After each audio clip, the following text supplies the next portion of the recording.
The House will be in order. The chair lays before the House a communication from the Speaker. The Speaker's Rooms, Washington, D.C., February 28, 2023. I hereby appoint the Honorable Anna Paulina Luna to act as Speaker Pro Tempore on this day. Signed, Kevin McCarthy, Speaker of the House of Representatives. Pursuant to the order of the House on January 9, 2023, the chair will now recognize members from the list submitted by the majority and minority leaders from the morning hour debate. The chair will alternate recognition between the parties, with time equally allocated between the parties and each member other than the majority and minority leaders and the minority whip limited to 5 minutes, but in no event shall debate continue beyond 11:50 a.m. The chair recognizes the gentlewoman from North Carolina, Ms. Fox, for 5 minutes.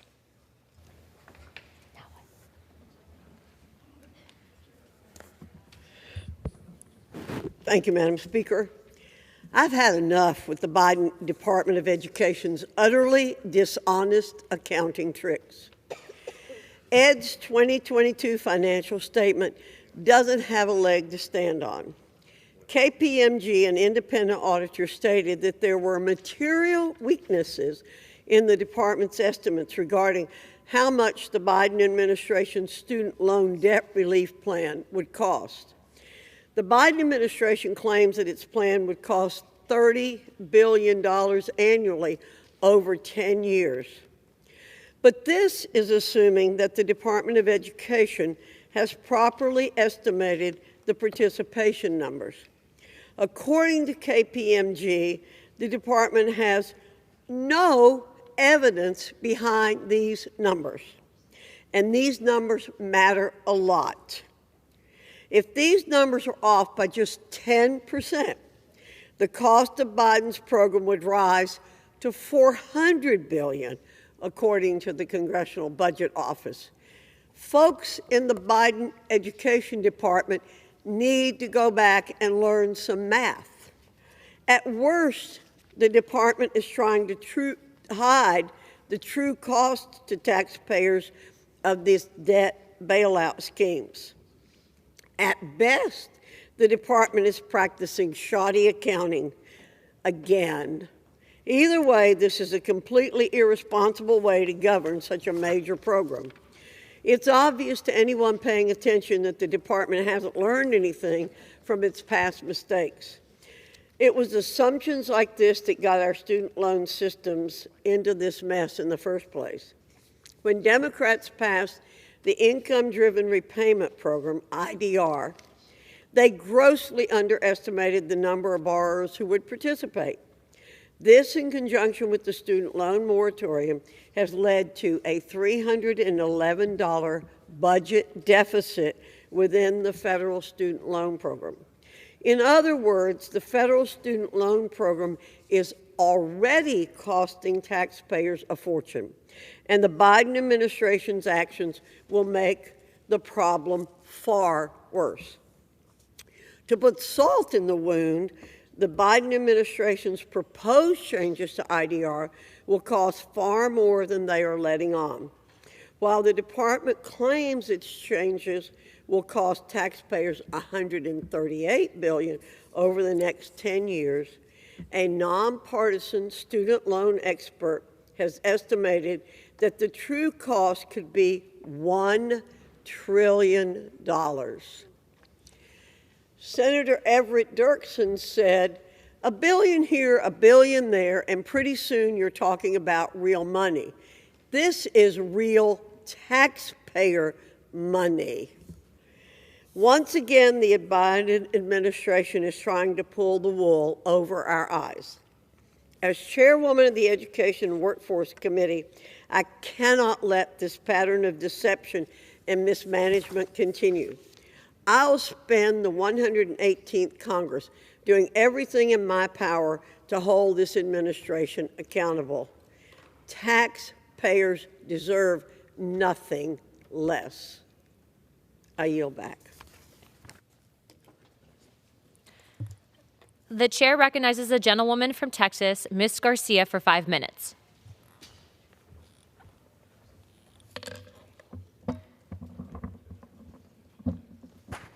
Thank you, Madam Speaker. Madam Speaker, House Democrats are putting people over politics by lowering health care costs and creating better paying jobs. We are cutting costs for health care coverage, capping insulin at $35 for Medicare patients, and giving Medicare the power to negotiate lower drug prices. We expanded the Affordable Care Act program, which will lower premiums for over 13 million Americans. Just in my district alone, 62,000 seniors with Medicare will pay less for prescription drug prices. 29,000 people in my district will have access to affordable health care coverage due to lowered premiums under the Inflation Reduction Act. Meanwhile, some extreme MAGA Republicans are threatening to cut Social Security and Medicare. House Democrats will and always will protect seniors from Medicare cuts or Social Security cuts because we put seniors over politics. In fact, House Democrats increased benefits by 8.7% last year to ensure a dignified retirement for Americans who worked hard for these vital benefits. Let me repeat that, worked hard for these vital benefits. This increase helped more than 80,000 people in my district who are on Social Security. That's more than 10% of my constituents. These are retired workers, disabled workers, widows, and children who need these critical funds to survive. They've earned them. They paid into them. Social Security and Medicaid or Medicare are a lifeline for our seniors and especially those in my district. We will always defend these programs, and we will always put seniors over politics. We will never cut Medicare. We will never cut Social Security. We will fight for our working families till the end. Madam Speaker, House Democrats are creating good-paying jobs for all our American families. Democrats have created a record 12 million jobs since President Biden took office, and we aren't stopping there. Let me repeat that, 12 million, and we're not stopping there. That's almost as many jobs in 2 years as any president has created in a 4-year term. House Republicans are trying to undermine all this through bad lies and made-up stuff suggesting that President Biden has hurt our economy. He has not. The cost of everything that Republicans would do would be 30% while giving the wealthiest Americans cuts on their taxes. This is outrageous and just plain wrong. While extreme MAGA Republicans hand out tax breaks to the wealthy, Democrats have focused on lowering everyday Americans' costs. We will continue to fight for working families. I'm not willing to use politics over people. I will always put people over politics, and always, always people first. Thank you, Madam Speaker, and I yield back. The chair recognizes the gentlewoman from Michigan, Ms. Tlaib, for 5 minutes. Disregard. The chair recognizes the gentleman from South Carolina, Mr. Norman, for 5 minutes. Thank you, Madam Speaker. I rise today to celebrate the dedicated service and call to the ministry of Dr. Barry Degenhardt, who has served as a pastor for over 40 years. Dr. Degenhardt grew up in Statesville, North Carolina, and was spiritually nurtured in the New Sterling Associated Reformed Presbyterian ARP Church. Graduating in 1979, he studied economics at the University of North Carolina in Charlotte. He also holds a Master of Divinity degree and a Doctor of Ministry degree from Erskine Theological Seminary. While at Erskine, he met his loving wife, Sarah Lynn Ritchie of Fairfield, Virginia, and they were married on June 26 of 1982. Dr. Degenhardt had the honor and privilege of serving on various boards and agencies throughout the ARP denomination. He served on the Board of Stewardship and ARP Foundation, as well as the Erskine College and Seminary Board of Trustees. He was also blessed to serve as the vice moderator of the ARP General Synod. He currently serves on the Bon Clarkin Board of Trustees, the Conference Center for the ARP denomination. In addition to his service at the Synod level, he has served on various commissions and committees on the presbytery level in First Presbytery, Second Presbytery, and most recently Catawba Presbytery, where he served as moderator from 2013 to 2014. Not only has Dr. Degenhardt generously served on various boards and committees in his community, he's also enjoyed being able to use his call to the gospel ministry to impact youth, adults, and individuals with special needs at various week-long summer camps at Bon Clarkin, located in Flat Rock, North Carolina. Throughout his decades of ministry, Dr. Degenhardt has frequently served as a camp minister for Camp Joy, a camp for those affected by physical and mental disabilities. Dr. Degenhardt's caring and generous heart is what makes him stand out as an honorable citizen and follower of Jesus Christ, sacrificing his time to help those around him. Dr. Degenhardt has the encouraging and loving family, his wife Sarah, son Jamie, and daughter Rachel, who support him in walking his path of placing others above himself. Dr. Barry Degenhardt has set the gold standard for decades of dedicated service and commitment to his congregation and to the community, for which he will long be remembered.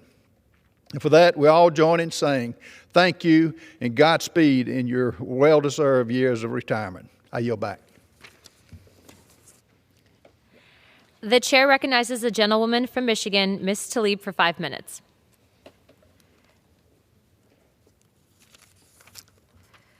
Madam Speaker, I rise today on behalf of the 12th Congressional District in the state of Michigan to say to Norfolk Southern, don't dump your toxic waste in our state.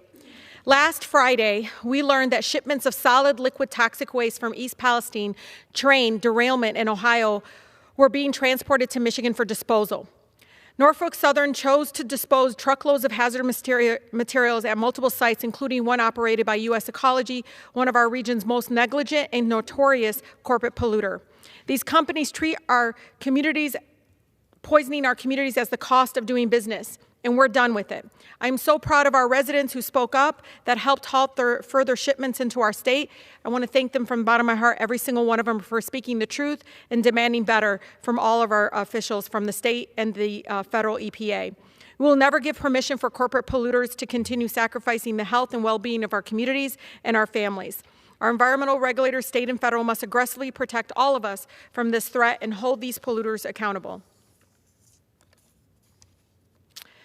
Madam Speaker, I rise today to say DTE Energy, an investor-owned utility monopoly in our district, charges some of the highest rates in our nation while providing some of the most unreliable service and performs hundreds of thousands of utility shutoffs per year. Right now, many of my residents are in a 7th day of no power, no gas, heat, or electricity. This past week, we have yet a nightmare of more than close to 1 million DTE customers, as well as 200,000 consumer energy customers in our state who have endured days on end without power and heat after completely foreseeable winter storm. You ask why? Well, because DTE doesn't invest in reliability. It invests in profits and pay for shareholders, executives. The company made $1.1 billion in profits last year alone. Investor-owned utilities like DTE will always put profits over the people that we serve in this chamber. During the worst of the pandemic in 2020, Madam Speaker, DTE shut off to customers more than 80,000 times, despite being subsidized by our own federal government with the tune of $268 million in CARES Act funding. The reason? They paid out $807 million to shareholders instead of keeping the power on for our residents who are struggling through the pandemic. Since 2015, DTE has received over $775 million in rate hikes, the second highest rate of increase in our nation. And they just announced their intention to seek another massive rate hike. DTE has failed to invest in the infrastructure upgrades necessary to prevent outages, instead choosing to maximize profits for its shareholders and spending millions on campaign contributions to avoid real accountability. I am sick and tired of wealthy corporate executives lining their pockets while our communities suffer and are continue to be exploited. That's why last year I introduced a resolution recognizing the human rights to utilities with Representatives Cori Bush and Jamal Bowman. Access to utilities is not a privilege, y'all. It's a fundamental human right. People depend on it for medical, for safety, again, in their own homes. In the richest country on earth, every single family should have access to electricity, heat, and water. We need public power for all. Madam Speaker, I rise today in the memory of Eva Alvarez, a community activist who worked to improve the lives of countless immigrant families across Southeast Michigan. Her life was suddenly cut short this past weekend in a tragic accident. Eva worked on public policy advocacy for the Michigan Immigrant Rights Center, one of the state's strongest immigrant empowerment agencies in our state, where she championed policies to improve the lives of immigrants, dreamers, farm workers, and TPS holders. She was an incredible leader. Eva will be missed. She is known for her spirit of hope, optimism, which helped preserve and remain steadfast in her work. She could always be counted on to offer a kind word to uplift others. Eva's sudden passing will be felt deeply throughout our communities. Please join me in honoring the life of Miss Eva Alvarez, and please extend our condolences to her family as we mourn her loss. May she rest in power. I yield. The chair recognizes the gentleman from North Carolina, Mr. Bishop, for 5 minutes. Thank you, Madam Speaker. Right now, family and friends have gathered in Winston-Salem, North Carolina, to celebrate the life of a giant of North Carolina politics, Jim Broyhill, who passed away last week at 95. Mr. Broyhill served in this House for 23 years and briefly as a member of the United States Senate. His story began in the town of Lenoir, where he was born the son of James Edgar and Sadie Hunt Broyhill, whose Broyhill Furniture had become a thriving business and brand name known nationwide. You see, Ed Broyhill, Mr. Broyhill's father, despite living in a state where the Republican Party was almost extinct, was a Republican National Committee man. And Jim Broyhill listened at the kitchen table as community and business leaders and politicians discussed current events with his father. It sparked Jim's interest. But first, he attended and graduated from the University of North Carolina, class of 1950, joined the family business, and emerged as a leader of the business community in his own right. He married Louise, and they started a family, raising 3 children. But like his father, Mr. Broyhill was passionate about politics. He also believed fervently in competition. And more than anything, he wanted to build in North Carolina a competitive 2-party system. In 1962, he materially advanced that ball in a surprise election to Congress. You see, in the preceding districting process, the Democrat-dominated state legislature drew districts designed to eliminate the only North Carolina Republican in the state's congressional delegation, Charles Jonas of Charlotte. But the plan backfired and elected 2 Republicans to Congress, Mr. Jonas and Mr. Broyhill. Once in Washington, Representative Broyhill formed relationships with members of both parties and learned how to be an effective member. He served patiently his entire career in the minority as Democrats ran Congress, just as he patiently nursed political competition back home. He advocated for lower taxes and less regulation, but he set the gold standard in constituent service. And as a result, after that first bare win in 1962, he never again faced a serious challenge in re-election campaigns. Even now, North Carolina members pay heed to the Broyhill model for serving constituent needs. Mr. Broyhill worked across the aisle for more rational business regulation and served as a mentor to fellow Republicans in Congress, meeting one-on-one with freshman members and instructing them on the importance of constituent service and attending local events in the district. After his retirement, he briefly returned to Lenoir and then served as Secretary of Commerce and Chairman of the North Carolina Economic Development Commission. He worked hard to bring new business to the state and had a great deal of success. Mr. Broyhill leaves behind his wife of 71 years, Louise, son Ed, who serves as a Republican National Committeeman himself, daughter Marilyn, 6 grandchildren, 13 great-grandchildren. Son Phil passed away sadly in 2014.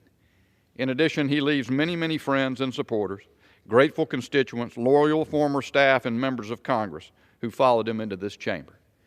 Just 15 months ago, I had the privilege to meet Mr. and Mrs. Broyhill myself.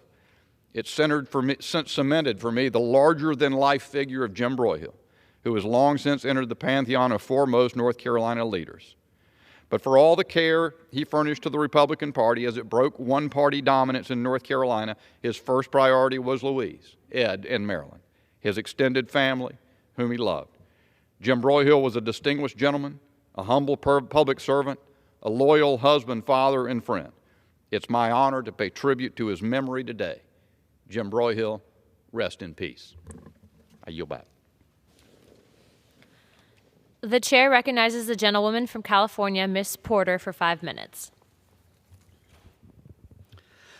Madam Speaker, our economy thrives on competition and freedom. No employer should be able to block their workers from taking a better job. But that's what non-compete contracts do. They strip Americans' freedom to work at the job that's best for them. As a result, workers are losing out on nearly $300 billion in wages every year. Companies stop incentivizing workers to stay because they don't need to. They're stuck. Non-competes also drag down the entire economy, hurting even those of us who aren't covered by them. Everyone is harmed when wages are suppressed, innovation is stifled, and competition is prevented. I'm thrilled that the Federal Trade Commission is ending this toxic practice. Banning non-competes will promote the ideals our country was founded on: open markets, economic mobility, and the right to control one's own life. I commend this effort to make our capitalist economy more fair, free, and prosperous. Madam Speaker, I rise today to sound the alarm on the housing crisis crushing millions of Americans. Skyrocketing rents across the country are pummeling families and squeezing them out of their homes. Let's face it, the rental market is broken and riddled with unfair practices. Unreasonable background checks, crooked screening algorithms, and anti-competitive information sharing are just some of the many obstacles locking renters out from obtaining safe and affordable housing. I'm grateful that the Biden administration announced new actions to increase fairness in the rental market, protect tenants, and make housing more affordable.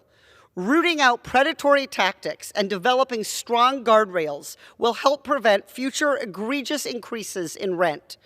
As California's watchdog during the last foreclosure crisis, I know it takes fight to keep families in their homes. I urge leaders across government to stand up for renters.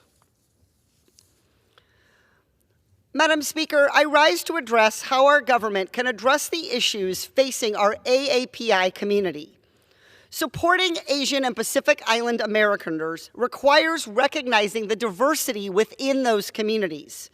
Inadequate data limit our ability to serve all Asian Americans and Pacific Islanders.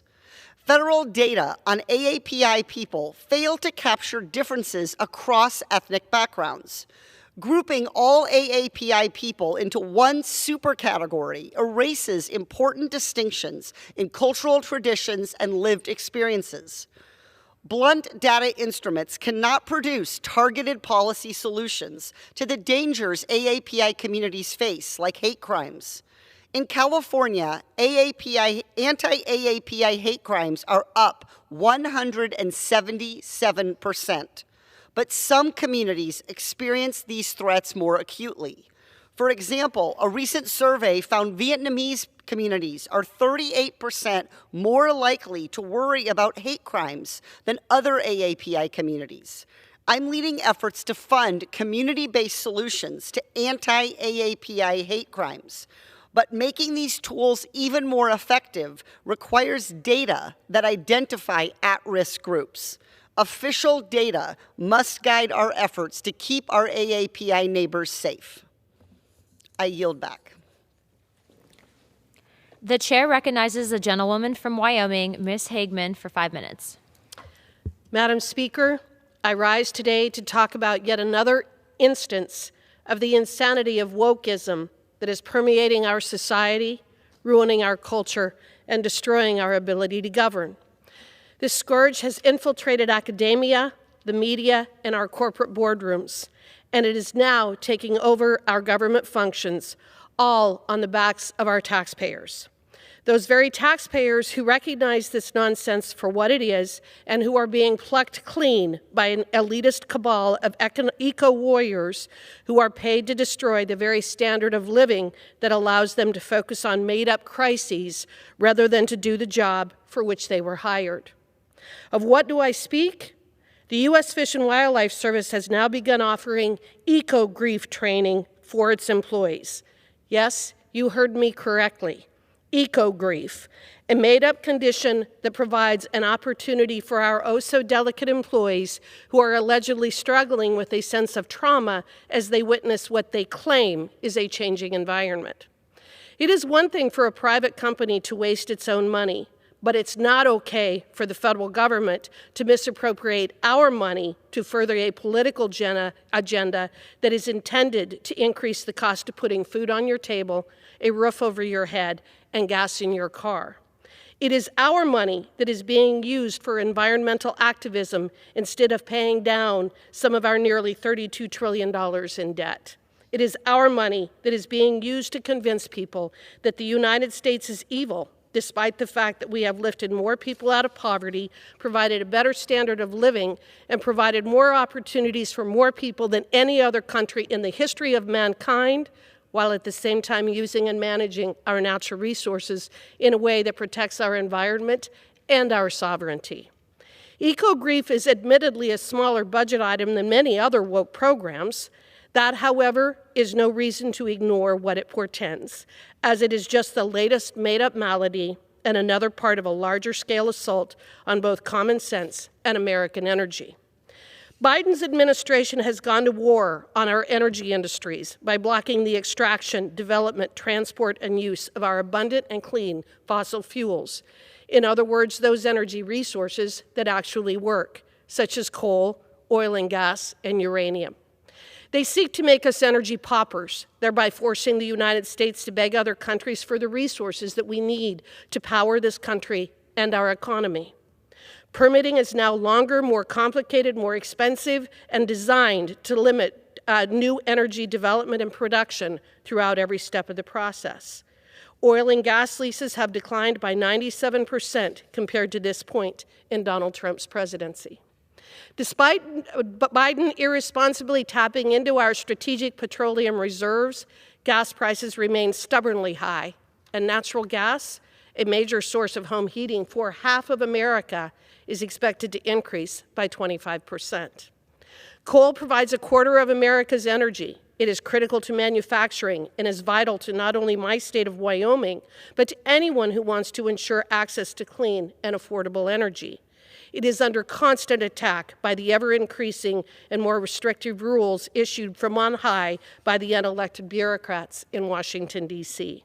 And who suffers? The citizens of this country, with the poorest among us suffering the most.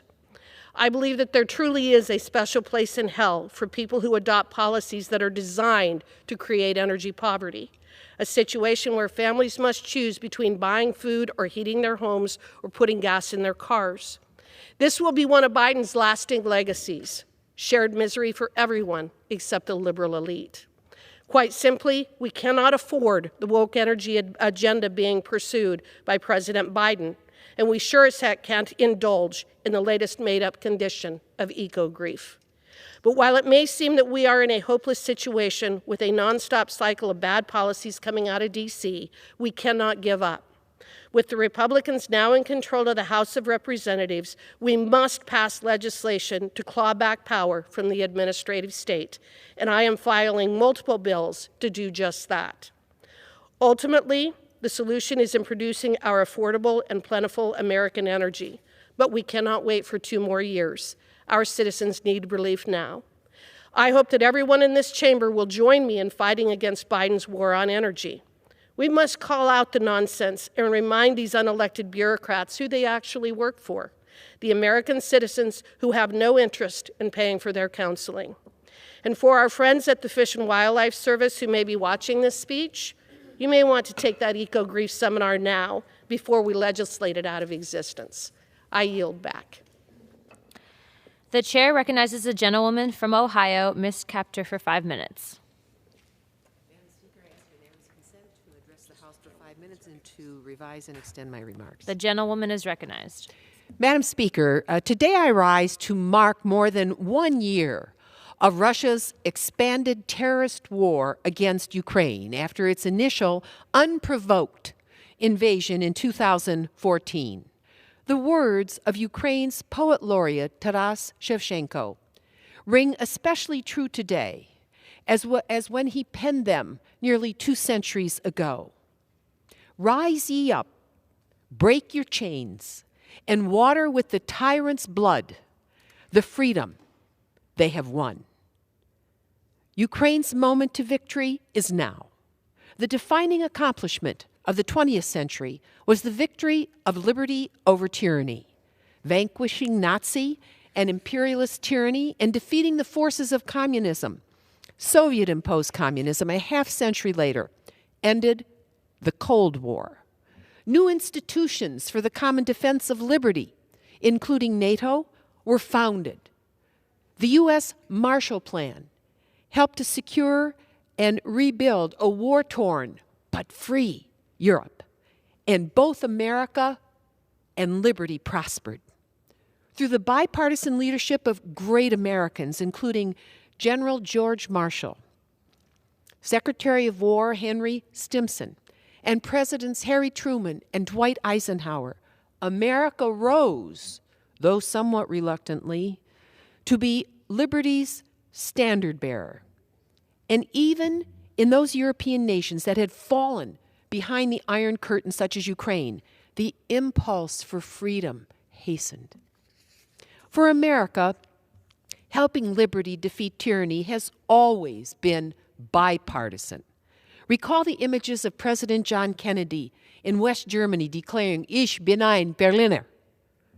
President Ronald Reagan stood behind the Brandenburg Gate nearly 2 decades later, near the Berlin Wall, demanding, "Mr. Gorbachev, tear down this wall." Those images defined the boundary between East and West, free people versus subjugated people. It was barely 2 years after President Reagan's speech and after over 4 decades of free world vigilance that the world witnessed the profound victory of the valiant Solidarność workers in the steel yards of Gdańsk, Poland. Soon, captive nations subjugated by the Soviet Union for decades began to tumble. First in 1989, Poland. Then in 1991, Ukraine. Then the entirety of the captive nations held subjugated by the Soviet Union. It was a major turning point in the arc of world history. The Allied post-war institutions created to defend liberty still exist today. Indeed, now with Sweden and Finland joining NATO, that alliance grows stronger than it has ever been. Ukraine, too, seeks to join its European allies who are democratic in the European Union. Ukrainian soldiers, meanwhile, battle, vastly outnumbered, dying for the cause of self-determination and liberty. Against great odds, Ukraine faces an enemy 3 times their population, with far more military resources, but they fight. To gain a sense of what Ukrainians are feeling right now, visit the World War II Memorial here in Washington, D.C. Seek to understand the sacrifices of the more than 400,000 Americans whose lives were given to liberty in its cause on the Atlantic, Pacific, and African fronts during the 20th century, so that we, our generations, could remain free. But under Soviet domination, no nation in the world suffered more than Ukraine. More than 4 million innocent people were systematically starved to death by Joseph Stalin, with millions upon millions upon millions more whose names we will never know, murdered by Stalin's brutal communist regime. America has been absent those horrors, thank God. Despite these bestial atrocities, America at times has turned a blind eye to Russian atrocities, dating back to its World War II unholy alliance with the Soviet Union to defeat Nazism. Madam Speaker, I ask unanimous consent to place the additional remarks in the record, and I thank those who are listening. I yield back. Without objection. The chair recognizes the gentleman from Guam, Mr. Moylan, for 5 minutes.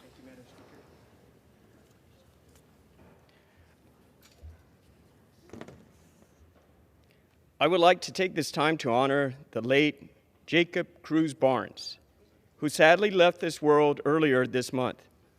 Jacob, also known as Jake, was a proud son of Guam, a proud veteran of the United States Air Force who served our great country for over 29 years in uniform. And Jake also spent a good number of years ensuring that many needs of our community were addressed in public service.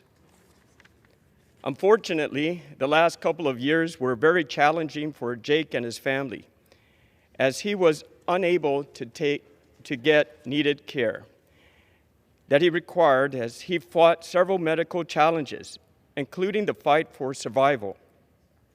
The simple and decent services were unavailable in Guam for not only Jake, but for many other of our veterans.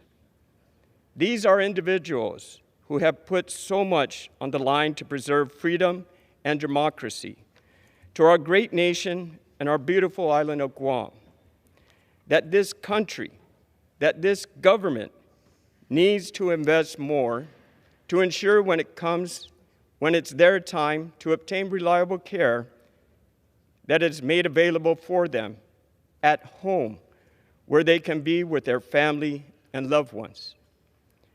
Sadly, Jake had to relocate to the mainland to obtain additional care. We need to do more.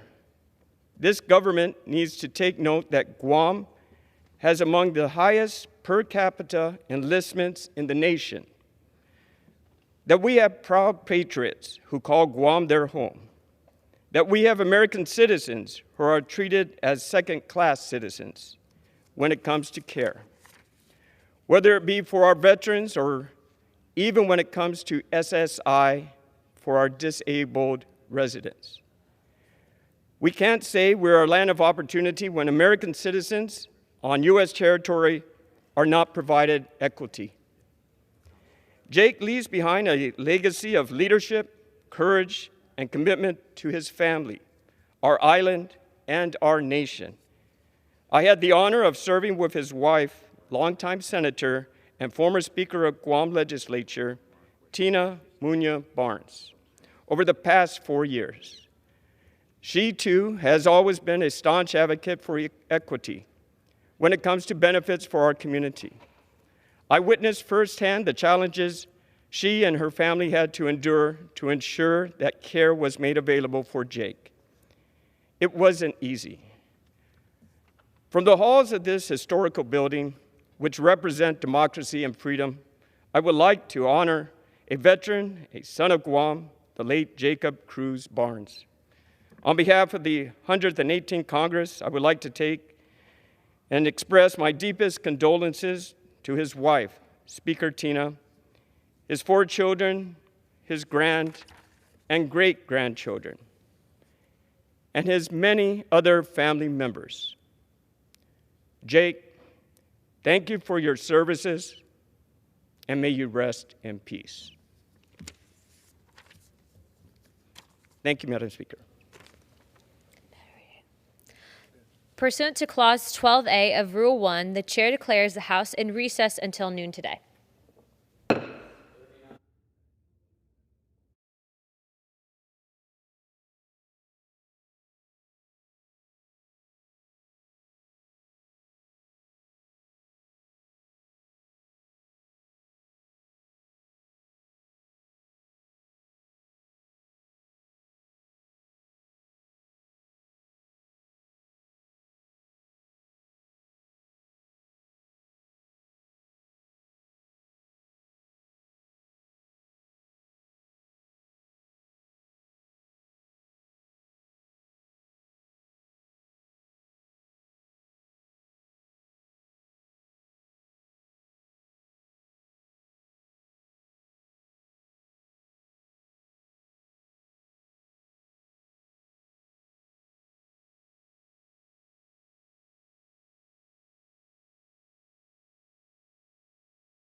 The House will be in order. The prayer will be offered by Chaplain Kibben. Would you pray with me?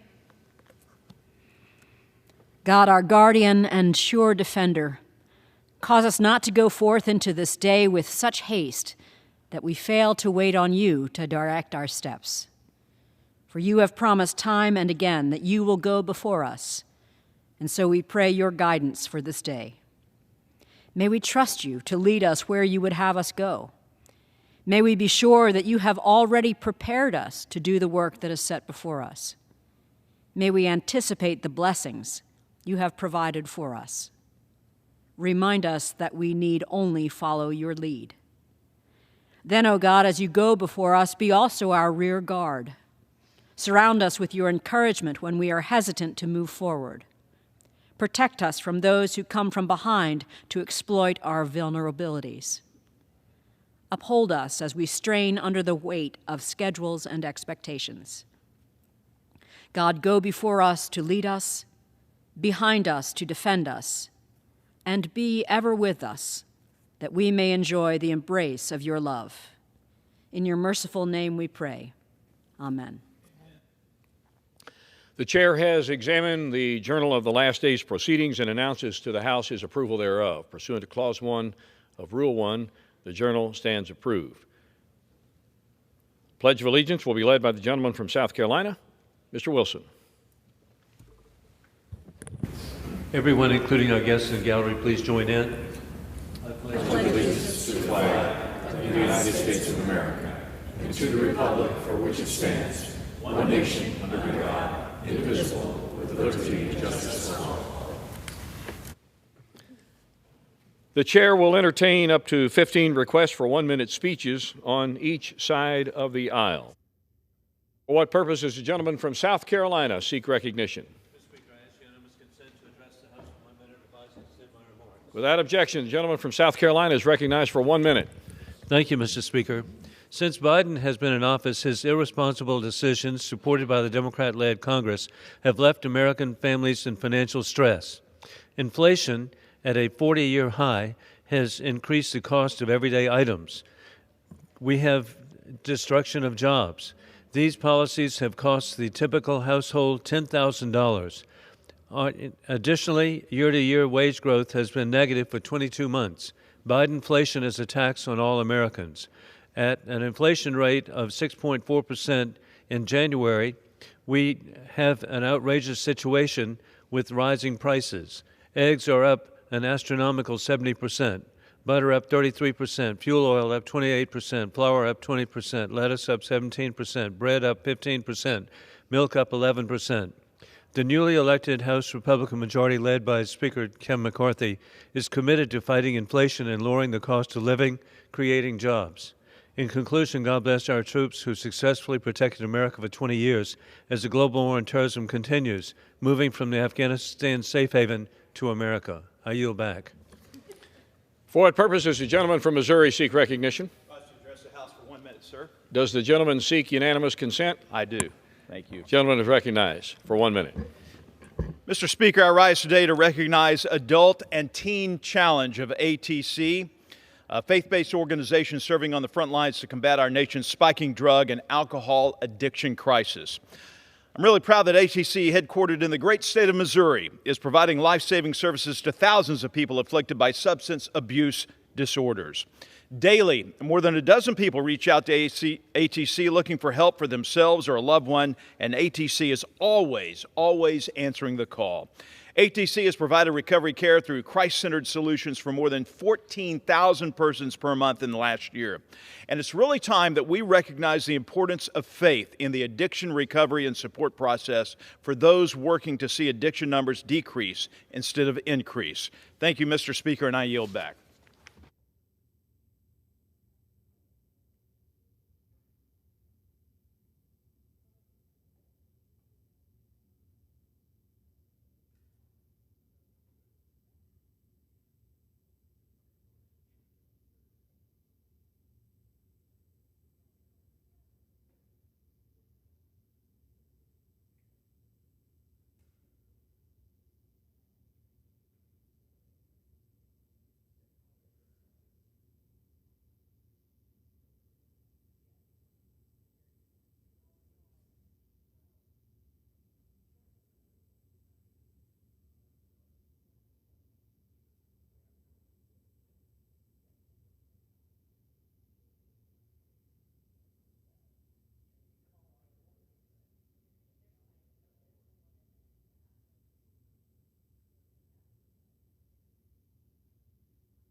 166 and asks for its immediate consideration. The clerk will report the resolution. Number 4, House Resolution 166, resolved that at any time after adoption of this resolution, the Speaker may, pursuant to Clause 2B of Rule 18, declare the House resolved into the Committee of the Whole House on the State of the Union for consideration of the bill H.R. 347 to require the Executive Office of the President to provide an inflation estimate with respect to executive orders with significant effect on the annual gross budget and for other purposes. The first reading of the bill shall be dispensed with. All points of order against consideration of the bill are waived. General debate shall be confined to the bill and shall not exceed 1 hour, equally divided and controlled by the chair and ranking minority member of the Committee on Oversight and Accountability or their respective designees. After general debate, the bill shall be considered for amendment under the 5-minute rule. The bill shall be considered as read. All points of order against provisions in the bill are waived. No amendment to the bill shall be in order except those printed in the report of the Committee on Rules accompanying this resolution.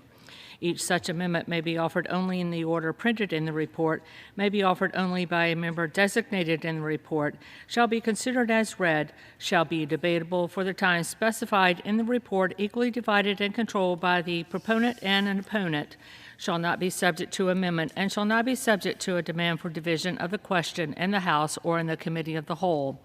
All points of order against such amendments are waived. At the conclusion of consideration of the bill for amendment, the committee shall rise and report the bill to the House with such amendments as may have been adopted. The previous question shall be considered as ordered on the bill and amendments thereto to final passage without intervening motion except one motion to recommit. Section 2. Upon adoption of this resolution, it shall be in order to consider in the House the joint resolution, House Joint Resolution 30, providing for congressional disapproval under Chapter 8 of Title V United States Code of the rules submitted by the Department of Labor relating to prudence and loyalty in selecting plan investments and exercising shareholder rights. All points of order against consideration of the joint resolution are waived. The joint resolution shall be considered as read. All points of order against provisions in the joint resolution are waived. The previous question shall be considered as ordered on the joint resolution and on any amendment thereto to final passage without intervening motion except one. 1 hour of debate equally divided and controlled by the chair and ranking minority member of the Committee on Education and the Workforce or their respective designees, and 2, 1 motion to recommit. Gentleman from Texas is recognized for 1 hour. Thank you, Mr. Speaker. And for the purposes of debate only, I yield the customary 30 minutes to the gentleman from Massachusetts, Mr. McGovern, pending which I yield myself such time as I may consume. Gentleman is recognized. During consideration of this resolution, all time yielded is for the purpose of debate only. Mr. Speaker, I do ask unanimous consent that all members may have 5 legislative days to revise and extend their remarks. Without objection. House Resolution 166 provides for the consideration of 2 measures, H.R. 347 and H.J. Res. 30. The rule provides that for H.R. 347, the Rein-In Act, to be considered under a structured rule with 1 hour of debate equally divided and controlled by the chair and the ranking minority member of the Committee of Oversight and Accountability or their designees, and provides for 1 motion to recommit. The rule makes in order 15 amendments. Additionally, the rule provides for consideration of H.J. Res. 30, a resolution of congressional disapproval of the rules submitted by the Department of Labor relating to prudence and loyalty in selecting plan investments and exercising shareholder rights. Under a closed rule with 1 hour of debate equally divided and controlled by the chair and ranking minority member of the Committee on Education and Workforce or their designees, and it does provide 1 motion to recommit. Now, Mr. Speaker, I rise today in support of the rule and in support of the underlying bills. Today, the Republican majority is holding the Biden administration accountable.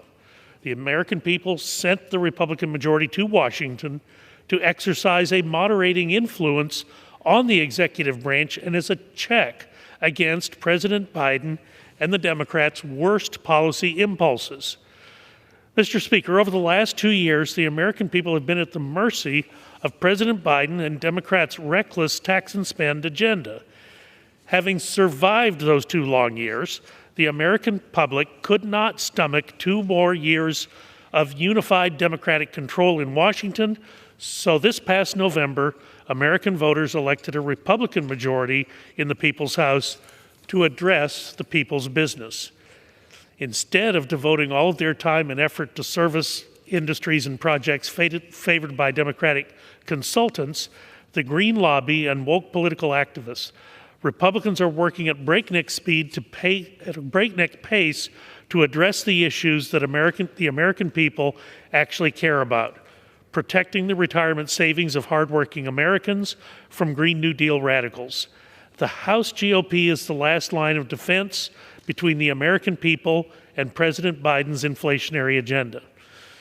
Mr. Speaker, I would also like to commend Mr. Barr for introducing H.J. Res. 30 so we can bring this important piece of legislation to the floor today.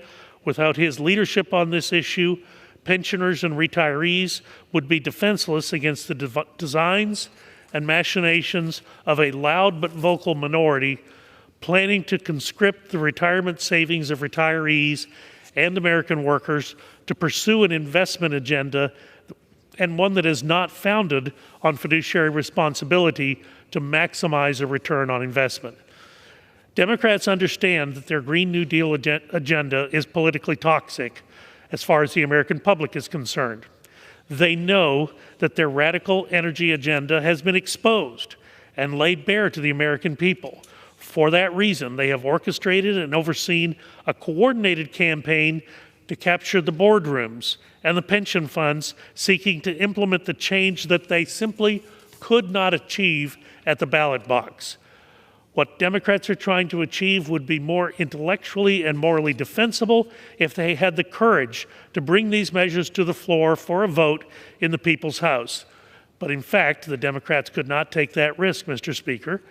It would be a highly embarrassing spectacle exposing their woke ESG agenda as toxic to the American public. Instead, Democrats and their radical environmental NGO allies will continue to work in the shadows, strong-arming and intimidating corporations and investors alike, using any means necessary to conscript the life savings of pensioners and retirees to implement a dangerous and illiberal investment strategy centered not on the welfare of retirees, but on their favored pet political projects. In addition to this being an unwise and undemocratic investment strategy, Mr. Speaker, if this investment strategy is allowed to metastasize, the traditional energy sources, those that heat our homes, clean our drinking water, and power our electrical grid, will be seriously placed in jeopardy. This isn't hypothetical, Mr. Speaker. Democratic policies are pushing our electrical grid to the brink. Reliable baseload generation sources are being phased out at a dizzying pace. The traditional energy projects that make the comforts of modern life possible are being prematurely marked for closure, not because they're uneconomical, but because they run counter to the Democrats' crusade against fossil fuels. In my native Texas, Mr. Speaker, I'm in communication with capital market professionals who inform me that their firms will no longer invest in energy projects that provide dispatchable and reliable power to the electrical grid. Not because these projects are undeserving or won't deliver a return on investment, but for fear of being named by Democrats and their corporate allies for being insufficiently committed to their radical environmental agenda. I'm reminded of the passage from the Gospel of Matthew, Mr. Speaker. You will know them by their fruits. Democrats are once again looking to conscript the life savings of pensioners and retirees in this new Green Deal agenda. Mr. Speaker, this is the deleterious downstream effect of the Democrats' Green New Deal and their moral panic. It is jeopardizing the health and well-being of American citizens in pursuit of a disturbing dogmatic energy agenda that is myopically focused on potential environmental impacts rather than the flourishing and prosperity of all Americans. Mr. Speaker, the conventional wisdom would suggest that President Biden and his Democrat allies in the House would step back and reassess their policies after having lost their majority in November. One could be forgiven for thinking that having been humbled at the ballot box, Democrats would benefit from reflection and introspection to try to understand why American voters rejected their policies so thoroughly in the midterm elections. Unfortunately for the American people, President Biden and House Democrats have doubled down on their inflationary and unpopular agenda, all in the wake of November's election. Instead of triangulating and trying to better align themselves with the priorities of everyday Americans, the Biden administration has continued this barrage of unpopular executive orders, from trying to cancel student loan debt to increasing household costs for American families through increased energy and food costs. Democrats and President Biden have demonstrated once again they are simply out of step with the American public. This is why Republicans are united in holding the Biden administration accountable for the reckless economic policies that seek to supercharge and further embed inflation into the American economy. The Republican majority is proud to bring to the floor H.R. 347, the Rein In Act, which would mandate that the Biden administration undertake and produce a report for any major executive order that it issues that would detail the inflationary impact of said executive action. Thank you, Mr. Speaker. I will reserve the balance of my time. Gentleman's time is reserved. Gentleman from Massachusetts.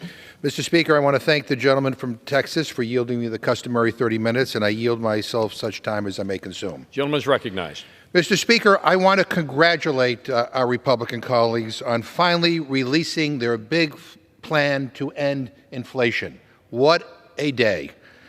We've all been home for 2 weeks. We know inflation is a big problem. We hear about it at the supermarket. We see it in our communities. It's a global problem impacting every single country.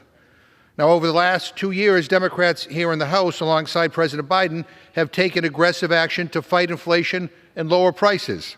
And at every step, Republicans have voted no, no, no. At every step, they've boasted about their own alternative, comprehensive plan to stop inflation in its tracks. It's got to be big. It's got to be really big. Can't wait to read it. Wow, wait until you hear about the Republican plan to stop inflation in its tracks. But forgive me if I'm confused today, because after months of waiting with bated breath, after all your announcements and after all your press releases and all your tweets about inflation, we finally find out that your big plan, what your big plan to stop inflation really is. Your big bill to address the American people's number one concern. It's a report.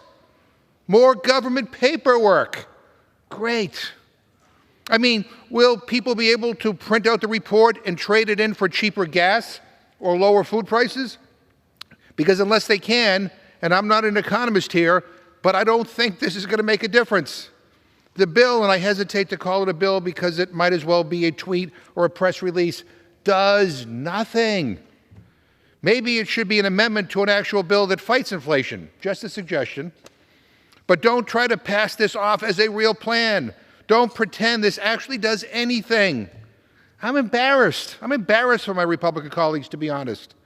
2 years to put this together, the number one issue for the American people, and this is what they come up with? A book report on inflation. It reminds me of the time last year when they tried to solve crime with a report. This is what happens when you try to write a bill for Twitter instead of a bill that actually helps everyday people. And the audacity, the sheer audacity of saying that all this inflation was caused by President Biden, when the guy before him added nearly $8 trillion to the national debt, when the guy before him presided over a 39% increase in the national debt, when the guy before him accumulated 25% of the total debt in American history. The hypocrisy is incredible.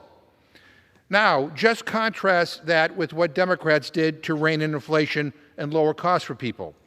Democrats capped insulin at $35 per month. Democrats reduced the price of prescription drugs for seniors. Democrats, for the first time in history, are making sure that Big Pharma faces penalties for raising their prices faster than inflation. Democrats are saving families money with special tax credits for making good investments. All things that Republicans voted against. 100% of Republicans voted against reducing prescription drug prices. 100% of them voted against cheaper insulin for our senior citizens. 100% of them voted against lower gas prices. I guess we could give them some credit because only 95% of them voted against lower food prices. Now maybe, and hear me out here, maybe Republicans don't want to solve inflation. Maybe they know that addressing inflation means taking on greedy CEOs, big oil and billionaire corporations. Maybe they know it means standing up to Putin, who is driving up energy prices with his war in Ukraine. Maybe Republicans are too scared to fight inflation. But Democrats are ready to go to bat against corporate greed because we stand with everyday families who are being hurt by rising costs. Today, Leader Jeffries is introducing the PRO Act, a bill empowering workers to unionize and hold their employers accountable for improper work practices. Because while Republicans continue standing with the billionaire corporations responsible for price gouging, Democrats stand with workers hurt by inflation. We support their right to organize for better wages. And instead of wasting time writing a bill that only requires a book report on inflation, we spent the last 2 years taking action to actually stop inflation in the long term by bringing jobs and manufacturing back to America. Democrats secured over $300 billion in investments in U.S. manufacturing to move supply chains back to America. We voted to lower food and fuel prices, made the most robust updates in 70 years to the Buy American Act to boost domestic manufacturing, enacted the Ocean Shipping Reform Act to cut costs for American families and bring down shipping prices, oversaw the largest one-year decrease in the federal deficit in American history. That's the Democratic record. Now, we don't claim it's perfect. Prices are still too high. Inflation is hurting people. I know it. Joe Biden knows it. Democratic leadership knows it. So there's a difference here. There's a difference here, and it's a big one. Democrats are fighting for the families being hurt by inflation and taking on the greedy corporations who are driving prices up. And Republicans, their solution is to blame Democrats, blame Biden, and write a book report. Now, I guess when you have no plans, when you have no real ideas, you'll do anything to say you did something. And that's all this is, a talking point, a press release, and a total waste of time. Apparently, the bar is on the ground for this new House majority, and it's a real shame. I reserve the balance of my time. Gentleman reserves his time. Gentleman from Texas. I'll reserve, Mr. Speaker. Gentleman reserves his time. Gentleman from Massachusetts. Mr. Speaker, if we defeat the previous question, I will offer an amendment to the rule to provide for consideration of a resolution that affirms the House's unwavering commitment to protect and strengthen Social Security and Medicare, and states that it is the position of the House to reject any cuts to the programs. Mr. Speaker, I ask unanimous consent to insert the text of my amendment into the record, along with any extraneous material immediately prior to the vote on the previous question. Without objection. Mr. Speaker, Social Security and Medicare are the bedrock of our nation's social safety net. Yet, as many of my Republican colleagues demand reckless cuts in exchange for paying our nation's bills, these programs are under threat.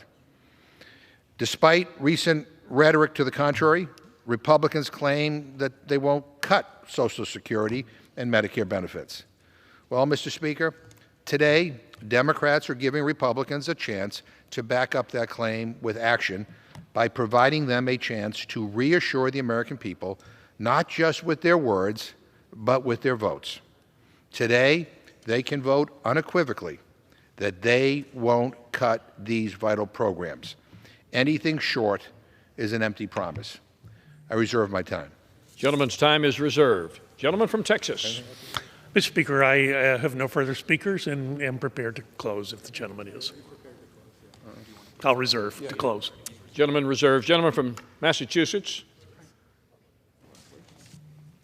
It's interesting, Mr. Speaker, that none of my fellow Republican colleagues want to come down and join in with my colleague from Texas to talk about how great this bill is to fight inflation. But in any event, I'd be embarrassed to be here defending this measure as well. But in any event, I ask unanimous consent to insert into the record an article from the Washington Post entitled, "What Should the White House Do to Combat Inflation?"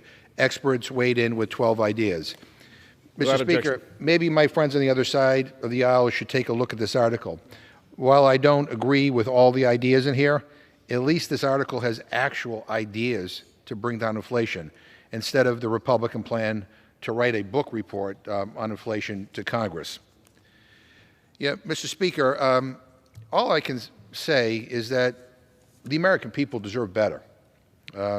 They deserve more than a book report. They deserve action that will make a positive difference in their lives. And I encourage my colleagues, to vote no on this rule and vote no on the underlying bill. I'm also, Mr. Speaker, I'm going to ask unanimous consent to insert into the record an article from The Hill entitled, "5 Actions Biden Has Taken in Response to High Gas Prices." Without objection. Mr. Speaker, President Biden has taken steps to lower prices at the pump for the American people. Since prices began to rise, President Biden released 50 million barrels of oil from the Strategic Petroleum Reserve, removed restrictions on the sale of higher ethanol fuel, and called out oil companies for taking advantage of their customers, communities, and their country. He also continues to promote a transition to renewable energy. So President Biden has acted to try to lower prices. My Republican colleagues cannot do the same. I guess I'll say finally, Mr. Speaker, I mean, we have some serious challenges in this country. Inflation is one of them. And the idea that after all the buildup, after all the talk of we have a comprehensive plan to fight inflation, this is it? This is it? This is an embarrassment, Mr. Speaker. There are things that we can do together to lower costs for the American people. A book report doesn't lower the costs for anybody. And by the way, under this bill, the book report that is required for executive orders, it's not even required to be published. They could write a book report and no one gets to see it. I mean, this is not what the American people had hoped for. They had hoped we would come together and kind of rally around ideas that would actually make a difference in their lives.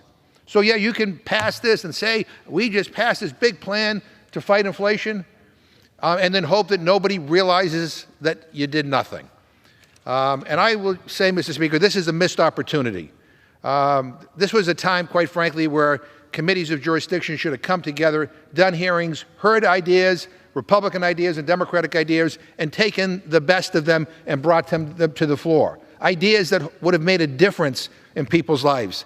This does nothing. This does nothing. And so, I guess you can tweet out that you voted for a book report on inflation and hope that your constituents will think that somehow you accomplished something big. But I would say that my constituents certainly would not be satisfied with this. Mr. Speaker, all this talk about bringing down the deficit, and do I need to remind everybody that the first Republican bill passed this year when we came into the majority, that their first bill added $114 billion to the national debt.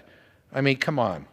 I ask unanimous consent to insert into the record an article from The Hill entitled CBO, GOP's IRS bill would add $114 billion to the deficit. Without objection. So anyway, look, one is I urge my colleagues to vote no on the previous question. And again, I want to repeat that. The reason why you want to vote no on because the previous question basically would allow us to bring up an amendment that basically says it is not the intention of this House to do anything to cut Social Security or Medicare. All my friends got all upset, notwithstanding their rhetoric that they want to go after Social Security and Medicare. They were all upset that they were being called out on their words. Well, here's an opportunity to put that to rest. Very, very simple. We're not going to cut Social Security. We're not going to cut Medicare. So if you vote no on the previous question, we can do that. And I urge my colleagues to vote no on this rule and no on the underlying bill. And with that, Mr. Speaker, I yield back the balance of my time. Gentleman yields back his time. Gentleman from Texas. Thank you, Mr. Speaker. I'll yield myself the balance of our time.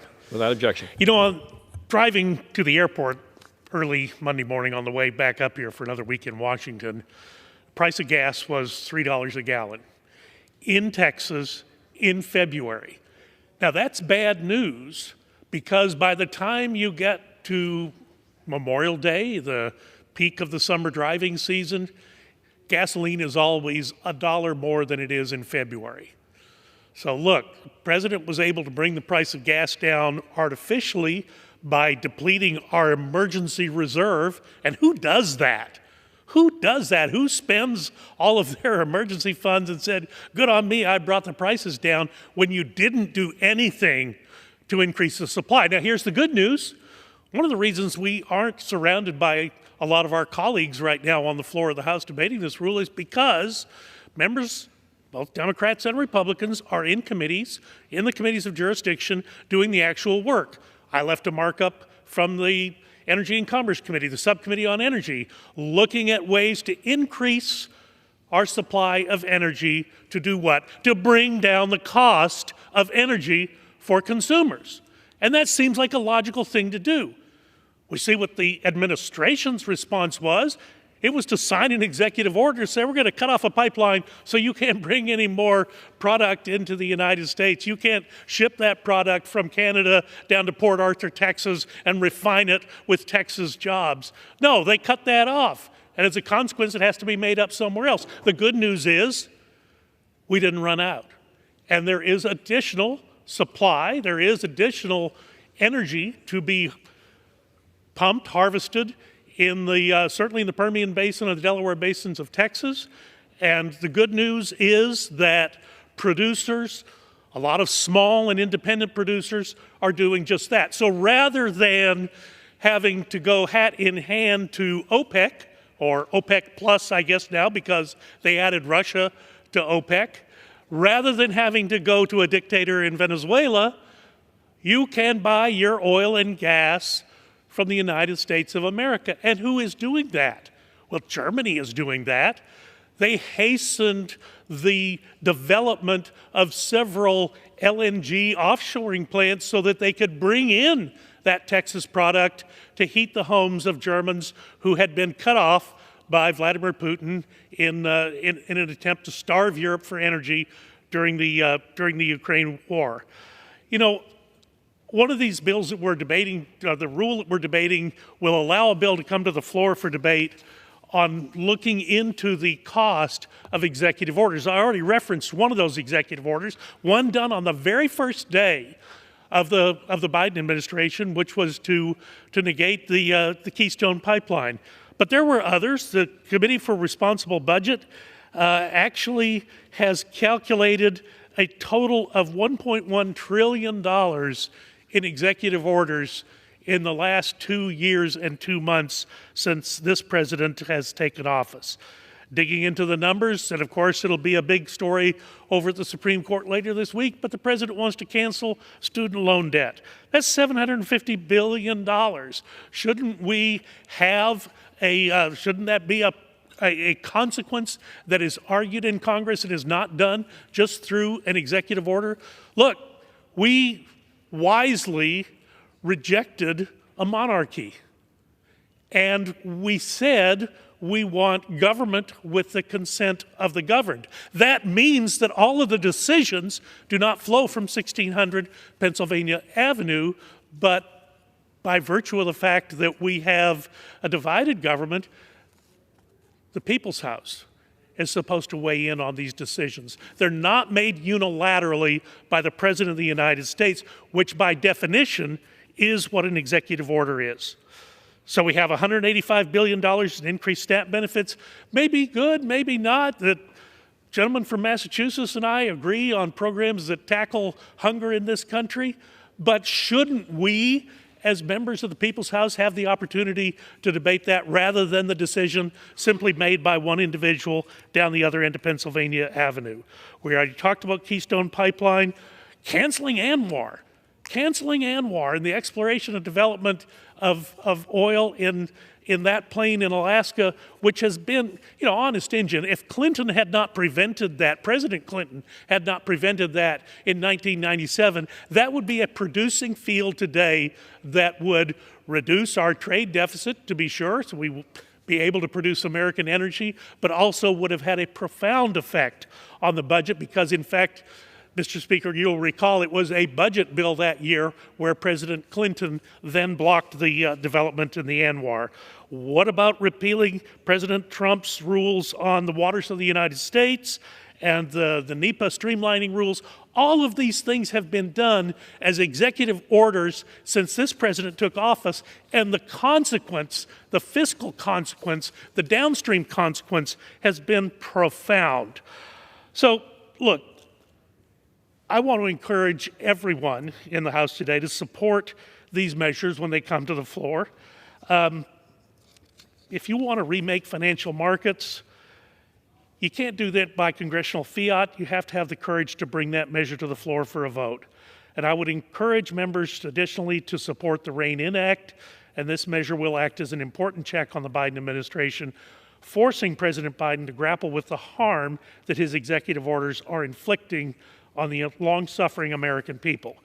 Mr. Speaker, Republicans remain united in pursuing legislative policies that put the American people at the forefront, put them ahead of the special interests, put them ahead of the army of lawyers and lobbyists that occupy this town. Let's put the people of America first. I yield back the balance of my time and move the previous question on the resolution. Question is on ordering the previous question on the resolution. Those in favor say aye. Those opposed, no. Opinion of the chair, the ayes have it. Gentleman from Massachusetts. I ask for the yeas and nays. Yeas and nays are requested. Those favoring a vote by the yeas and nays will rise. Sufficient number having risen, the yeas and nays are ordered. Pursuant to Clause 8 of Rule 20, further proceedings on the question are postponed. Pursuant to Clause 12A of Rule 1, the chair declares the House in recess subject to the call of the chair.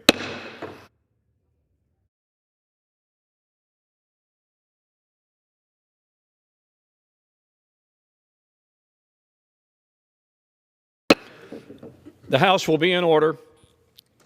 Proceedings will resume on questions previously postponed. Votes will be taken in the following order.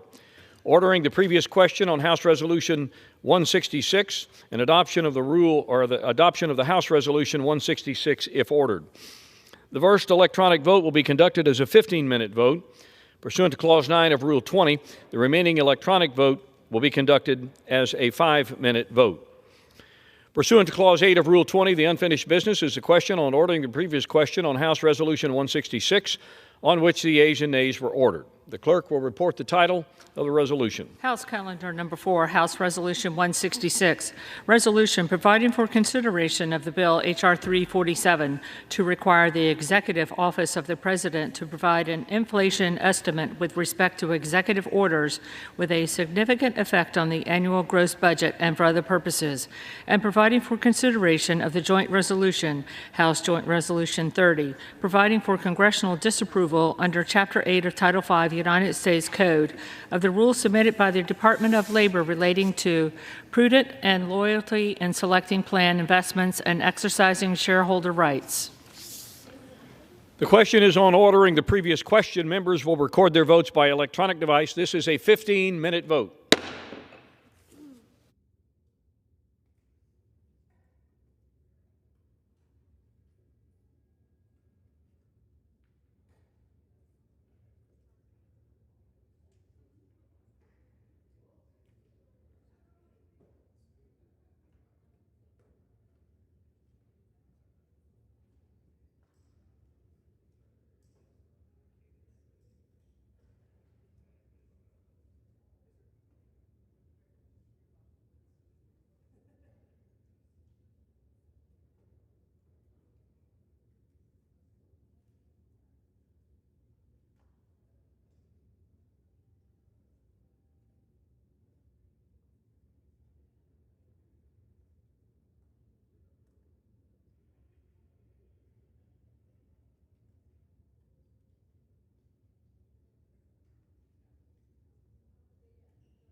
Let's vote. The yeas are 213, the nays are 201. The previous question is ordered. Question is on adoption of the resolution. Those in favor say aye. Those opposed, no. Opinion of the chair, the ayes have it. Gentleman from Massachusetts. I ask for a recorded vote, the yeas and nays. Recorded vote is requested. Those favoring a recorded vote will rise. Official number having risen. Recorded vote is ordered. Members will record their votes by electronic device. This is a 5-minute vote.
On this vote, the yeas are 216, the nays are 205. The resolution is adopted. Without objection, the motion to reconsider is laid on the table.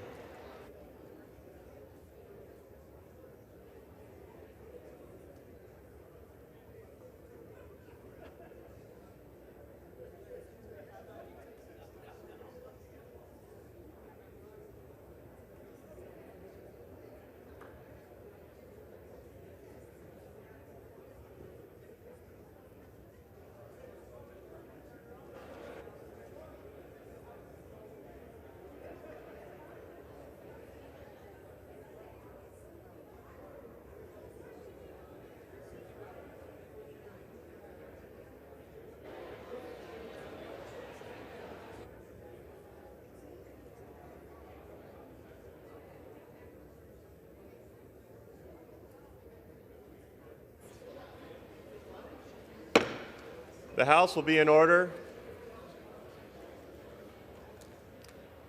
Will members take their conversations off the floor?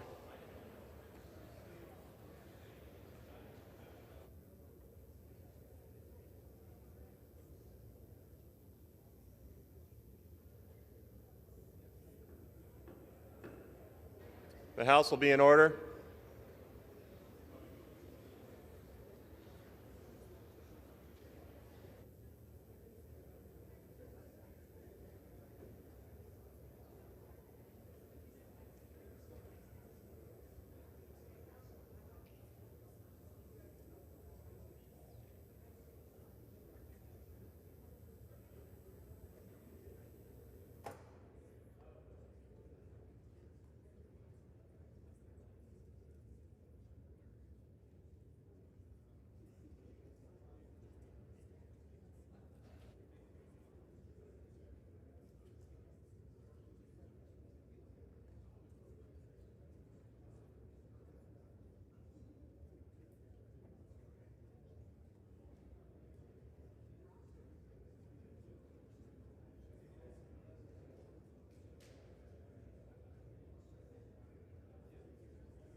Ready?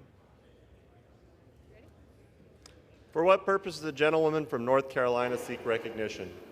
Mr. Speaker, the House is not in order. The House will be in order. Members are advised to take their conversations off the floor.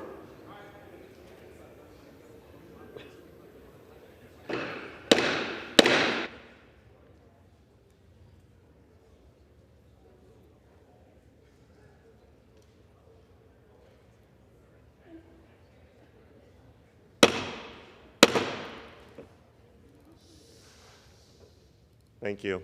The House will be in order. For what purpose does the gentlewoman from North Carolina seek recognition?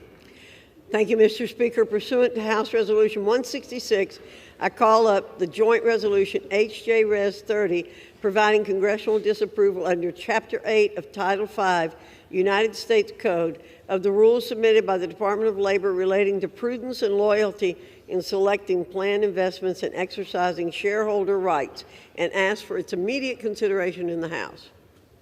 The clerk will report the title of the joint resolution.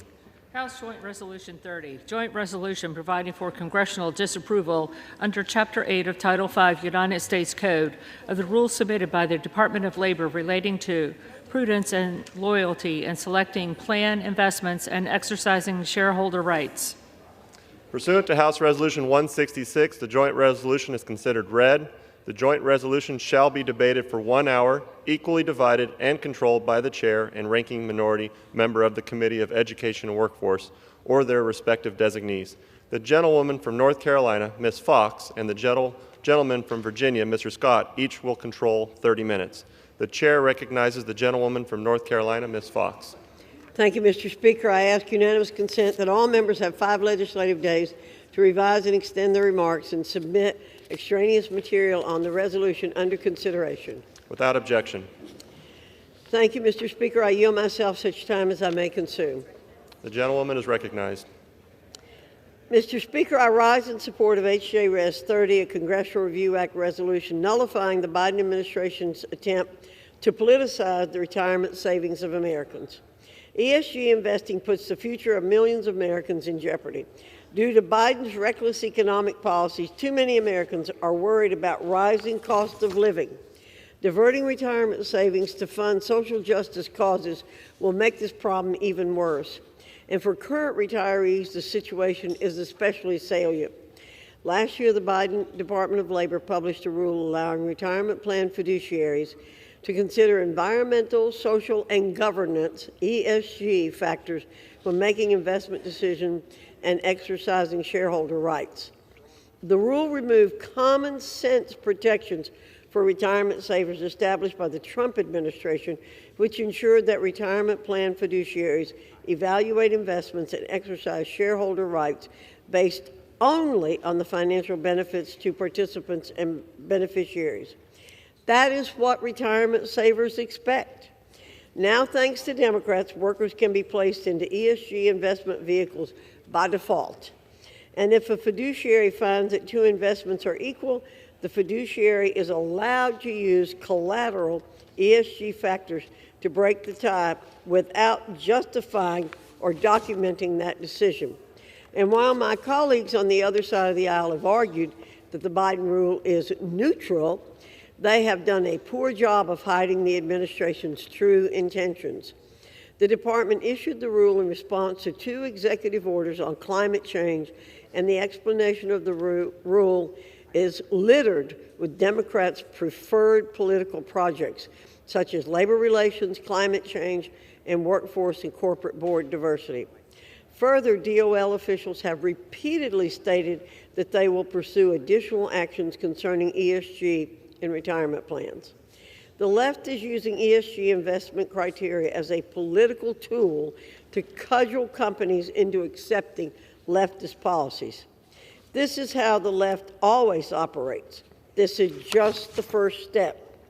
If we let this continue, the left will use ESG investing to push non-compliant companies out of the marketplace. This is pernicious and it is hypocritical. It is unacceptable to encourage fiduciaries to sacrifice the savings of Americans to the orthodoxy of the woke left. In fact, this is prohibited under the Employee Retirement Income Security Act of 1974, ERISA, as affirmed by the Supreme Court. Yet the Biden administration's rule permitting and encouraging retirement plan fiduciaries to consider ESG when investing workers' savings flips ERISA on its head. By paving the way for ESG investing in employer-sponsored retirement plans, President Biden is threatening the retirement savings of Americans.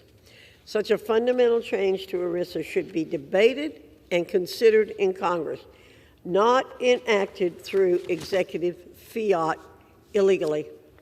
Americans invest to secure their future, not to fund the Green New Deal or leftist pet projects.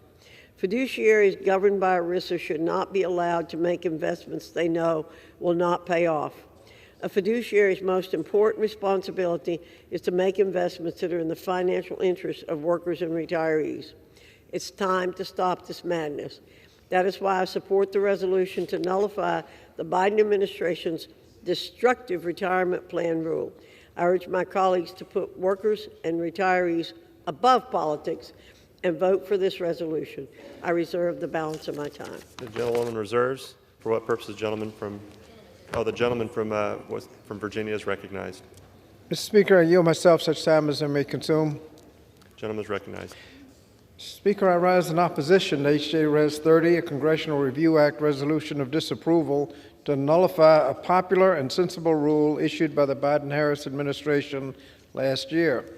Workers should be able to invest their retirement savings in a way that reflects their values, such as combating climate change, without sacrificing investment returns.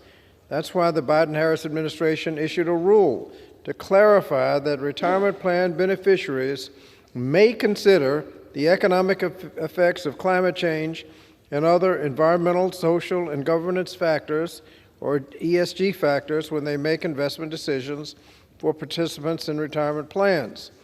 Now, be clear, this rule is not an ESG mandate.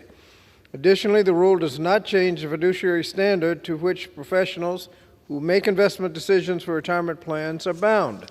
They must still prioritize the interests of retirement plan participants and cannot sacrifice investment returns to pursue ESG goals.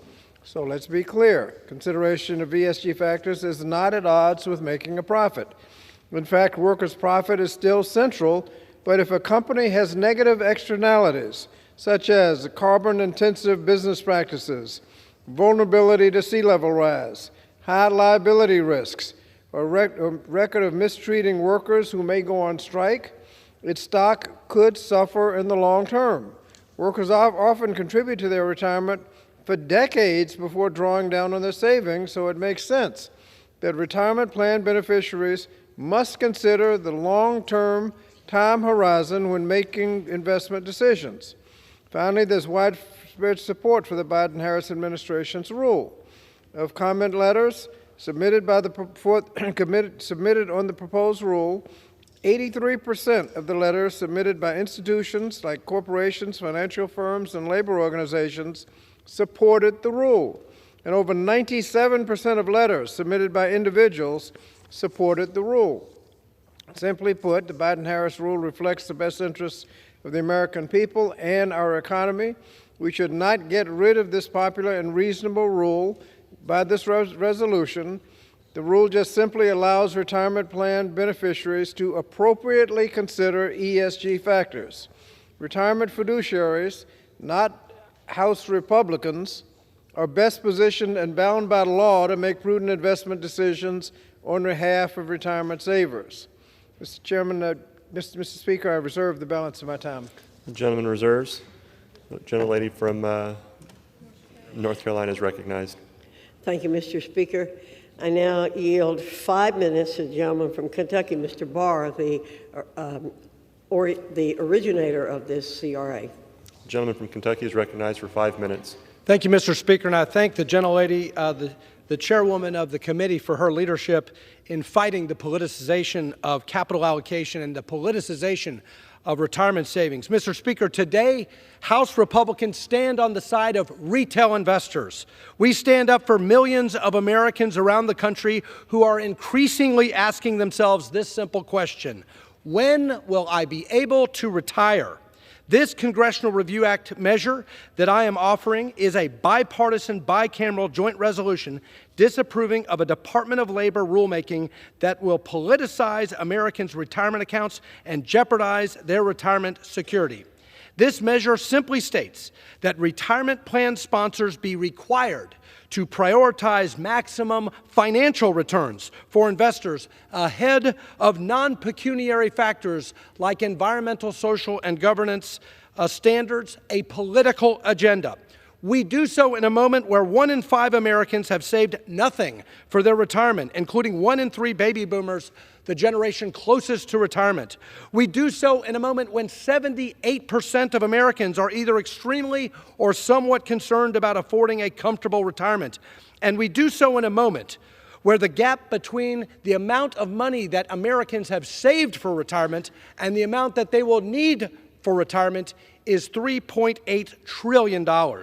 That's why, Mr. Speaker, Congress must act to block the Biden administration's recent rule that greenlights so-called ESG investing in millions of Americans' retirement plans, plowing them into less diversified, higher fees, and lower performing portfolios at precisely the time that we need to maximize financial security for Americans approaching retirement.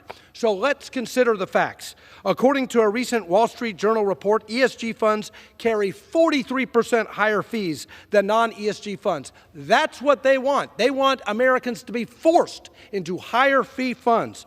A recent study from NYU and the University of Southern California found that over the past 5 years, global ESG funds have underperformed the broader market by 250 basis points per year, an average of 2.6% lower return than non-ESG funds. And this stands to reason because ESG funds are by design less diversified. This is investing 101. When you discriminate against energy stocks and you are heavy in tech, when you're in a tech sell-off, and when energy performs the market, Who loses? The American retail investor who has unwittingly invested in these fraudulent, cancerous funds. This means that an investor who put in $10,000 into an average global ESG fund in 2017 would have realized a $1,750 lower return than if they had invested in the broader market. And while some of my friends on the other side of the aisle argue that ESG investing is actually driven by investors themselves, not ideologues, at asset management firms or in the White House who want to push their environmental or social causes at the expense of retail investors, a 2021 study conducted by the University of Chicago and FINRA proves investors largely do not care. 21% of investors don't even know what ESG stands for. Is that popular? Is that what popular ESG is? And this neutrality nonsense.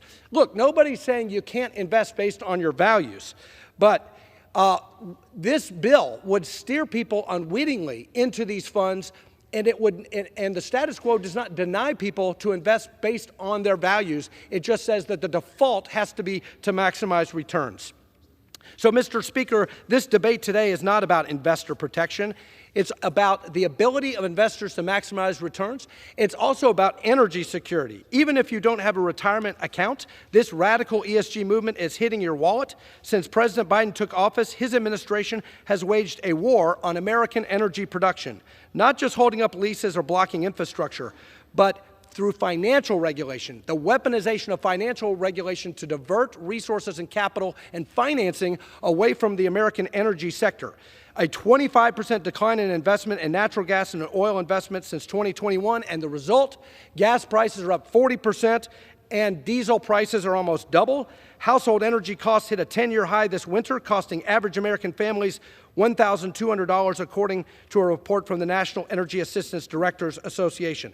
And these price hikes and the decline in investment in our energy supply come at the exact time that the Biden administration itself estimates that by 2050, almost half of our nation's energy supply will be made of oil and natural gas.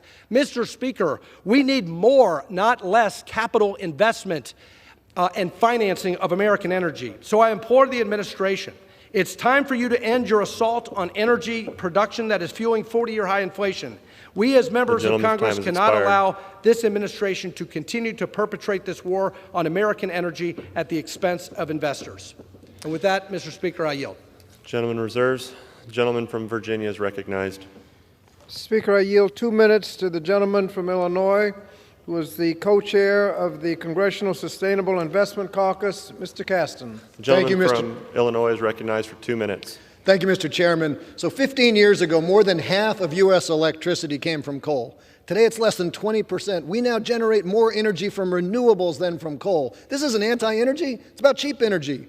2022, last year, 10% of all vehicle sales in the United States were EVs. That was up from 6% the year before, 2% the year before that. ExxonMobil and Chevron today are trading at about 8 to 9 times their earnings. I would compare that to companies like First Solar and Tesla that are trading at 40 to 60 times earnings. Let me dumb this down for you all. 10 years ago, if you shifted your investment portfolio away from fossil energy towards climate-friendly investments, you would be richer today. Now, my Republican colleagues, you all talk a good game about how you're into personal freedom, and yet you are taking individual investors' freedom away from them with this bill. You all talk a good game about how government should not be picking winners and losers. Why do you all keep picking losers? 2011, a guy named Hugo Chavez, he redirected Venezuelan oil worker pensions into a Ponzi scheme running by a political ally. And now my Republican colleagues, who a couple of weeks ago voted to oppose socialism in all its forms, are thinking that Hugo Chavez guy seems pretty smart. Let's do the same thing. You know what you call capitalism when you're losing? Woke capitalism. So, if you all are afraid of free markets, if you want to destroy workers' pensions, if you oppose individual freedom, if you want to force your constituents to invest in proven losers, then please vote for this resolution. Be honest about your values. For everyone else, vote no. I plan to do so proudly and honestly. Yield back. The gentleman yields. The members are reminded that to direct their conversations to the chair. The gentlelady from North Carolina is recognized.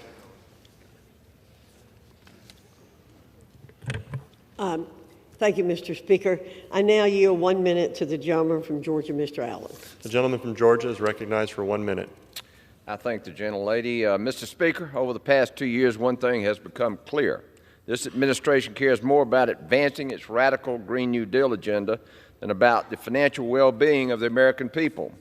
We've seen it with their energy policy, but the latest example is the Biden administration's rule to inject woke ESG factors into workers' retirement accounts. Thanks to President Biden's economic policies, workers' retirement savings were down 10% in 2022 compared to 2021. Why is this administration doubling down to further jeopardize Americans' retirement? Retirement plan sponsors have two responsibilities to their client: maximize returns and minimize risk. But the Biden rule will allow asset managers to impose a political agenda on Americans at the expense of retirement savings. The Biden administration should not be jeopardizing Americans' retirement by allowing plan managers to gamble their savings on ESG funds that have proven to be riskier and charge steeper fees. That's why I co-sponsored this bill with my friend Andy Barr to use our authority to nullify the Biden rule and protect Americans' hard-earned retirement savings from politically motivated mismanagement. Thank you, and I yield back. The gentleman reserves. The gentleman from Virginia is recognized. Mr. Speaker, I yield 2 minutes to the distinguished ranking member of the Health, Employment, Labor, Pensions Subcommittee, the gentleman from California, Mr. DeSaulnier. The gentleman from California is recognized for 2 minutes. Thank you, Mr. Speaker. Thank the gentleman for yielding. The Department of Labor's environmental, social, governance, and rule is good for retirees, and it's good for the American economy. Allowing ESG considerations can help financial professionals identify investments that will be sustainable in the long term in the best interest of their clients. The rule is not an ESG mandate. It simply clarifies that the professionals who make investment decisions for retirement plans do not violate their fiduciary duties by merely considering ESG factors. Existing law already says that these professionals' primary purpose is to make the best financial choices for the plans, and this rule does not change that at all. It merely is a recognition that if a company is inherently risky because of the business they do on their internal practices, its stock could suffer in the long run. Just like American consumers can be motivated to disinvest from companies that pollute or mistreat their workers, now investors will have the same abilities. As a ranking member of the Health, Employment, Labor, and Pensions Subcommittee, I have seen overwhelming support for this rule, especially from the financial industry. Rolling it back would be a significant step backward. I strongly oppose HJA Resolution 30 and encourage all members to do the same so they can leave retirement plan decisions to the retirees and the professionals they respect and they work with. Thank you, and I yield back. The gentleman yields back. The gentlelady from North Carolina is recognized. Thank you, Mr. Speaker. I now yield 3 minutes to the distinguished gentleman from Virginia, Mr. Good. The gentleman from Virginia is recognized for 3 minutes. Thank you, Mr. Speaker. Thank you, Chairman Fox. Today, the House can repeal a policy from the Department of Labor that harms Americans who simply want to save for retirement. This new rule from the Biden administration says that investment decisions in employer-sponsored retirement plans can be based on climate change and other environmental, social, or governance factors. So typically, without the knowledge of the retirees, their investment funds can be invested in underperforming investments that subsidize unreliable and unaffordable energy. Congress never originally intended for 401ks to be used to advance the priorities of the phony climate movement or to push a social justice agenda. They were simply intended to help people to have the resources they need in retirement. And if ESG-based stocks are higher performing, they would get those investment dollars anyway without this new rule. But Americans inherently know that investing should be about evaluating risk and return from a financial point of view. Hardworking Americans want to know that their investments have strong economic fundamentals that will help them build wealth over a lifetime of work. If Congress is successful in overturning this rule, the investing standard will return to one based on financial factors only. It's bad enough that Bidenflation has eroded the spending power of many retirement savings accounts. Matter of fact, the average retirement account is down 30% over the last 2 years. And many retirees are having to change their retirement plans or to downsize or to work longer. There's even an increase in the number of Americans who are borrowing or withdrawing from the retirement accounts before retirement, just trying to make ends meet. And still, the Department of Labor used executive fiat to leverage trillions of dollars that would be vested in retirement plans to advance their woke agenda that can't pass Congress. But with this vote, Congress can put in some checks and balances to work for the American people, and I urge my colleagues in the House and the Senate to protect the retirement plans of hardworking Americans by voting against this bill. And I yield back. The gentleman reserves. The gentleman from Virginia is recognized. Thank you, Mr. Speaker. Mr. Speaker, I yield 2 minutes to a distinguished member of the Committee on Education and the Workforce, the gentlewoman from Minnesota, Ms. Omar. The gentlelady from Minnesota is recognized for 2 minutes. Thank you, Ranking Member. Mr. Speaker, I rise today in strong opposition to Resolution 30. When we, as Americans, are given the opportunity to know what investments to make, the kind of investments that we can make, and the kind of impacts that they will have, that matters. That choice should always be with each one of us. The investments that we make might have an impact on the rest of the world. Many of us would be outraged if we knew that our investments went towards forced labor activities in China and other parts of the world. And yet this resolution would make it difficult for hardworking Americans to determine what investments are being made in their name. Our constituents deserve the freedom to access this information, to have the right to ensure that their money is being invested in a way that is aligned with their values. So I urge my colleagues to reject this resolution, to protect the rights of Americans, to make financial and moral decisions about the kind of investments that they want their retirement to be made of. Thank you, and I yield back. The gentlelady yields back. The gentlelady from North Carolina is recognized. Thank you, Mr. Speaker. I now yield 3 minutes to the gentleman from Wisconsin, Mr. Grothman. The gentleman from Wisconsin is recognized for 3 minutes. Thank you. Well, I'm glad this House resolution is before us today. We continue to march towards a different sort of government, and part of that different sort of government is the ESG ideology being imposed or encouraged on America's corporations. This is an ideological push on corporations, of which there is too much already. Already, particularly big corporations have seminars giving the left-wing view of the environment, the left-wing view of race, the left-wing view of agenda. And this is to further push down on them and say, here you are, Mr. Big Corporation. We'll give you a nice pat on the back if we use all of your stockholders' money to promote a political agenda.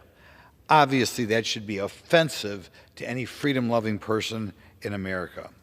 Of course, in addition to that, the new rule will, studies from UCLA and New York University shows that the average corporation that engages in this ESG stuff, their market goes up 6.3% instead of 8.9%.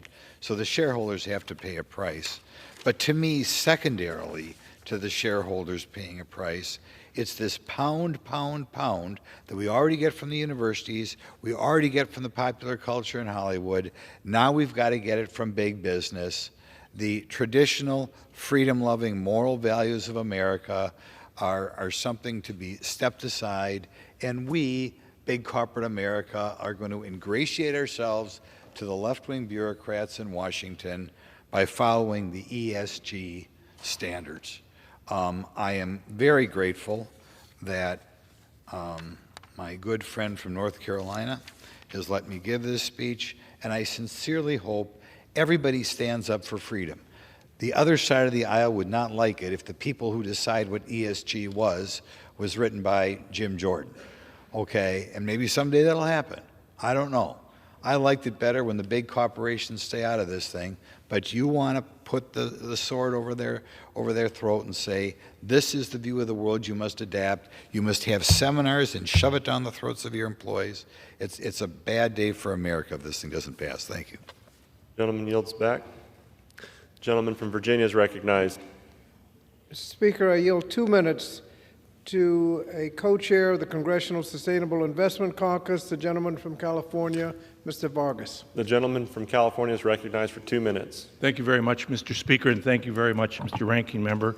Sometimes things around here get topsy-turvy, and we have a group here involved in an anti-capitalist crusade against free market principles, attempting to prevent financial institutions from allocating capital in accordance with investors' preference and risk management priorities. Under their proposed resolution, investment advisors can no longer consider environmental, social, and governance factors that materially impact a company's performance and bottom line. That means that your hard-earned dollars cannot be adequately invested because you, the American worker, are now exposed to greater risk. It's interesting, it doesn't say you must invest in ESG. All that the Biden administration says is you can, if you want to. Whatever happened to capitalistic ideals that you should be able to invest in what you want? You're trying to force people to say, no, you cannot invest looking at a strategy of ESG. That doesn't make any sense at all. Doesn't make any sense at all. It's anti-capitalistic, it's anti-market, and we should not support this resolution. With that, I yield back.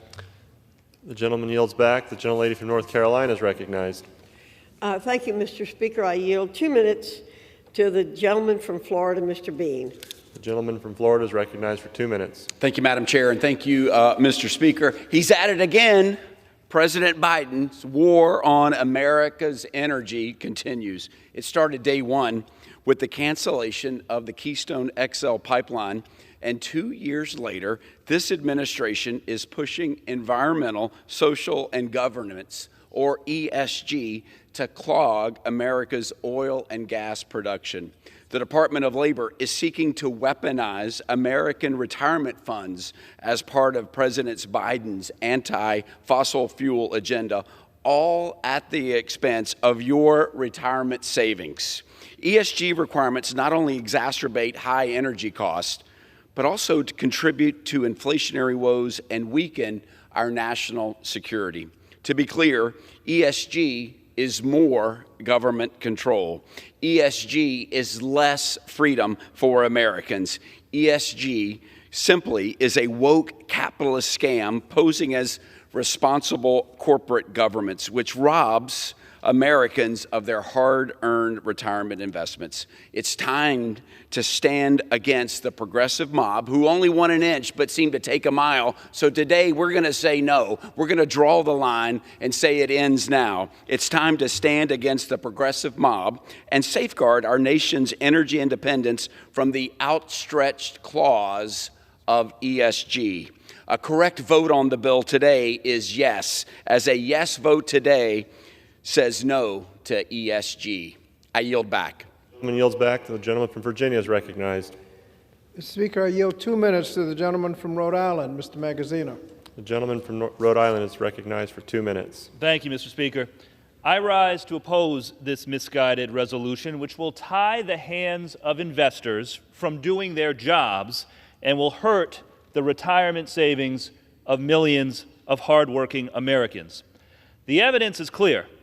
Companies that adopt thoughtful policies to manage their environmental, social, and governance risks outperform those that don't. I'll say that again. Companies that have thoughtful policies to manage their environmental, social, and governance risks outperform those that don't. Don't believe me? Ask the shareholders of BP, whose stock fell more than 50% after the Gulf oil spill, wiping out billions of dollars of shareholder value. Or Volkswagen, whose stock fell 45% after they were caught cheating on emissions tests. How about Norfolk Southern? They're in the news lately. Their stock is tanking because of their inattention to managing the safety of their operations. The fact is that environmental, social, and governance issues are financially material to company performance, and any investor who knows what they are doing would be foolish to ignore those factors. I know this because as state treasurer and as an investor in the private sector, I spent the last 10 years studying corporate performance, and ESG issues matter. But even if you don't agree with me, even if you think that environmental and social issues are not material to performance, you ought to at least believe that in a free market, investors should have the power to make their own decisions and to choose which factors they think are material or not. Let them use their professional judgment. Don't try to police what the investors are thinking when they're making decisions. Why is it that the Republican majority, which claims to be the party of limited government and free markets, are abandoning their free market principles and trying to dictate to investors what they have to think? It makes no sense. If anyone was wondering what this is about, it is not about free markets. It is not certainly about protecting workers' retirement security. It's about standing up. The gentleman is recognized. Yeah. I yield an additional minute. The gentleman is recognized for another minute. Look, I'll just say again, and thank you to the ranking member, let's be honest about what this debate is really about. It is not about protecting worker retirement savings. If we were serious about that, we would be saying that ESG is material and should be considered. It is not about free market principles. Could it be that it has to do with the oil and gas industry pouring tens of millions of dollars into campaign accounts on the Republican side? Could that be what is driving this? Well, I think we see now where the priorities of our colleagues on the Republican side lie, not with workers, not with free market principles, but with doing the bidding of the oil and gas industry. And with that, I yield back. Gentleman yields back. The gentlelady from North Carolina is recognized. Thank you, Mr. Speaker. I yield 2 minutes to the gentleman from Kentucky, Mr. Barr. The gentleman from Kentucky is recognized for 2 minutes. I thank the chair, and I don't know if my colleagues on the other side of the aisle don't understand the existing law and what this resolution does and the Department of Labor's new rule is, or whether they're just trying to confuse the listeners and the watchers here today. Because the truth is, this is not material for the vast majority of Americans. The studies show that most Americans don't even know what ESG is. And to the extent Americans do find it material, nothing in this resolution prohibits an American from allocating their capital the way they want to. But what this resolution will do is stop the Department of Labor from coercing Americans into lower performing, higher fee, less diversified, politicized funds. We must stop the politicization of allocation of capital. And when my friend from Illinois says, well, why are Republicans picking losers? Really? Really? In 2022, the S&P 500 energy sector ended the year a whopping 59% higher than where it started, amid a brutal bear market in which the S&P 500 overall lost 20%. If you are invested in ESG in 2022, you are a massive loser because you are divested from energy. Stop the politicization of capital. If you want to give Americans freedom to choose what is material for them in investing, vote against the Department of Labor rule, which would conceal what the Department of Labor is doing, which is steering Americans into investments that have political values that they disagree with. Give Americans true transparency. Go back to the Department of Labor rule under the Trump administration, which says the default should always be consistent with ERISA, maximizing financial performance. And if you want an alternative, if you want to subordinate financial returns to the environment, to climate change, to social justice, to whatever, and you really don't care about your retirement security, then you can choose that. But let the American investor decide, and the default should always be maximum investor returns. I yield. The gentleman yields. The gentleman from Virginia is recognized. Mr. Speaker, I'm prepared to close. The gentleman reserves. My time. The gentlelady from North Carolina is recognized. Thank you, Madam Speaker. Madam Speaker, it's a little ironic that our side of the aisle is being accused of being anti-capitalist and anti-free market. I'd like to clarify for the record the content of the Trump Department of Labor rule on retirement plan ESG investing. Under the Trump rule, if a fiduciary finds that an ESG factor is a pecuniary or financial factor, it can be considered when investing and exercising shareholder rights. Here are a few excerpts of the Trump rule to set the record straight. Nothing in the final rule is intended to or does prevent a fiduciary from appropriately considering any material risk with respect to an investment. Another quote, the ERISA fiduciary duty of prudence requires portfolio-level attention to risk and return objectives reasonably suited to the purpose of the account, diversification, cost sensitivity, documentation, and ongoing monitoring. The proposal was not intended to suggest that these principles apply other than neutrally to all investment decisions. To suggest that the Trump rule barred a fiduciary from appropriately considering any factor that may be material to an investment is blatantly false. If anything, the Trump rule was neutral as to the prudent decisions of fiduciaries. And with that, Mr. Speaker, I reserve, but if my colleague is ready to close, I will close also. Gentlelady from North Carolina reserves. Gentleman from Virginia is recognized. Thank you, Mr. Speaker. Mr. Speaker, I yield myself the balance of the time. The gentleman's recognized. Thank you. Mr. Speaker, during this debate, we've heard a lot about ESG investing, and it's clear there's a difference of opinion on it, but whether members of Congress see things the same way is not the point. What matters is that the Biden-Harris rule puts the decision-making when it comes to considering ESG factors where it belongs, in the hands of retirement plan beneficiaries who are best positioned and bound by law that has not changed to act prudently on behalf of plan participants. And that's where the decision-making should stay. They, not members of Congress, know what's in the best interest of their plan participants, and they are bound by their fiduciary responsibilities to do the right thing. Now, when supporters say that the fiduciary should not consider non-pecuniary factors, they ignore the fact that ESG factors are can in fact be pecuniary, because often ESG factors, such as sea level rise, can have a profound effect on the value of an investment. Those who recognize this should be able to make reasonable investments based on that knowledge. Now, Mr. Speaker, I have asked unanimous consent to submit several letters from organizations opposed to H.J. Res. 30. 83% of institutions that submitted comments were in favor of the underlying rule.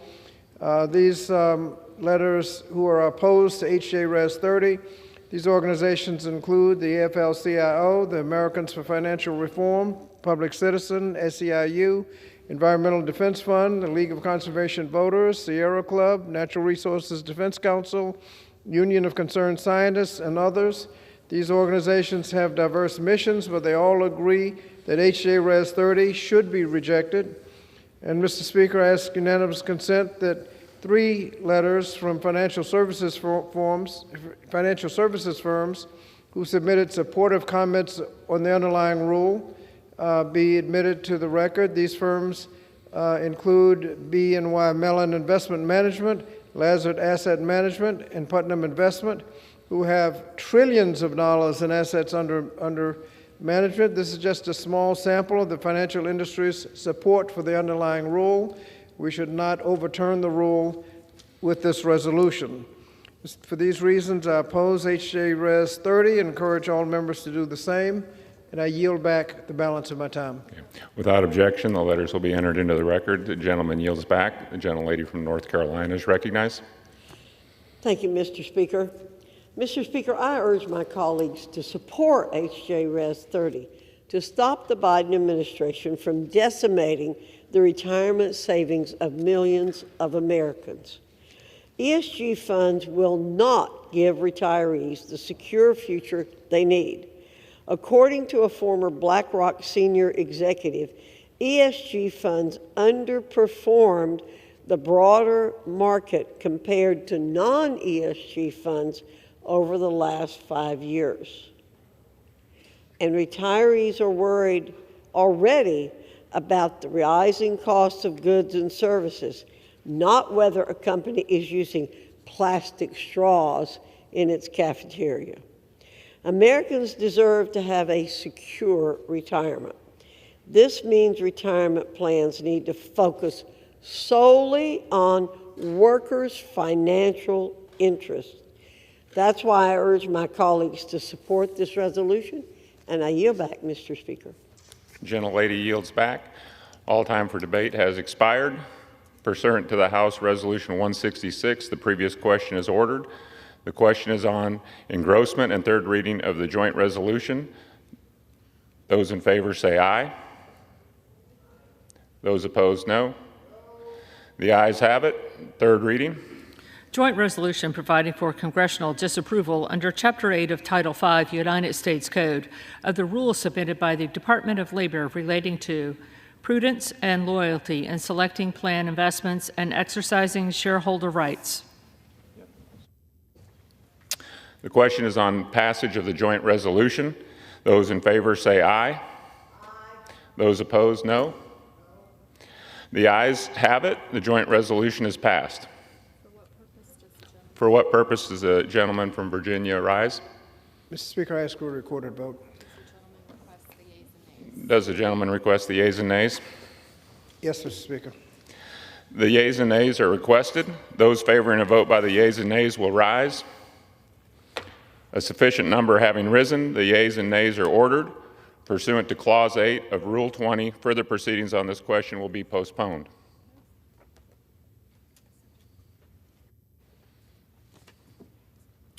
Pursuant to Clause 12A of Rule 1, the Chair declares the House in recess subject to the call of the Chair.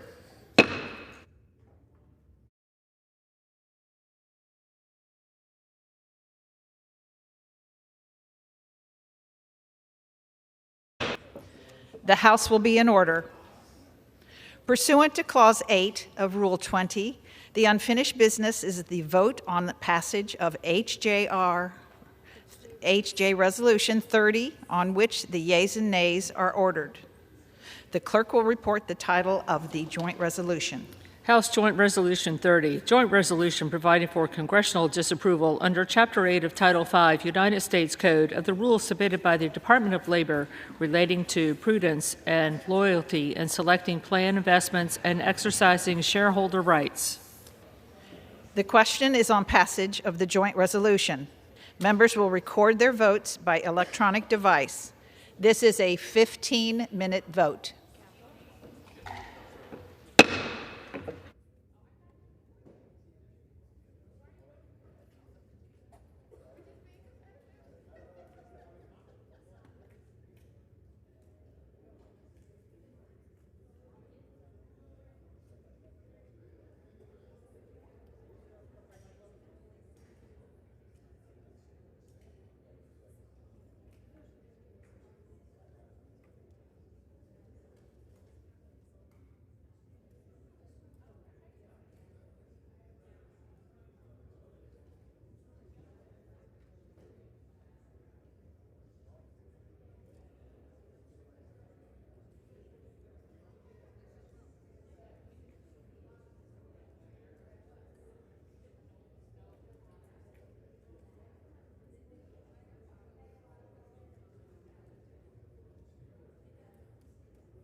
Read this.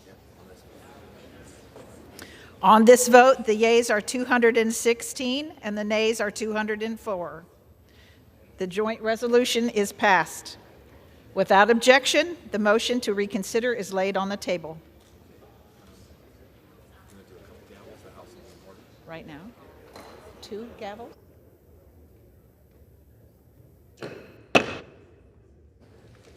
The House will be in order.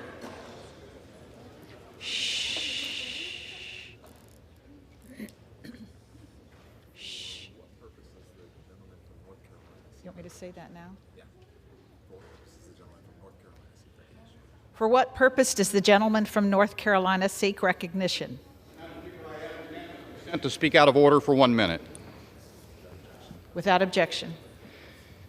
Madam Speaker, it is my honor to gather with other members of the North Carolina delegation on the floor this evening to acknowledge the passing of a great North Carolinian, the Honorable Jim Broyhill, who passed away at the age of 95 last week.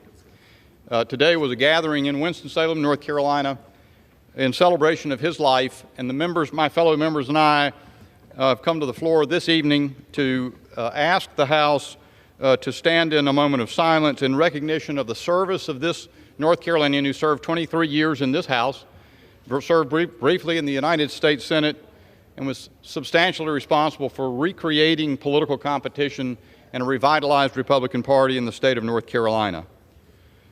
On behalf of the North Carolina delegation, I ask the House do now observe a moment of silence in the honor of Senator Jim Broyhill.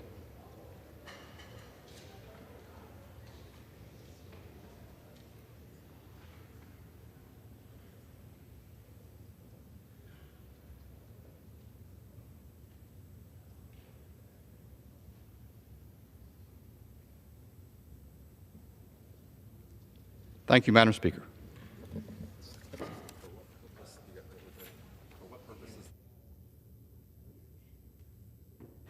For what purpose does the gentlewoman from New York seek recognition? Madam Speaker, I ask unanimous consent that when the House adjourns today, it adjourn to meet at 9 a.m. tomorrow. Without objection. For what purpose does the gentlewoman from New York seek recognition? Madam Speaker, by direction of the House Republican Conference, I send to the desk a privileged resolution and ask for its immediate consideration. The clerk will report the resolution. House Resolution 179, resolved that the following named members be.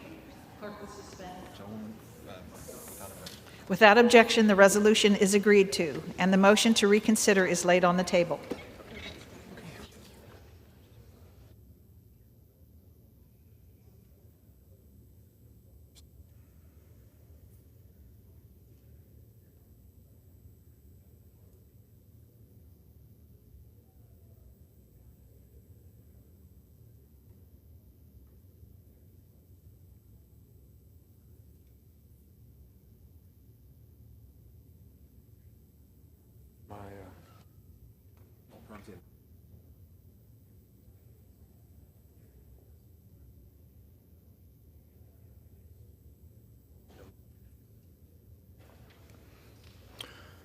For what purpose does the gentleman from Kentucky seek recognition?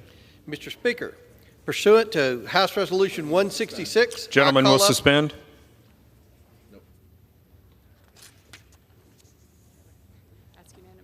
I ask unanimous consent that all members have 5 legislative days to revise and extend their remarks. So be so ordered. Will the gentleman specify which measure? Mr. Speaker, pursuant to House Resolution 166, I call up the bill.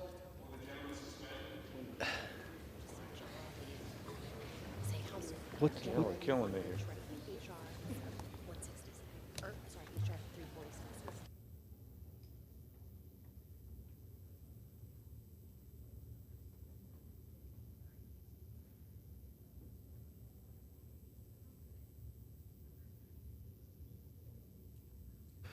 For what purpose does the gentleman from Kentucky seek recognition? General leave on H.R. 347. General is recognized. Pursuant to House Resolution 166 and Rule 18.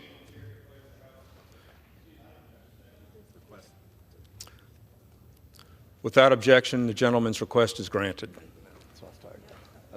Pursuant to House Resolution 166 and Rule 18, the Chair declares the House in Committee of the whole House on the Senate on the State of the Union for further consideration of H.R. 347. Would the gentlewoman from West Virginia, Mrs. Miller, kindly take the chair?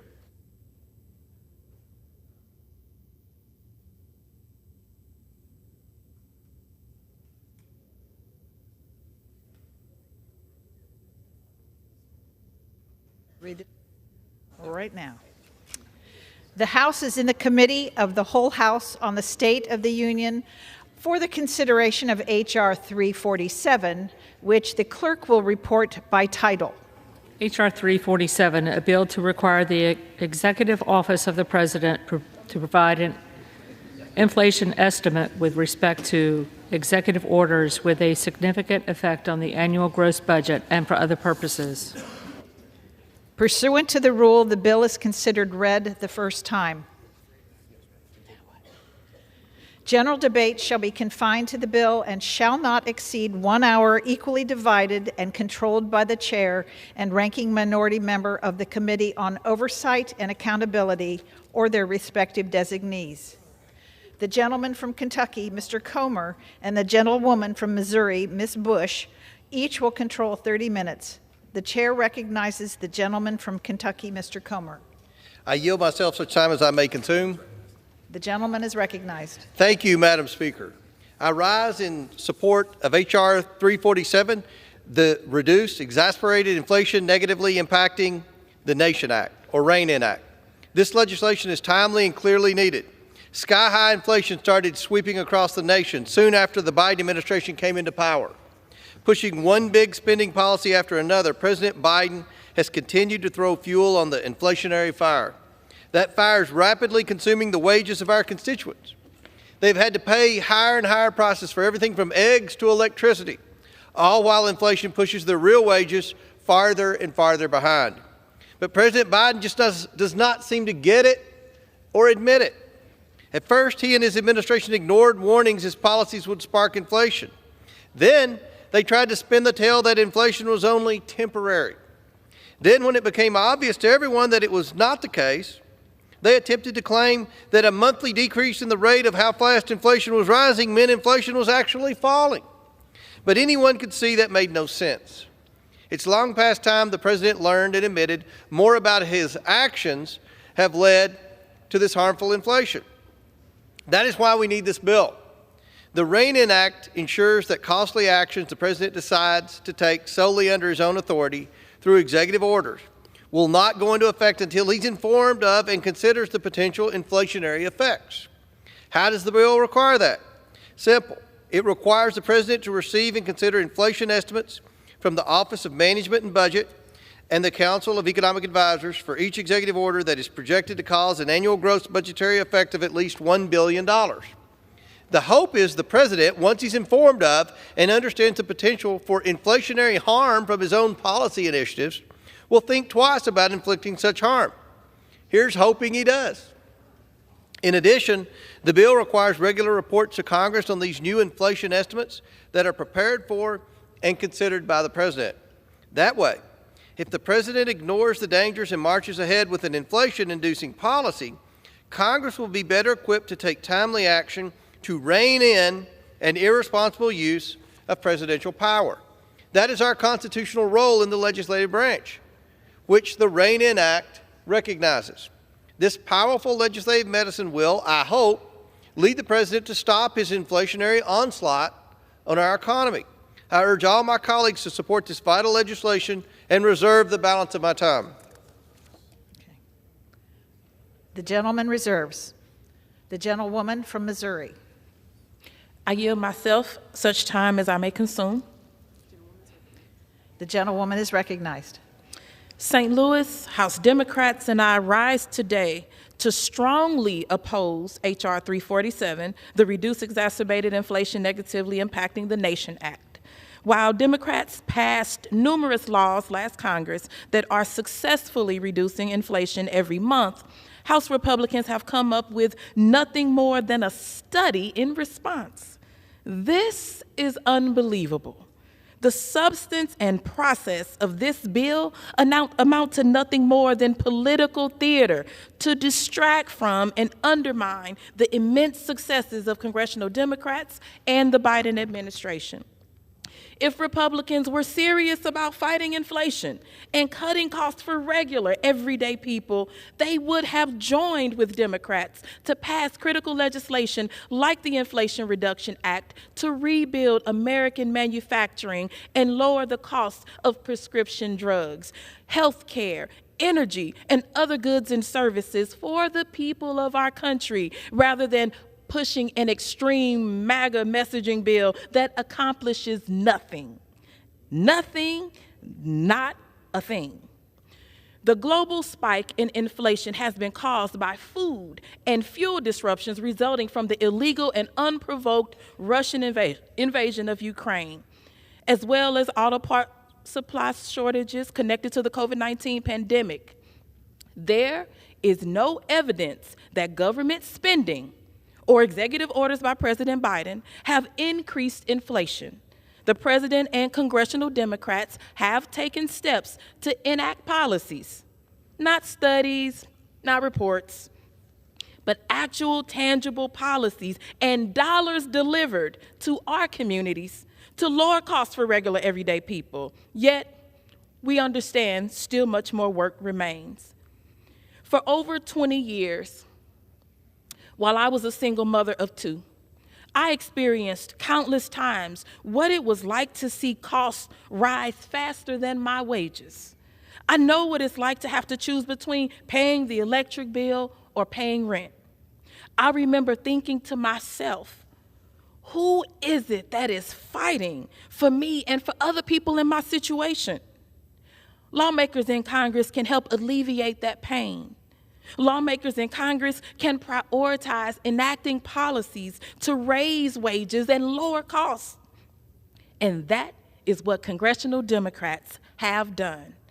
For so many people in my community of St. Louis and around the country, skyrocketing rents and high utility costs are consistent barriers to keeping families safe and fed. And that is a moral and policy failure. We've seen how people's lives improved when the federal government stepped up to enact a moratorium on evictions or sent urgently needed stimulus checks to families or expanded the child tax credit or capped insulin at $35 a month. Those are the actions that saved lives. That's what we need, and we need more of that now. But here we have a report. However, what my House Republican colleagues have demonstrated this Congress and what they are demonstrating here today with this bill is that they are not serious about governing. They've circumvented regular order to bring this hollow bill to a vote on the House floor, even as people continue to suffer the consequences of inflation and flawed responses that exacerbate unemployment. Corporations, especially in the energy industry, have capitalized on this crisis to raise prices for everyday people and for families. Last year, Exxon made $56 billion in profits, using inflation as a cover to fleece regular everyday people just trying to get to medical appointments or to school. I oppose this bill because I'm aware of what it is. It's a distraction from our work for our constituents. It's a waste of government resources, and it's a squandering of time that we should be using to rein in corporate greed and support those of our neighbors who need our help the most. I oppose this bill because it isn't a meaningful way to legislate. It is a political stunt. Thank you, and I reserve the balance of my time. The gentlewoman reserves. The gentleman from Kentucky. Madam Chair, I yield 2 minutes to the gentlewoman from New York, the sponsor of the bill, Ms. Stefanik. The gentlewoman is recognized. Madam Speaker, I rise today to urge my colleagues to support my Rein in Inflation Act.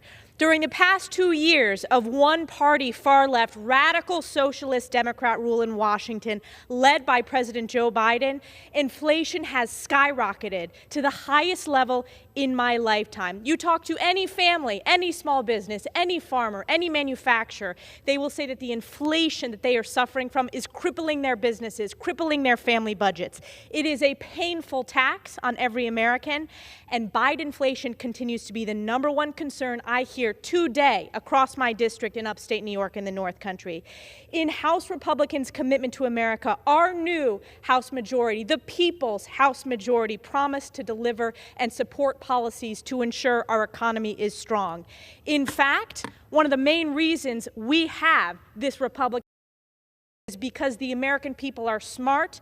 They know that the historic inflation, the highest rate of inflation in my lifetime, is a direct result of Joe Biden's executive orders and the trillions and trillions of reckless and wasteful spending from single-party Democrat rule. In fact, in Joe Biden's first year in office, he issued more executive orders than any president in my lifetime. This reckless far-left agenda cost hardworking families more than $1 trillion in taxpayer dollars and even more in the added cost of inflation. Whether it was canceling the Keystone XL pipeline on his first day in office to pushing his out-of-touch and costly Green New Deal regulations, Joe Biden has fueled this inflation crisis and caused this inflation crisis working with the previous radical socialist Democrat majority. By passing the Rein in Inflation Act, House Republicans will demand transparency for the American people by revealing just how much Biden's executive orders are costing hardworking families and the painful impact that has on inflation. What are the Democrats so afraid of? This is about transparency for the American people. And it is long past time for Joe Biden to take into account this harmful impact of this failed far-left agenda. Today, House Republicans are laser focused on fulfilling our commitment to America Your time has expired. I yield 30 more seconds to the gentlelady from New York. By reining in historic inflation, historic Bidenflation, on behalf of hardworking American families and small businesses, not just in my district, but across this great nation. I yield back to Mr. Comer. Reserve. The gentleman reserves. The gentlewoman from Missouri. I now recognize the distinguished gentlewoman from New York, Representative Ocasio-Cortez, for 5 minutes. The gentlewoman is recognized. And I thank the great representative from St. Louis, Ms. Bush, for yielding her time. I rise today to speak against H.R. 347, the quote-unquote Rein in Inflation Act. And I'll start my remarks today by saying how ironic it is that we spent, and Republicans spent, the entire first week of this session entangled in a fight in order for them to get the votes to secure a Speaker of the House. And the whole crux of that entanglement was, and part of it, was rules to maintain regular order in the House. Rules to maintain regular order. Because just as we go back to Schoolhouse Rock, you introduce a bill, it's supposed to go to committee, you get a markup on that committee, a hearing in that committee, a vote in that committee, and if that bill can survive a committee vote, it comes right here to the floor of this House. And we spent a whole week tied up in the beginning of this term trying to reassert that order. And then, today, one of the first acts that we have from this oversight committee is to subvert that, because perhaps they knew that this would not survive their own committee, and so it goes straight to the floor for a vote, subverting all of those arguments that Republicans were making about restoring order to this House. But let's get into the substance of this bill. Ironically, if they had gone into this order, if they had gone through regular order, they may have caught that this bill does nothing to rein in inflation, in part because in their haste to put it together, my colleagues on the other side of the aisle committed an incredibly basic drafting error that makes this bill completely unenforceable. Even if we agreed on their ends, the haste and the rush to put this together and skip committee has created a drafting error that doesn't even make this bill enforceable. But even putting that error aside, my colleagues and I seem to have wildly different definitions of what actually is considered inflationary. While Republicans have labeled virtually any federal spending during the pandemic as inflationary, while railing against the child tax credit that helped babies continue to be fed and diapers on their bottoms, that help families stitch things together, while they've railed against the eviction moratoriums and the Paycheck Protection Act, Moody's Analytics found that the American Rescue Plan prevented this country from slipping into a double-digit recession.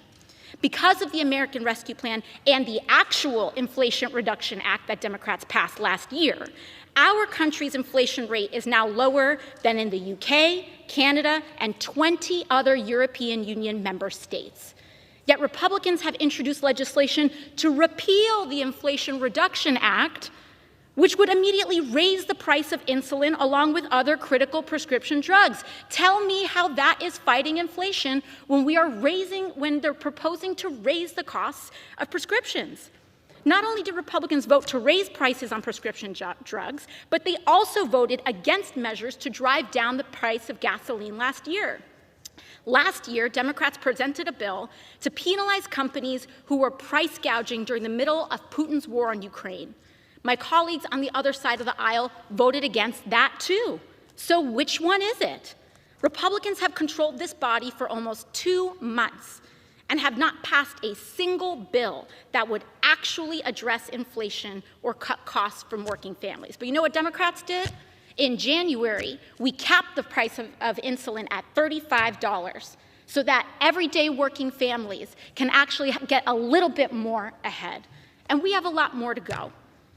But we don't even see a carefulness and a thoughtfulness from the other side of the aisle to even draft the language in this bill properly. It's not even ready for a vote. So why should we? And for that reason, I urge my colleagues to vote no on the so-called Rein-In Inflation Act. And with that, I yield to the distinguished gentlewoman of St. Louis, Cori Bush.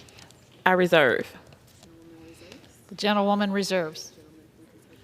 The gentleman from Kentucky is recognized. Madam Chair, I yield 3 minutes to the gentlelady from Colorado, Ms. Boebert.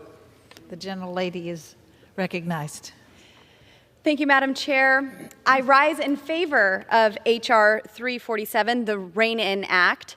And I do think that it is very rich that my colleagues on the other side of the aisle are talking about regular order all of a sudden. My first 2 years in Congress, there was no such thing as regular order. In fact, I served on the Budget Committee, and we passed 2 budget reconciliations on the House floor. They passed 2 budget reconciliations on the House floor without it going through committee, completely bypassed committee. First one was $1.9 trillion. The next one, $700 billion.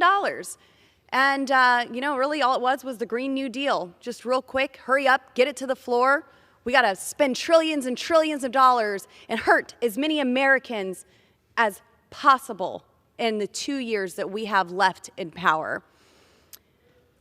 With this Rein-In Act, this bill will hold Joe Biden accountable for his reckless spending that he's approved by my Democrat colleagues who hastily sent all of these bills to him, rushing him to spend trillions and trillions of American taxpayer dollars. His reckless spending will now be required. His administration will be required to publish the inflationary impact of executive orders before enacting them. My constituents are struggling to deal with disastrous effects of Bidenflation. Under 2 years of one-party rule, Joe Biden and Nancy Pelosi unleashed a record inflation crisis on the American people that has decimated their bank and retirement accounts, increased gas prices to record levels, raised utility bills, drove up grocery costs, and made it harder to live for the people in my district, Colorado's 3rd District, and all throughout this great country. The primary root cause of this record-breaking inflation was trillions of dollars of wasteful federal spending. In Joe Biden's first year in office alone, he issued more executive orders than any other president in my lifetime, costing taxpayers more than $1 trillion. The American people said loud and clear last November that enough is enough. They have empowered this new majority to demand transparency by revealing just how much Biden's executive orders are costing American families and small businesses. I want to thank my colleague and chairwoman of the Republican Conference, Elise Stefanik, for her work to hold Joe Biden and his administration accountable.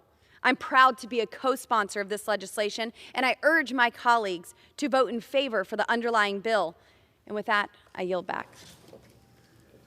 Reserve. The gentleman reserves. The gentlewoman from Missouri. I now recognize the ranking member of the Oversight Committee, Jamie Raskin, for 5 minutes. The gentleman is recognized. And thank you, Madam Speaker, and I want to thank the distinguished ranking member of the subcommittee for her leadership on this, on refuting this legislation.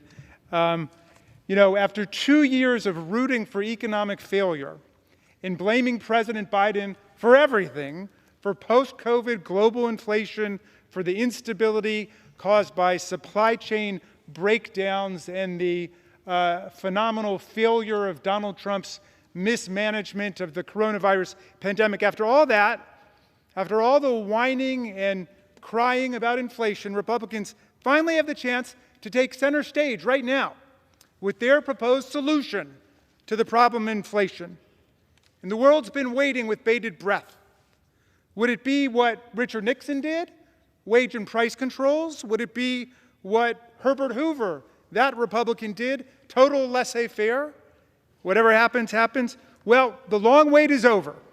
The GOP has now debuted their big plan for dealing with inflation in America with H.R. 347, something called the Rein-In Act, which stands for the Reduce Exacerbated Inflation Negatively Impacting the Nation Act. It's a bill for a mandatory reporting requirement related to executive orders that might apply to 2 or 3 executive orders a year.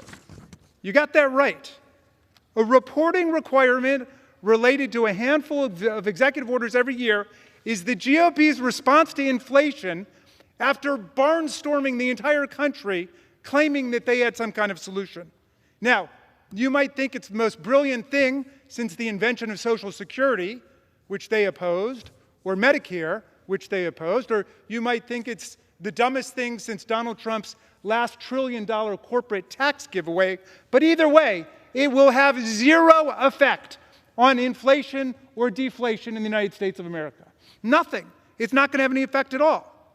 Now, I know our friends in the GOP are interested in this session of Congress in tortured, inscrutable, incomprehensible acronyms, and so they can have the Rein-In Act, which they seem very connected to, but I want to suggest a better title that will still conform to their acronym. Let's call it the Running on Empty Initiative based on No Ideas None Act. How about that? The legislation was hatched without any hearing, and it shows it has no legislative meaning and no potential economic consequences. Even as reporting bills go, it's pathetically weak, as it doesn't even require publication of the report. They came up with a reporting requirement that didn't even require the report to be published. Look, executive orders are not the cause of inflation, and there is no economic research suggesting they are. The most conservative economists in the world will tell you that inflation is a complex global phenomenon connected to prices, supply chains, supply and demand curves, and unemployment rate. Since 2020, inflation has risen worldwide, exacerbated by supply chain delays caused by the pandemic, and then Vladimir Putin's filthy war of aggression in Ukraine, which some of our friends over there support. President Biden has created something like an economic miracle out of the chaos handed to him by Donald Trump. After signing his massive tax giveaway, Trump's failed state dysfunctional response to COVID plunged America into its most severe economic contraction since 1946. Someone dispute that. The unemployment rate rose to 14.8% under Donald Trump. the highest on record since the Bureau of Labor Statistics began collecting data in 1948. And in 2021, Biden and the Democrats got to work. We passed the American Rescue Plan, which fueled a strong, equitable economic recovery with historic reductions in unemployment, in poverty, and economic hardship. Real GDP increased by 5.7%. The unemployment rate decreased to 4%, surpassing all forecasts. Wages increased by 5%, with the highest increases going to lower economic income earners. So, Democratic policies have allowed the U.S. to absorb the shock of rising inflation engulfing the globe since 2020. That's serious economic policy, what President Biden and the Democrats are engaged in, and they have a silly little symbolic messaging bill for a couple of notations they didn't even want to publish originally within the process of offering executive orders. Meantime, 30 seconds. One more minute to Mr. Raskin. Thank you. We created 12 million new jobs in America. How many million jobs do they want to erase over there in their desperate, sudden pursuit of inflation? You know, they raised the debt limit 3 times under Donald Trump. Now they talk about the debt limit all the time. They raised it 3 times, and they contributed under Donald Trump 25% of all the debt in the United States from George Washington to Joe Biden. 25% of the debt under one president, Donald Trump. And they did that, and now they dare come talk to us about inflation, and the bill that they advance is one to have some people pass some more paperwork around. Come on, give me a break. Give us something better than the running on empty initiative with no new ideas at all. We recommend a no vote. What real economic action requires is precisely what President Biden is already doing. I yield back. The gentlewoman reserves. I'm prepared to close. I just said the gentlewoman reserved. The gentleman from Kentucky. Madam Chair, I have no further speakers, and I'm prepared to close. The gentlewoman from Missouri is recognized. I yield myself such time as I may consume. The gentlewoman is recognized. Over the past 2 years, through the Inflation Reduction Act, the American Rescue Plan, the Infrastructure Investment and Jobs Act, and other successes, Democrats and President Biden have made historic investments in public transit, renewable energy, health care, and economic stability. We have created jobs. We have advanced justice. We have advanced equity. We have reduced greenhouse gas emissions, and we have slowed down inflation. We put hundreds of dollars in people's pockets. We capped the price of insulin. We invested in people. As a result, when adjusted for inflation, wages have risen for so many families over the last 7 months, and unemployment remains at its lowest level since 1969. However, we need to do so much more. Many of our neighbors, particularly those with the greatest need, are suffering from the consequences of high costs across the board. I'm glad House Democrats controlled the House during the pandemic. This bill makes a mockery of people living in poverty who need meaningful relief. The Republicans' big idea, the big plan that we've been told about and waiting on, is to write a flawed bill that mandates, guess what? More paperwork. Give me a break, as my ranking member just said. I know what it's like to be at risk of eviction. I know what it's like to be hungry. I know what it's like to be cold, so cold that you don't know if you'll survive the night. Never one time when I was living out of my car with my 2 babies did I ask for a report from Congress for help. I needed diapers. I needed food. You can't eat a report. If this bill was to move forward, no one will be saying, I'm so glad I used this report to pay the rent. Let me take shelter with this report because Congress did their job. Let's take real care, actual care of the people. I oppose this bill, and I yield back. The gentlewoman yields back. The gentleman from Kentucky is recognized. Thank you, Madam Chair. This legislation asks every member to answer 2 simple questions. First, do you want the president to know what the inflationary dangers are before he takes executive actions? And second, when the president knows about the economic dangers of a policy and inflicts them on our constituents anyway? Do you want to be better informed so that Congress can take the necessary action to rein in the executive branch? The answers to both of those questions ought to be yes. This bill makes sure both the president and the Congress have the necessary information so we can discharge our duties more efficiently and responsibly. Our constituents back home who have been suffering from the inflationary effects of Washington's poorly thought out policies deserve nothing less. I urge my colleagues to support this much needed bill, and I yield back the balance of my time. The gentleman yields back. All time for general debate has expired. Pursuant to the rule, the bill shall be considered for amendment under the 5-minute rule. The bill is considered as read. No amendment to the bill shall be in order except those printed in House Report 118-4. Each such amendment may be offered only in the order printed in the report by the member designated in the report, shall be considered as read, shall be debatable for the time specified in the report, equally divided and controlled by the proponent and an opponent, shall not be subject to amendment, and shall not be subject to a demand for division of the question.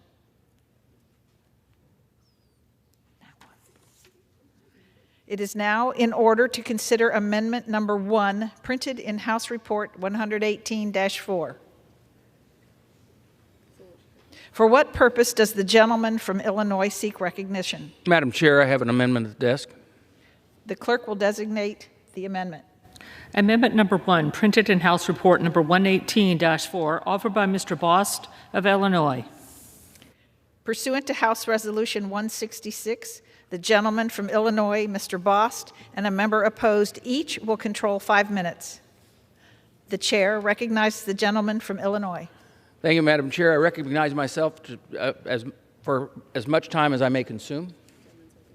The gentleman is recognized. Thank you, Madam Chair. According to the Bureau of Labor Statistics, the Consumer Price Index is defined as the average change over time in the prices paid by urban customers. Now, let me say that again. Urban customers. What about the 46 million Americans who live in rural areas? Or the 2.6 million workers that are working on a farm? Or the 1.3 million in the military? They are crushed by inflation as well. You know, Illinois 12th District is one of the largest agricultural districts in the region. It's also home of Scott Air Force Base. But all too often, these hardworking, God-fearing patriots are ignored by the D.C. swamp. You know, the president can't ignore their needs simply because they don't live in liberal cities like New York, L.A., and Chicago. So, my amendment is simple. Since the spending patterns of military personnel, individuals in rural areas, and farm households are not included in the CPI, they must be taken into account separately in this report. These are the individuals who produce the food on our kitchen tables, the ones who raise their right hand and swear to defend our nation. They deserve to be represented, to be heard. My amendment ensures that they are. I reserve the balance of my time. The gentleman reserves. For what purpose does the gentleman from Maryland seek recognition? I did just have a question, Madam Speaker, that I would raise. Does the gentleman claim the time in opposition? I do claim the time. Yes, I do.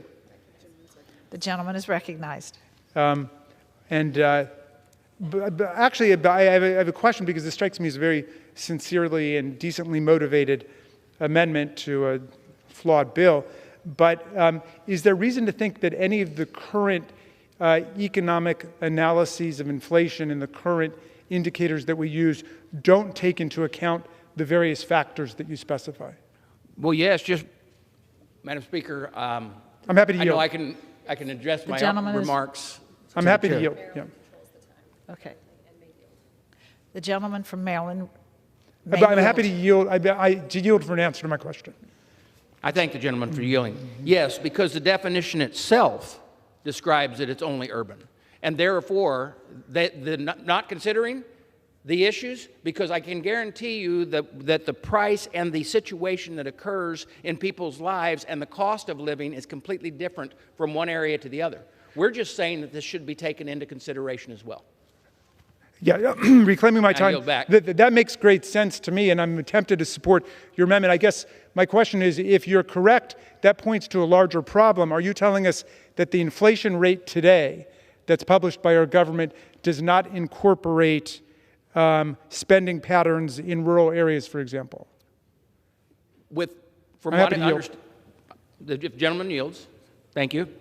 It is my understanding, by the definition, that would be the case that everyone should be considered. And by this definition, it is not everyone that's considered, only urban. I'm sorry, by which definition are you specifying? By the definition that with the Consumer Price Index is defined as the average change over time in prices paid by urban customers. Not by all customers, which would include the people I was talking about, but urban only. I see. Okay, I'm reclaiming the time, and I don't know what the reason for that is, and thank you for educating me that I wasn't aware of it.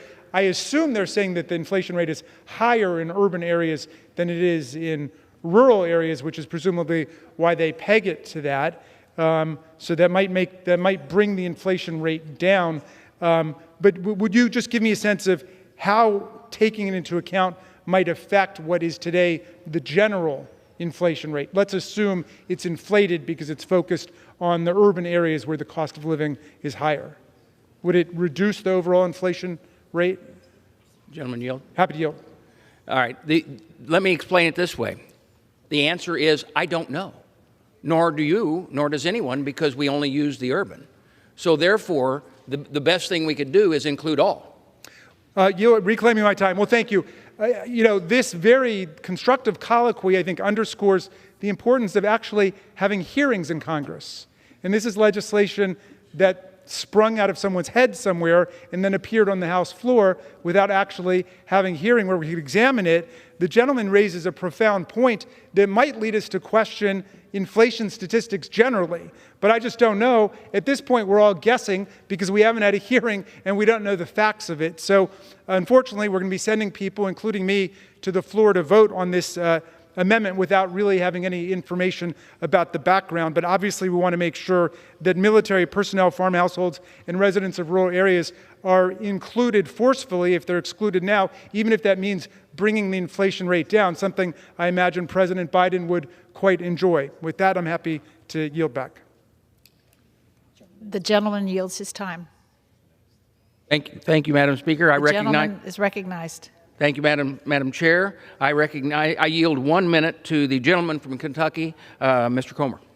The gentleman from Kentucky is recognized. Thank you, Madam Chair. I rise in support of the amendment. My colleague's amendment makes an important improvement to the bill.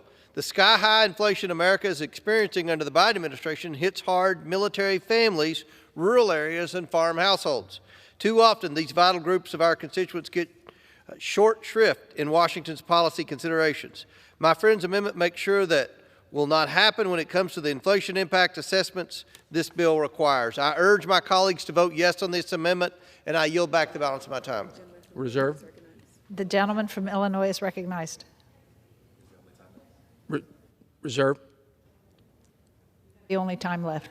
Thank you, Madam Speaker. I appreciate the input from everybody involved, and I ask for positive consideration, and I yield back. The gentleman yields back. The question is on the amendment offered by the gentleman from Illinois. Those in favor say aye. Those who oppose say no. In the opinion of the chair, the ayes have it. Madam Chair, I'd like to request a recorded vote.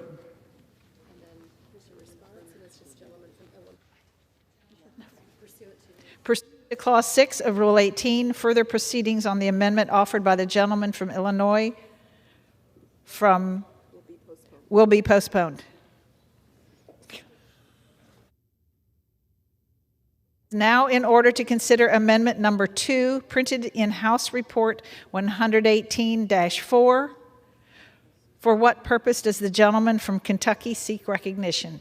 I have an amendment at the desk. The clerk will designate the amendment.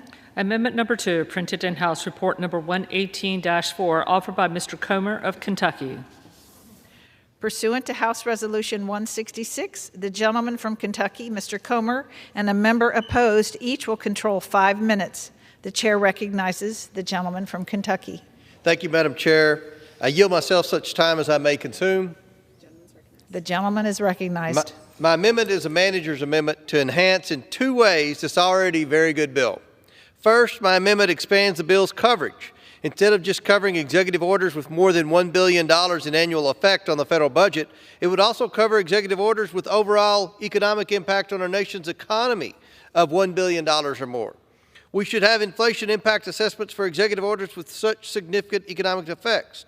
One such order, for example, would surely be Executive Order 13992, by which President Biden revoked President Trump's major regulatory reform orders. As we all know, President Trump's orders contributed massively to the booming economy America had during the last administration. Beyond doubt, their revocation inflicted more than $1 billion of annual harm on the economy. Their repeal also makes it harder for American companies to produce a host of goods and services.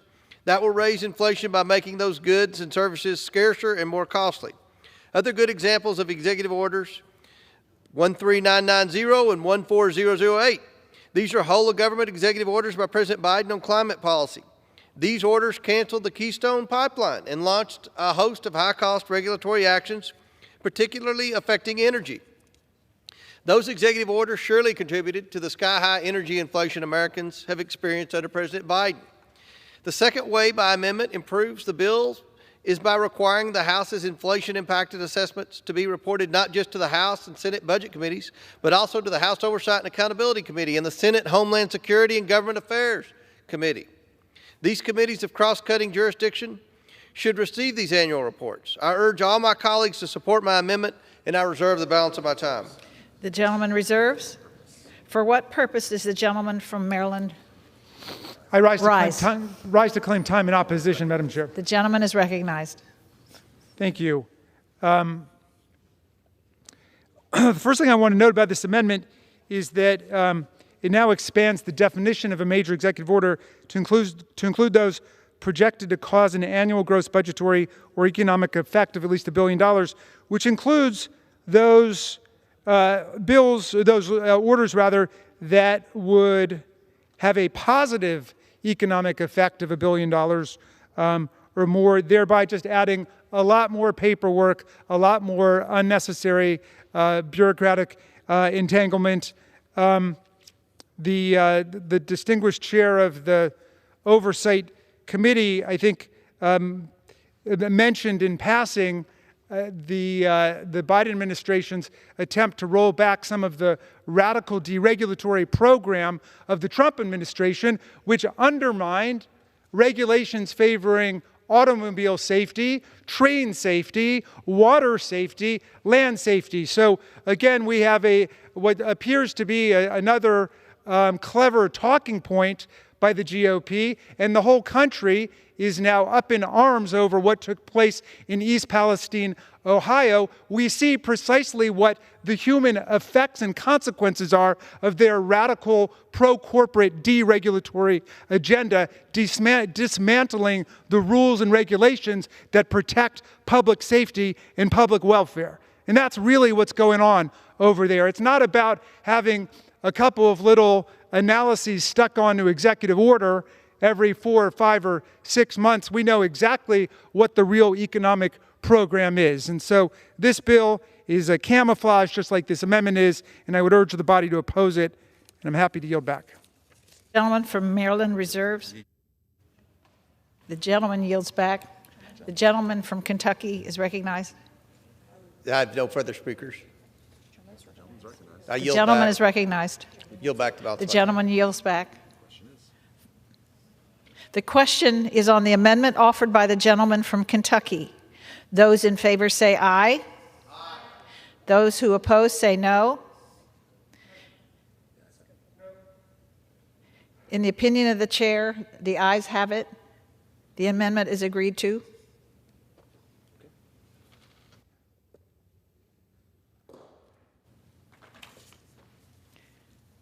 starting in.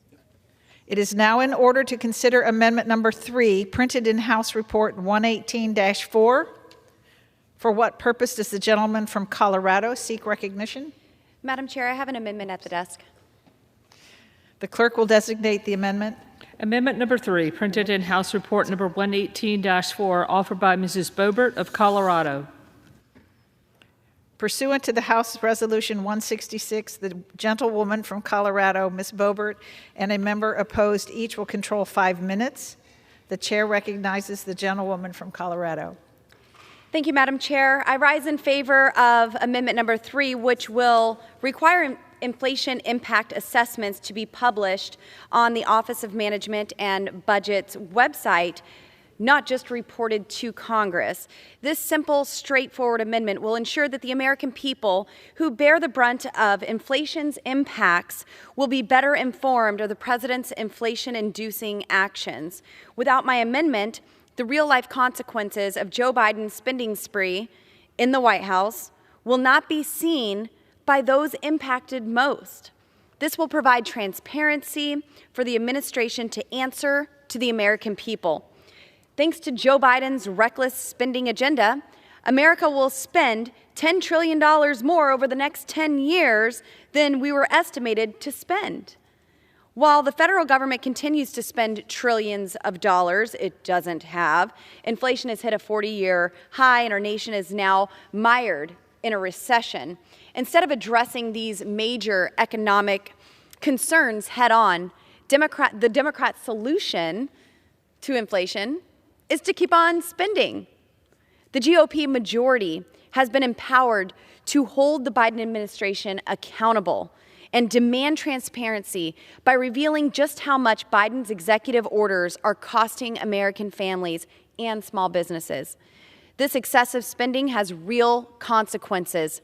American families will pay an $8,581 inflation tax over the next year. Currently, 20 million Americans cannot pay their electric bill. We have seen a 4.3% decline in real wages since Biden took office. Americans have lost more than $2 trillion in retirement savings. Gas is nearly $4 a gallon again. And Americans are paying more for everything because of left-wing extremist policies. House Republicans are working to reduce inflation by fundamentally changing the way we vote on appropriations bills and putting an end to reckless spending omnibus packages passed on Christmas Eve without any time to actually read the bill. Multi-thousand-page bills spending trillions of dollars, about 24 hours or less to read it. We are working to cut wasteful spending, get to the bottom of fraudulent payments made by the federal government, support American energy production, and oppose tax increases proposed by the Democrats. Economic strength and job growth result from policies that unshackle job creators, allow American ingenuity, and provide certainty. I want to again thank my colleague, Chairwoman of the Republican Conference, Elise Stefanik, for her leadership on this issue. I urge my colleagues to support my amendment and vote in favor of the underlying bill. And with that, I reserve. The gentlewoman reserves. Who seeks recognition? For what purpose does the gentleman from Maryland seek I'm claiming the time in opposition, Madam Chair. Gentleman's recognized. You're very kind. Thank you. I want to just clear up a couple things. First, I heard the very distinguished gentlelady from Colorado mention job creators. I assume she was responding to President Biden, since 12 million new jobs have been created under President Biden, whereas millions of jobs were lost under the prior president, who may be a favorite of the gentleladies. I also wanted to make just a brief semantic point, because the gentlelady was making a grammatical error that I heard some of her colleagues make before. I believe she referred to a Democrat solution. I heard another member talk about a Democrat member and a Democrat plan. I just wanted to educate our distinguished colleagues that Democrat is the noun. When you use it as an adjective, you say the Democratic member, or the Democratic solution, or the Democratic plan. And so I assume it's a good faith grammatical error the first few times. But after people are corrected several times and they continue to say it, it seems like it's an act of incivility, as if every time we mentioned the other party, it just came out with a kind of political speech impediment like, oh, the Banana Republican Party, as if we were to say that every time we mentioned the Banana Republican member or the Banana Republican Plan or the Banana Republican Conference. But we wouldn't do that. So out of pure political courtesy, when it's an adjective, refer to the Democratic Congresswoman or the Democratic member. Having said that, I'd like to say that I favor the Boebert Amendment. I think it's really the Raskin Amendment because none of them apparently caught the fact that their reporting requirement wasn't to be published until I told them. I actually read the bill and I said, you know, there's no publication of it. So this amendment follows through on the fact that I pointed out to them that their bill didn't even call for publication of the inflation information which they thought was so essential. So I'm afraid I'm going to have to support the Boebert Amendment because I think I'm the genesis of it. And with that, I'm happy to yield back. The gentleman yields back. The gentlewoman from Colorado is recognized. Thank you, Madam Chair. I do just want to take a few seconds to respond. That was great. You know, we are addressed as MAGA extremists, extreme MAGA Republicans, and I would like to make just a clarification point. It's ultra MAGA. That's what we prefer. Yes, and but also, Mr. Ranking Member, reclaiming my time, Mr. Ranking Member, I am very happy that you have moved on from pronouns to adjectives, and you know, when you guys start acting Democratic, I'll be sure to call you Democratic Party. Madam Chair, I yield 1 minute to the gentleman from Kentucky, Chairman Comer. The gentleman is recognized. Thank you, Madam Chair. I rise in support of the amendment. The REIN-In Act already ensures both the President and Congress receive the inflation impact assessment the bill requires. My colleague's amendment guarantees another vital recipient gets these assessments as well. That recipient is the American people who are bearing the brunt of Biden inflation. Once the White House assessments are posted on the Office of Management and Budget's website, plain as day, as my friend's amendment requires, the American people will be able to know and judge better for themselves how their president is impacting their daily lives. I urge my colleagues to vote yes on the amendment, and I yield back the balance of my time. The gentlewoman from Colorado is recognized. Madam Chair, I yield. The question is on the amendment offered by the gentlewoman from Colorado. Those in favor say aye. Aye. Those opposed say no. It's the opinion of the chair. The ayes have it. The amendment is agreed to. The gentlewoman from Colorado is recognized. I would like to request a recorded vote. Pursuant to the Clause 6 of Rule 18, further proceedings on the amendment offered by the gentlewoman from Colorado will be postponed. Is that right?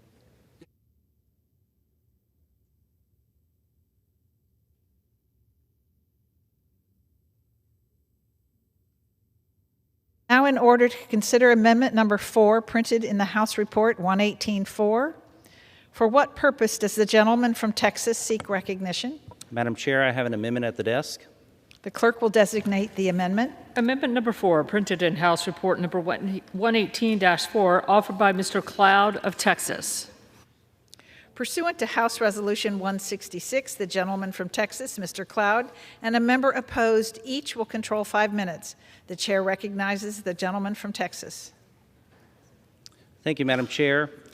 The intent of the REIN-In Act is to ensure that the executive branch is taking into account inflation in our country before they issue new regulations. Our country has seen the rising inflation over the last 2 years. And inflation is affecting all of us. It's affecting our families, especially those with lower incomes who don't have as much of a cushion to deal with what we're seeing as they face increasing costs, especially in gas and in groceries. But as we consider the cost of inflation, we should also consider the cost of debt servicing in what we're doing, because too often we as a government don't do the same thing that we expect our families to do, and that when someone goes to purchase a car, for example, or a house, they have to include the cost of interest that they're going to pay on those kind of things. We regularly ignore that as if it wasn't an important part of what we spend on, when in fact it's about $600 billion of spending annually.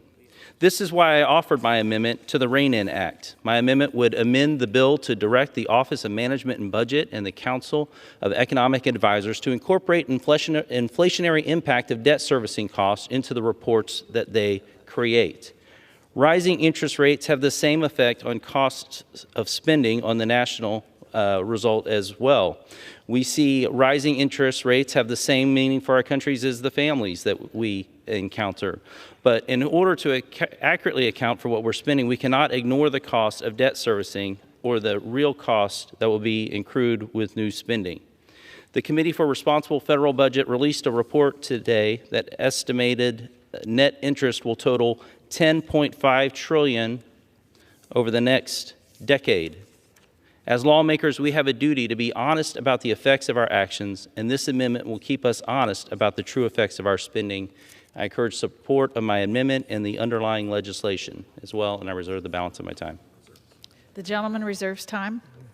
For what purpose does the gentleman from Maryland Madam Chair, I rise to claim time in opposition. The gentleman is recognized. Thank you so much. And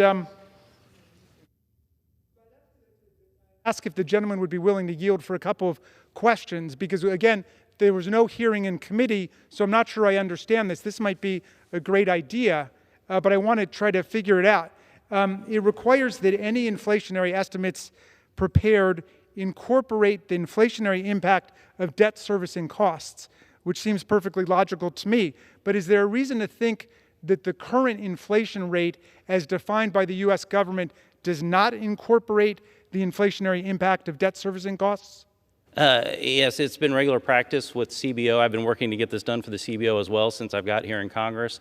It's the common practice among all the entities that we look for wisdom and advice and guidance on budgeting and spending, that the cost of debt servicing is not counted into their projections. And and that's true across the board in terms of all of the economic indicators that we read about, whether it's the OMB the information or that we get to take into account, like when we're evaluating a bill and what we think the 10-year projected cost is, yes, typically it does not include the debt servicing cost. Okay, to reclaim my time, and thank you for your kind answers, sir. You know, this really is why we have hearings in Congress, because it feels like we're just posting a lot of graffiti on a wall here. I don't know how the inflation rate is calculated. I don't know whether the import of this amendment would be to double count debt servicing costs, because I don't know which government agencies actually incorporate debt servicing costs and which don't. One thing I do know is that if the gentleman has the greatest amendment of the year, it's still basically irrelevant because it does nothing. In other words, it's not going to do anything to bring down anybody's debt servicing costs, which I agree are huge. Unlike, for example, what the Biden administration has done in terms of student debt by acting dramatically to bring it down, even though there are people from across the aisle who are in court today, I believe, trying to get that thrown out and trying to bring everybody's student loan debt back up. That's real economic action. In any event, what this is about is pure symbolism. In other words, they're asking for a reporting bill that will only apply if there's $1 billion plus impact. And the good gentleman comes forward to say, well, make sure, Mr. President, when you're doing your calculations, you include debt servicing costs. Well, I don't know. You could take it or leave it. It doesn't do anything for people who are staggering under debt the way that the Biden administration is trying to act, for example, to deal with the problem of student debt, or the way that we've acted to try to help people who are suffering under mortgage debt. That's real economic action. So with that, I'm just going to have to consider it carefully given the information we have. But I will end with a plea for the good chairman of the Oversight Committee, the distinguished gentleman from Kentucky. We have to have hearings on these bills so we know what we're talking about, because I feel like we're dancing in the dark here. I'll reserve the remainder of my time. The gentleman reserves his time. The gentleman from Texas is recognized. Yes, I would once again point out that we spend approximately $600 billion a year in interest payments. Yet we do not count the cost of what the debt servicing will cost in anything we do. Now, that's in short order expected to eclipse our military spending, which is our #1 constitutional priority for our federal spending.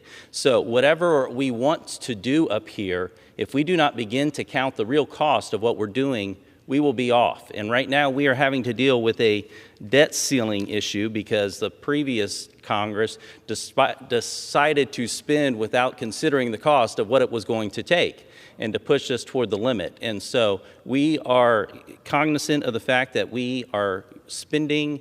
We're going to monitor our spending in a way that we leave a better country for our kids and for our grandkids, and this is part of making sure that we are actually counting the real cost of what we're doing as we take each step.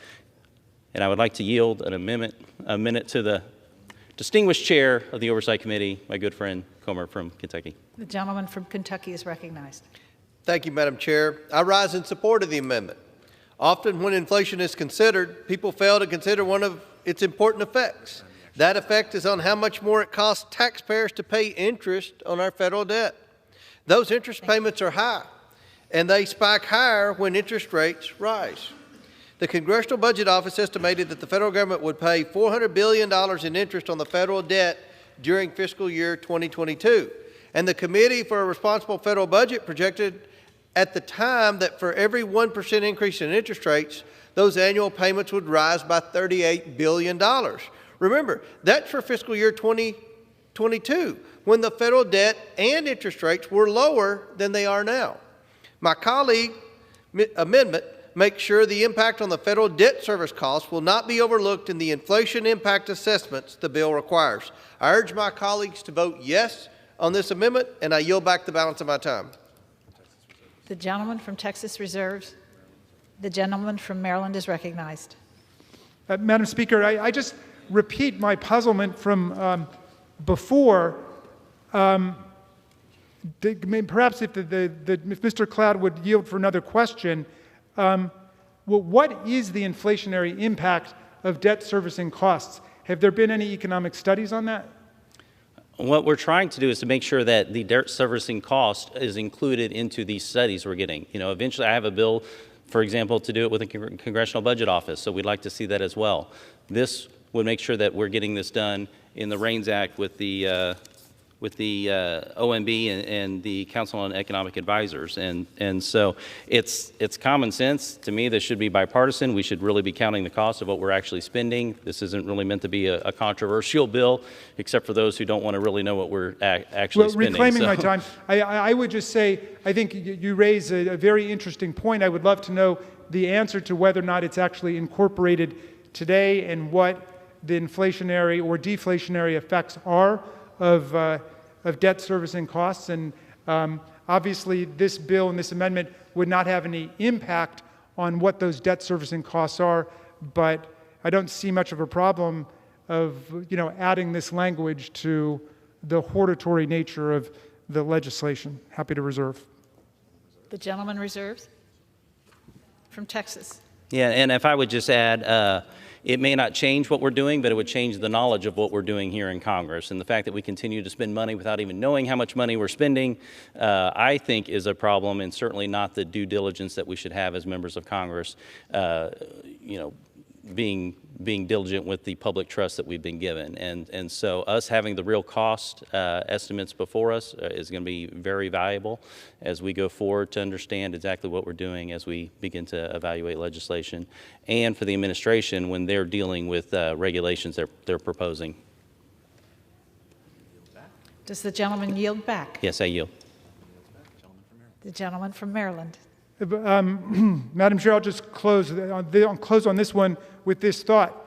The majority comes forward with a plan to say we want to know an estimated inflationary impact of an executive order, and then we have a series of Christmas tree amendments saying, and make sure you include the cost to rural areas, make sure you include the cost of debt servicing. Time has expired. I would like the overall cost. Thank you. Yield back. The question is on the amendment offered by the gentleman from Texas. Those in favor say aye.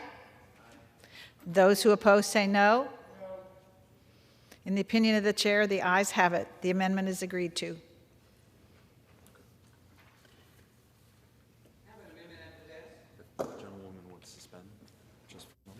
If the gentlewoman will the gentlewoman would suspend. The chair understands that amendment number 5 will not be offered. It is now in order to consider amendment number 6, printed in House Report 118-4.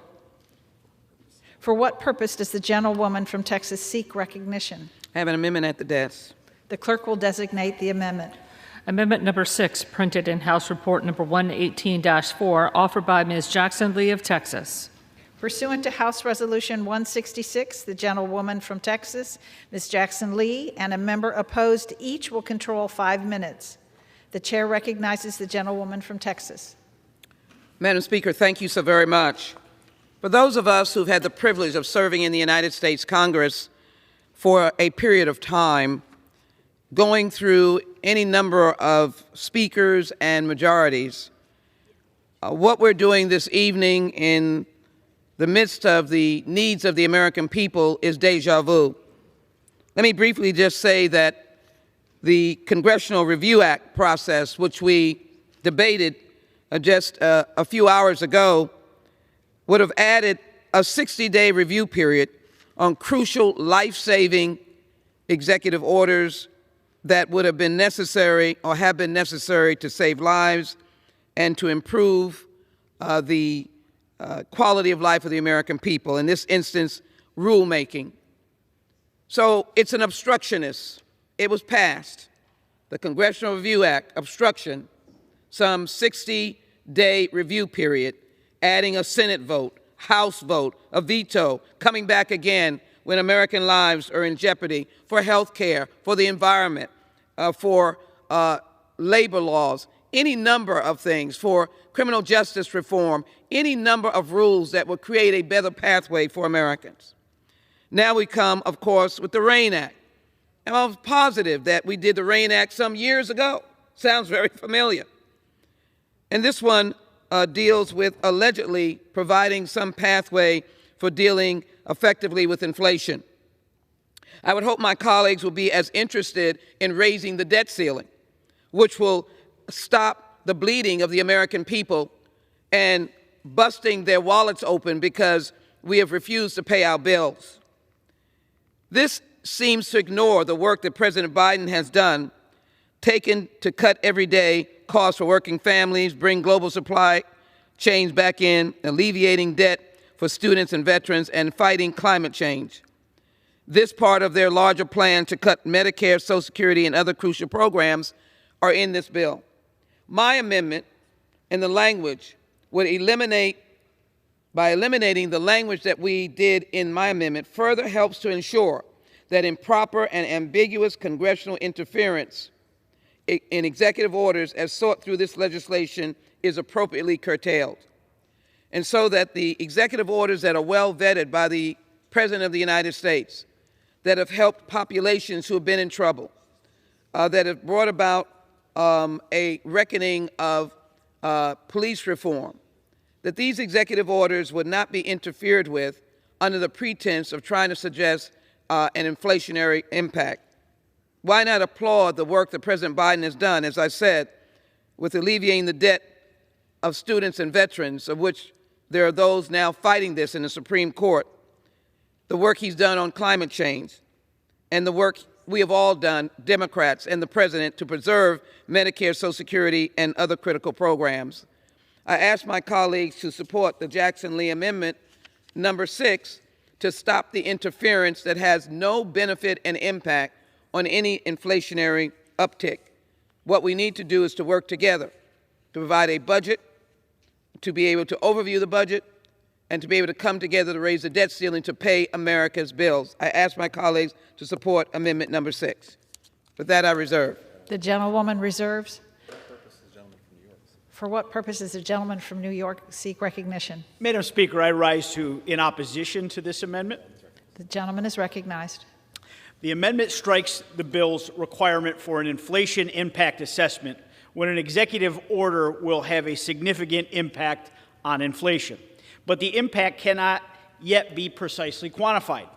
That is exactly the wrong approach to take if the White House can determine an executive order will indeed have a significant impact on inflation. That is what is important.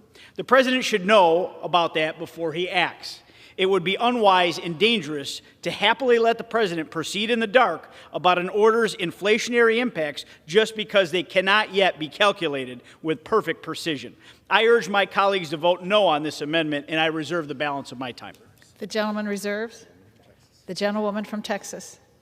How much time do I have? The gentlelady has 1.5 minutes remaining. Does the gentleman have any other speakers? Again, this is deja vu. I know the intent of this legislation, Reduce Exacerbated Inflation Negatively Impacting the Nation Act. What I would say is that my amendment clearly wants to take away destructive interference on the work that the executive has to do through vetting their executive orders by not insisting on extra baggage that would not in any way provide any relief to inflation. What will provide relief to inflation would be to ensure that the debt of students is reduced, that veterans are protected, that Medicare and Social Security are protected, that the debt ceiling is raised.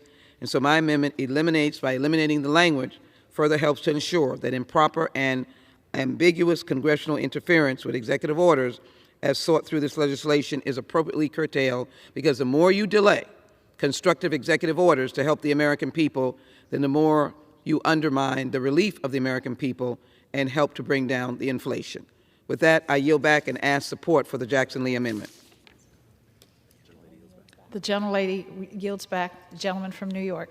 Madam Speaker, I yield back the balance of my time. The question is on the amendment offered by the gentlewoman from Texas. Those in favor say aye. Aye. Those who oppose say no. No. In the opinion of the chair, the noes have it.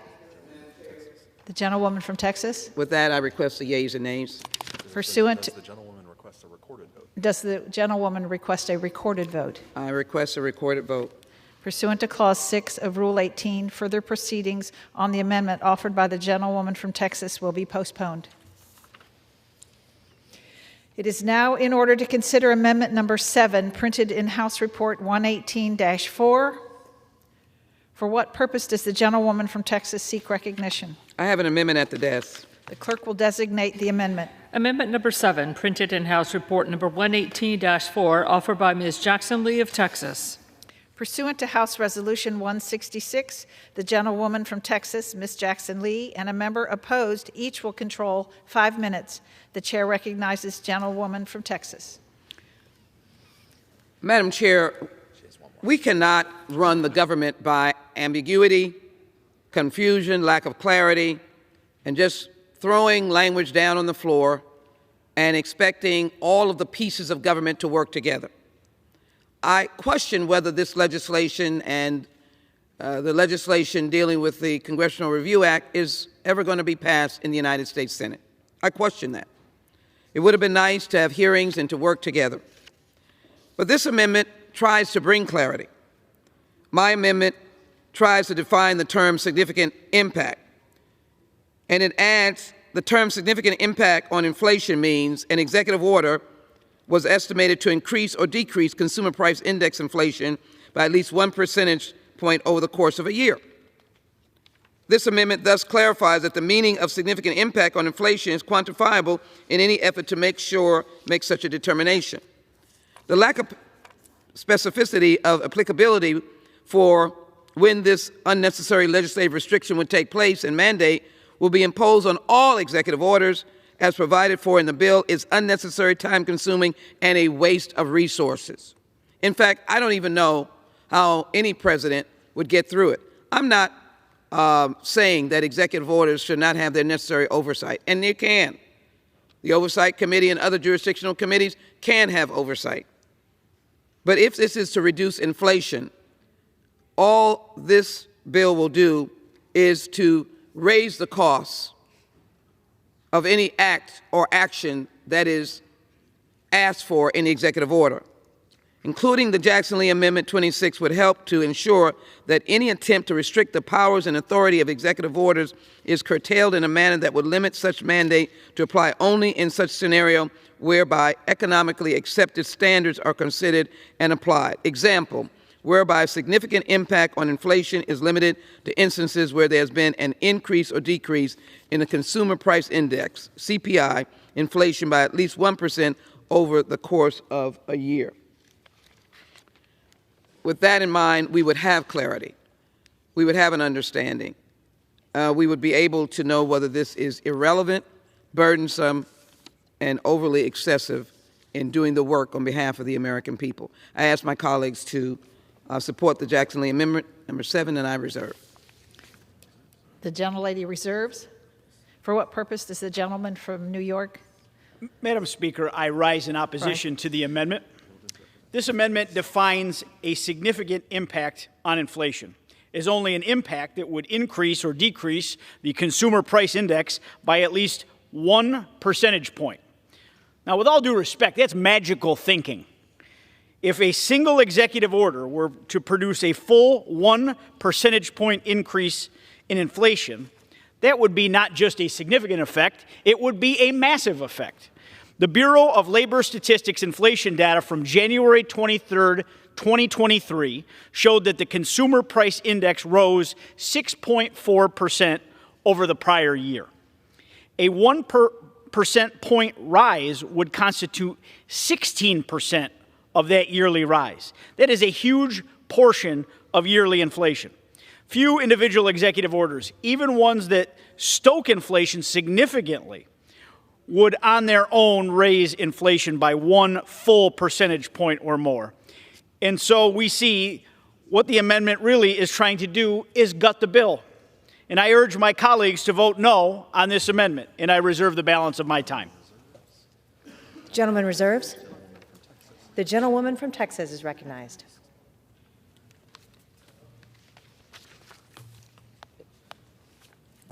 I'll be happy to yield to the gentleman, the ranking member of the Oversight Committee. How much time, sir? How much time do I have? Yes. Woman has 2.5 minutes remaining. For such time as he may consume, and I'll take a few seconds after that. Yeah, but I just wanted to speak in strong support of the gentlelady's amendment. I want to thank Ms. Jackson-Lee for her leadership in terms of real economic policy, which is about making the government an instrument of well-being and the public good.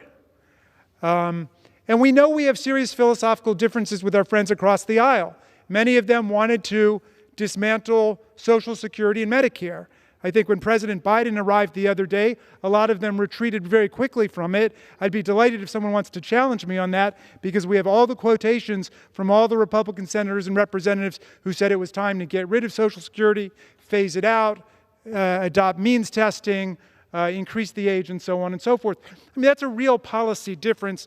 What they've done here, I think, it really falls under the category of symbolic politics, but the good gentlelady from Texas has done her best to make this meaningful, and I thank you for giving me the opportunity to say that, and I yield back to Ms. Lee.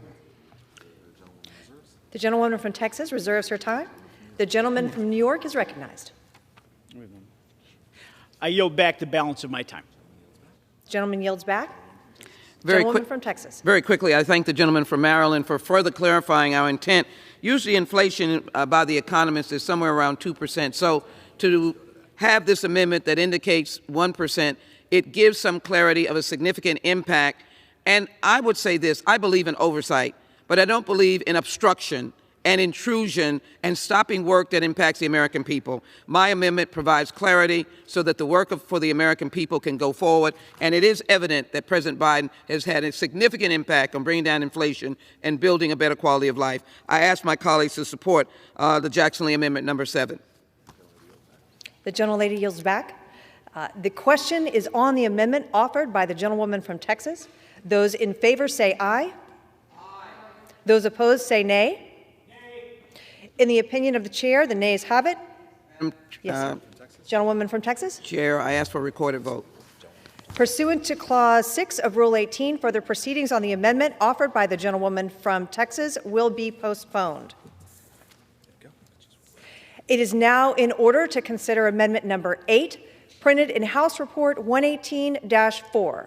For what purpose does the gentlewoman from Texas seek recognition? I have an amendment at the desk, Amendment Number 8.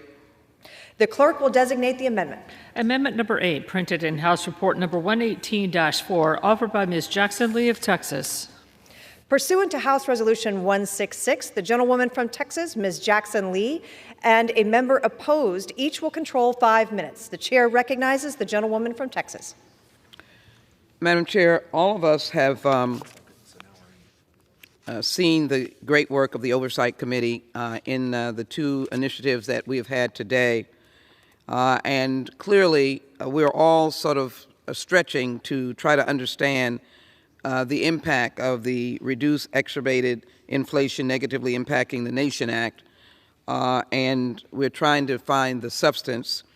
And so my previous amendment was dealing with significant. Now we're dealing with quantifiable inflationary impact. And I wanted to add as to what this actually means. And so my amendment says quantifiable inflationary impact means an executive order was estimated to increase or decrease consumer price index inflation by at least 1% percentage point over the course of a year, knowing that inflation is usually 2% a year. I'm just trying to find light in darkness and to help try to understand what this bill is doing and to give those who are in government to do good, those who are trying to solve problems with a legitimate executive order, to have some guidance that relates to inflation and not be of no substance with a bottomless pit, to be very honest with you. I'm hoping my colleagues will join me in trying to give some guidance, some quantifiable definition to quantifiable inflationary input by tracking it to what has traditionally been by economists, inflation 2%. We just went to 1% to give some definition to this, to give some ability for anyone to understand how to analyze or utilize this legislation if it ever gets to the President's desk. With that, I reserve. The gentlewoman from Texas reserves. For what purpose does the gentleman from New York seek recognition? Madam Speaker, I rise in opposition to the amendment. The gentleman from New York is recognized. This amendment is similar to my colleague's last amendment. It defines a, quote, quantifiable inflationary impact as only an impact that would increase or decrease the consumer price index by at least 1 percentage point. If a given executive order did not have that level of impact, the bill, if amended this way, would require no inflation impact assessment. But as my colleague's prior amendment, this amendment would not improve the bill, but instead gut the bill, letting off the hook all executive orders with less than 1 percentage point impact on the consumer price index. It would mean that all or virtually all orders would be off the hook. That includes those with obviously significant inflationary effects. I urge my colleagues to vote no on this amendment, and I reserve the balance of my time. The gentleman from New York reserves. The gentlewoman from Texas is recognized. Does the gentleman have any further speakers? So are you prepared to yield back? In conclusion, the gentleman from New York yields back. We yield the remainder of our time. The gentleman yields back. The gentlewoman from Texas is recognized. As I close and conclude, let me quickly say, again, the Jackson Lee Amendment before us is keeping in line with nationally recognized standards. Many economists agree that a quantifiable inflationary impact is deemed to occur when there is an increase or decrease in the consumer price index inflation by at least 1% and over the course of the year. It will not gut the bill. It will let us try to understand the bill. While H.R. 347 is a clear overreach and would impose improper and onerous restrictions upon the executive branch, the Jackson Lee Amendment tries to find some common ground that will be offered to this body as a mere attempt to help ensure that the inappropriate limitations as prescribed by this legislation are curtailed in its effort to limit the authority of the executive orders. I ask my colleagues to consider and vote for the Jackson Lee Amendment number 8. The question is on the amendment offered by the gentlewoman from Texas. All those in favor say aye. Aye. Those opposed say no. No. In the opinion of the chair, the noes have it. The amendment is not agreed to.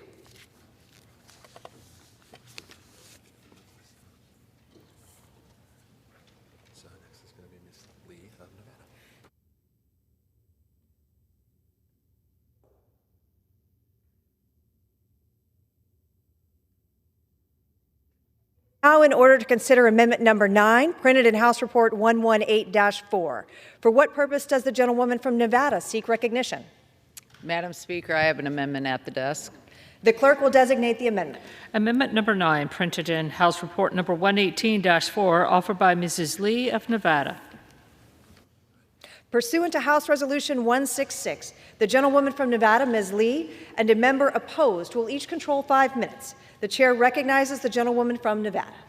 Thank you, Madam Speaker. I rise today in strong support of my amendment to H.R. 347, the Reduce Exacerbated Inflation Negatively Impacting the Nation Act. My amendment underscores the fact that it is not the sole responsibility of the Executive Office of the President to reduce inflation, but that productive bipartisan legislative action is the best way that we can collectively combat inflation and bring down the cost of living. I represent Southern Nevada, a part of the country that has been especially hit hard by the price hikes driven up by the pandemic, supply chain disruptions, and Putin's invasion of Ukraine.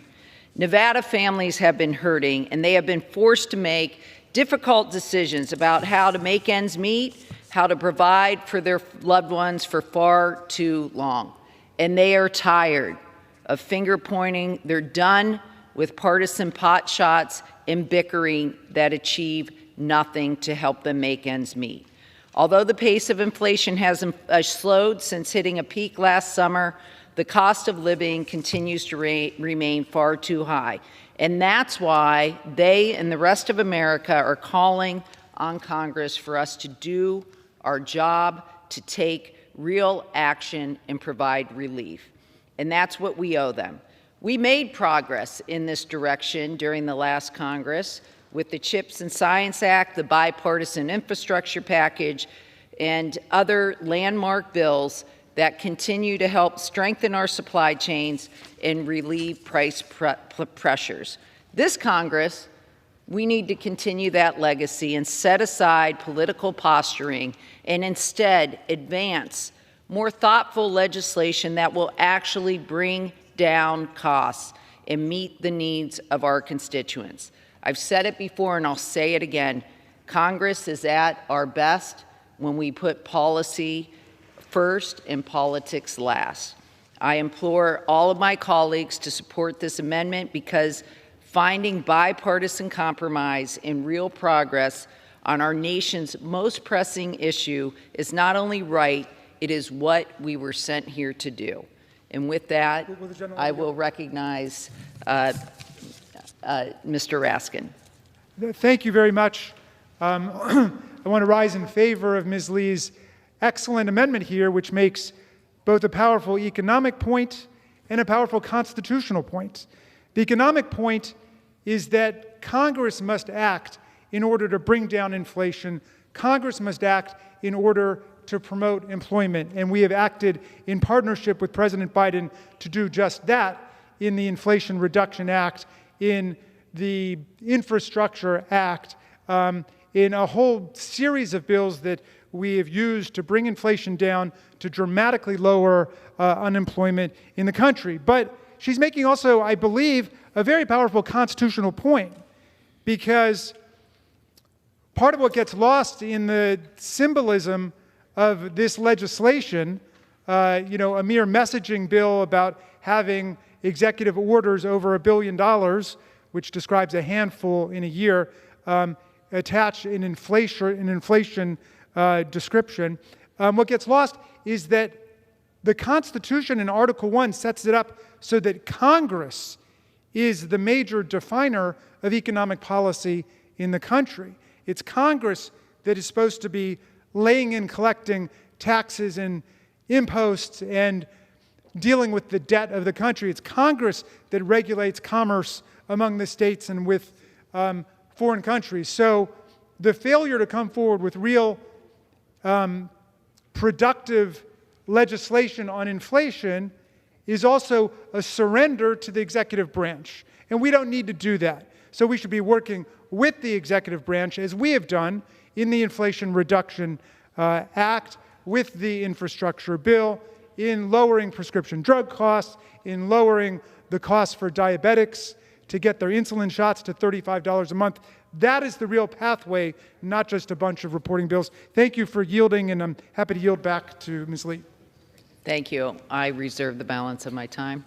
The gentlewoman from Nevada reserves. For what purpose does the gentleman from New York seek recognition? Madam Speaker, I rise in support of this amendment. The gentleman from New York is recognized.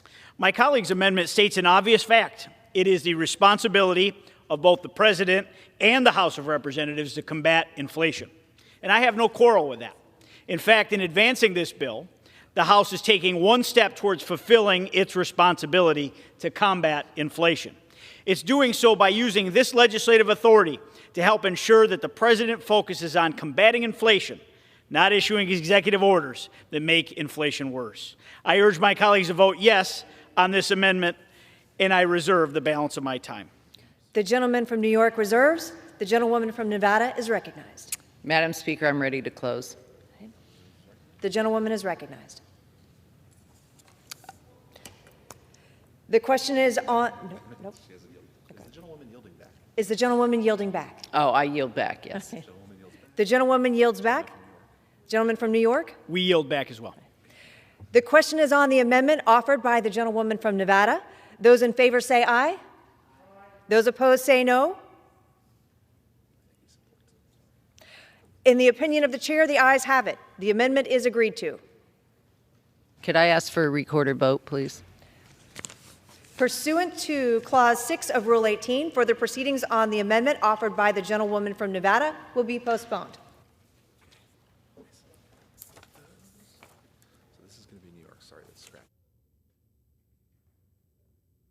It is now in order to consider amendment number 10, printed in House Report 118-4.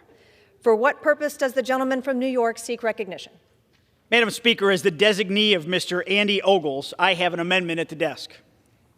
The clerk will designate the amendment. Amendment number 10, printed in House Report number 118-4, offered by Mr. Langworthy of New York. Pursuant to House Resolution 166, the gentleman from New York, Mr. Langworthy, and a member opposed will each control 5 minutes. The chair recognizes the gentleman from New York. Thank you, Madam Speaker, and I yield myself such time as I may consume. My colleague's amendment makes sure that inflation assessments prepared under the bill will address a critical inflationary measure, the Producer Price Index. Now, when people think of inflation, they usually think of the Consumer Price Index, but the Producer Price Index is critical as well. It measures changes in the selling prices domestic producers receive for their output. These prices are from the very first commercial transactions for many products and services. Thus, changes in the Producer Price Index can signal that changes in prices are about to ripple through the economy. They should be accounted for in each inflation impact assessment that the bill requires. I urge my colleagues to support this amendment, and I reserve the balance of my time. The gentleman from New York reserves. For what purpose does the gentleman from Maryland seek recognition? Claiming time in opposition, Madam Chair. The gentleman from Maryland is recognized. As far as I understand, the amendment just adds one more unnecessary detail to the report, creating greater administrative burden at a taxpayer cost that is still undefined.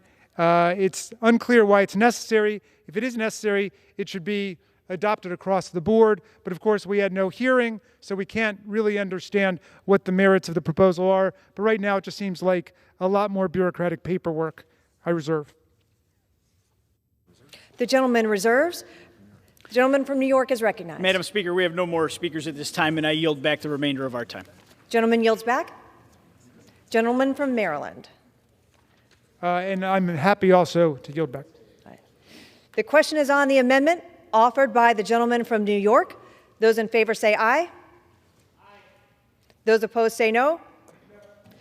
In the opinion of the chair, the ayes have it. The amendment is agreed to.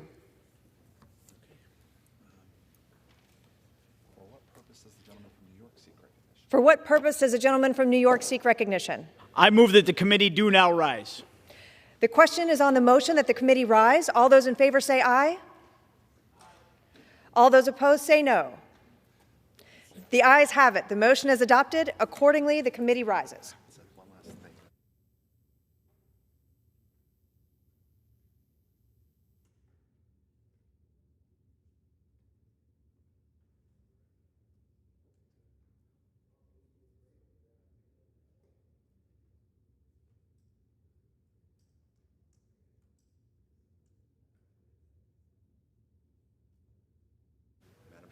Madam Chair. Mr. Speaker, the Committee of the Whole House on the State of the Union, having had under consideration H.R. 347, directs me to report that it has come to no resolution thereon. The Chair of the Committee of the Whole of the House on the State of the Union reports that committee has had under consideration H.R. 347 and has come to no resolution thereon.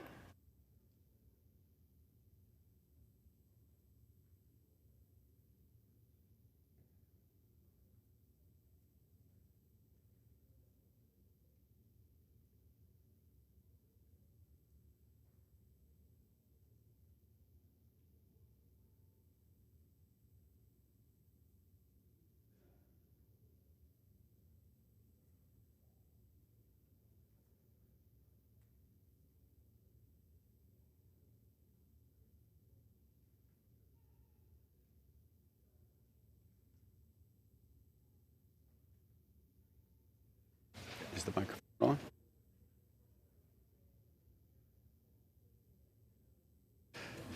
Members of the chair will now entertain requests for 1-minute speeches.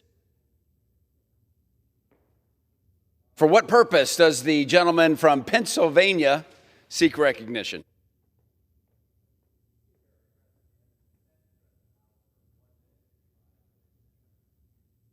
Without objection, the gentleman is recognized for 1 minute.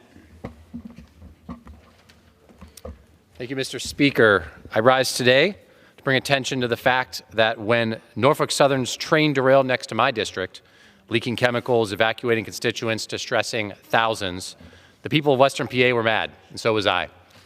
That's why my first bill in Congress is to take on the railroads. Today, my colleague Mr. Khanna and I introduced the Derail Act, which ensures trains carrying hazardous materials are properly classified and have increased safety requirements. It's long overdue, but rail industry lobbyists have fought against it. This derailment included hazardous materials, but since the train wasn't classified properly, it didn't have stricter safety rules. That's why we need the Derail Act. This bill is for everyone in Beaver County and East Palestine. It's for everyone who's heard about this derailment and thought, could this happen here? The terrible reality is, yes, it could. But if colleagues from both parties join together, it doesn't have to. Let's tell the railroads we won't let them recklessly pursue profit and endanger our communities and workers. I'll keep fighting to hold Norfolk Southern accountable for every penny of pain they've caused. I yield back.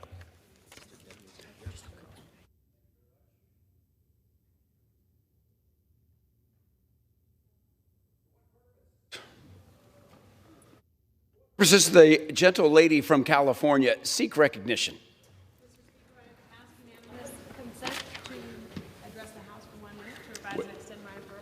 Without objection, the gentlelady from California is recognized for 1 minute. Thank you, Mr. Speaker. I rise today on the last day of Black History Month to celebrate the remarkable contributions of Black business owners. Business ownership leads to higher incomes and more wealth, but decades of systemic bias, redlining, lending discrimination, and inequity in wages have created an ever-widening wealth gap for minority communities. According to the Alliance for Entrepreneurial Equity, Black-owned businesses are 3 to 5 times more likely to be labeled as a high credit risk, which sets up barriers to affordable financing and slows growth. During the height of the pandemic, minority-owned firms were more likely to be completely shut out of credit and capital resources, receiving none of the financing they sought out. This Black History Month, I met with entrepreneurs in my district who drive our economy forward. People like Malik Muhammad, owner of an independent bookstore in Baldwin Hills.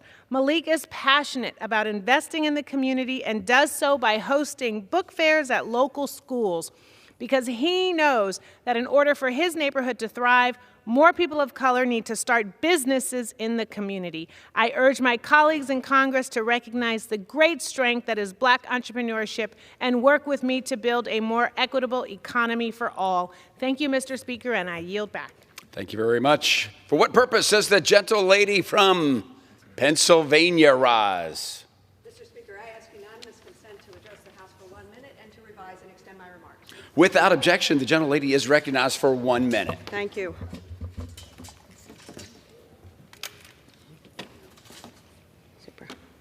Mr. Speaker, I stand before you proud of Pennsylvania, proud of my Democratic colleagues in the Pennsylvania House, proud of the thousands of volunteers who helped deliver a State House majority last November in Pennsylvania, a House majority that on this last Black History Month day is celebrating history, or should I say her story, Pennsylvania made today. Mr. Speaker, I want to congratulate and celebrate Representative Joanna McClinton, my colleague, my friend, and as of today, Speaker of the Pennsylvania House, the first woman, the first African-American woman to be called Madam Speaker. Speaker McClinton follows in the footsteps of men like Leroy Irvis, the first African-American Speaker of the Pennsylvania House, and African-American trailblazers like Barbara Jordan and Karen Bass. What a crucial time in our state's history, in our nation's history, to have Speaker McClinton lead us. A time when we can fairly fund our education, rebuild roads, combat gun violence and the opioid epidemic while protecting our planet for our children and children to come. Joanna, a mother, a minister, a former public defender, now our Speaker. What a way to end Black History Month. Congratulations to the Pennsylvania House. Congratulations and Godspeed, Speaker McClinton. I yield back. Thank you very much. For what purpose does the gentleman from New York seek recognition? Mr. Speaker, I rise to the House floor to address the House floor for 1 minute. Without objection, the gentleman is recognized for 1 minute. Mr. Speaker, today I rise to introduce my bill, the SALT Relief Act. My bill will increase the state and local taxes cap deduction from $10,000 to $50,000. By increasing the SALT deduction is a step in the right direction to lessen the burden of combined federal and state local taxes during these times of economic hardship. New York has one of the highest tax rates in the country, ranking above, including federal, state, and local taxes. In 2018, for Nassau County, the average SALT amount, property tax liability income, or sales tax liability, reported amongst itemizing filers was $30,227,000.21. But due to the $10,000 cap, the average SALT deduction actually claimed $9,023.79. Let it be known that the SALT tax is not a tax break for the wealthy, but a tax relief for working class families. This is about the 118th Congress working to ease the affordability burden in high-tax states like New York. While the cost of living continues to plague New Yorkers, and by raising the cap SALT tax will provide real tax relief, not just to New York's 3rd Congressional District, but to all in America. Thank you, Mr. Speaker. I yield back. Thank you very much. Additional calls for 1 minute speeches, additional members for 1 minute speeches. Hearing none, under the Speaker's announced policy of January 9th, 2023, the gentleman from Arizona, Mr. Schweikert, is recognized for 60 minutes as the designee of the Majority Leader. You are recognized, sir. Thank you, Mr. Speaker Pro Tem. Tonight we're going to try to do sort of the continuation on the theme, but we're going to actually end it up with a dozen or so solutions. I know the parliamentarians said I can't hold my 8-month-old, but I wanted to prove the 8-month-old was real. Look, there's some realities. I keep coming behind these microphones to try to explain, and I continue to be just enraged, particularly my brothers and sisters on the left, the avoidance of the math. My little boy who's 8 months old, in 25 years, According to the CBO, his taxes will have to be doubled. Corporate taxes will have to be doubled. Tariffs will have to be doubled. Everything has to double just to maintain baseline services. That's the math. How many discussions have you heard here, even today, over the last month? The reality of the math, and the math will always win. So once again, I'm going to walk through some of what's really going on. And for everyone here who says, we're going to balance in 10 years. Okay, I can do it, but you got to understand the amount of bloodletting that's required to actually make that math work. And the actual structural problem is actually not on the left, not on the right, it's demographics. Something we are terrified. And what the president did in his State of the Union speech was just unconscionable. You know, when he basically used Social Security and Medicare as props for his reelection, instead of telling the truth, in a decade, the Medicare Trust Fund is gone. In a decade, the Social Security Trust Fund is gone.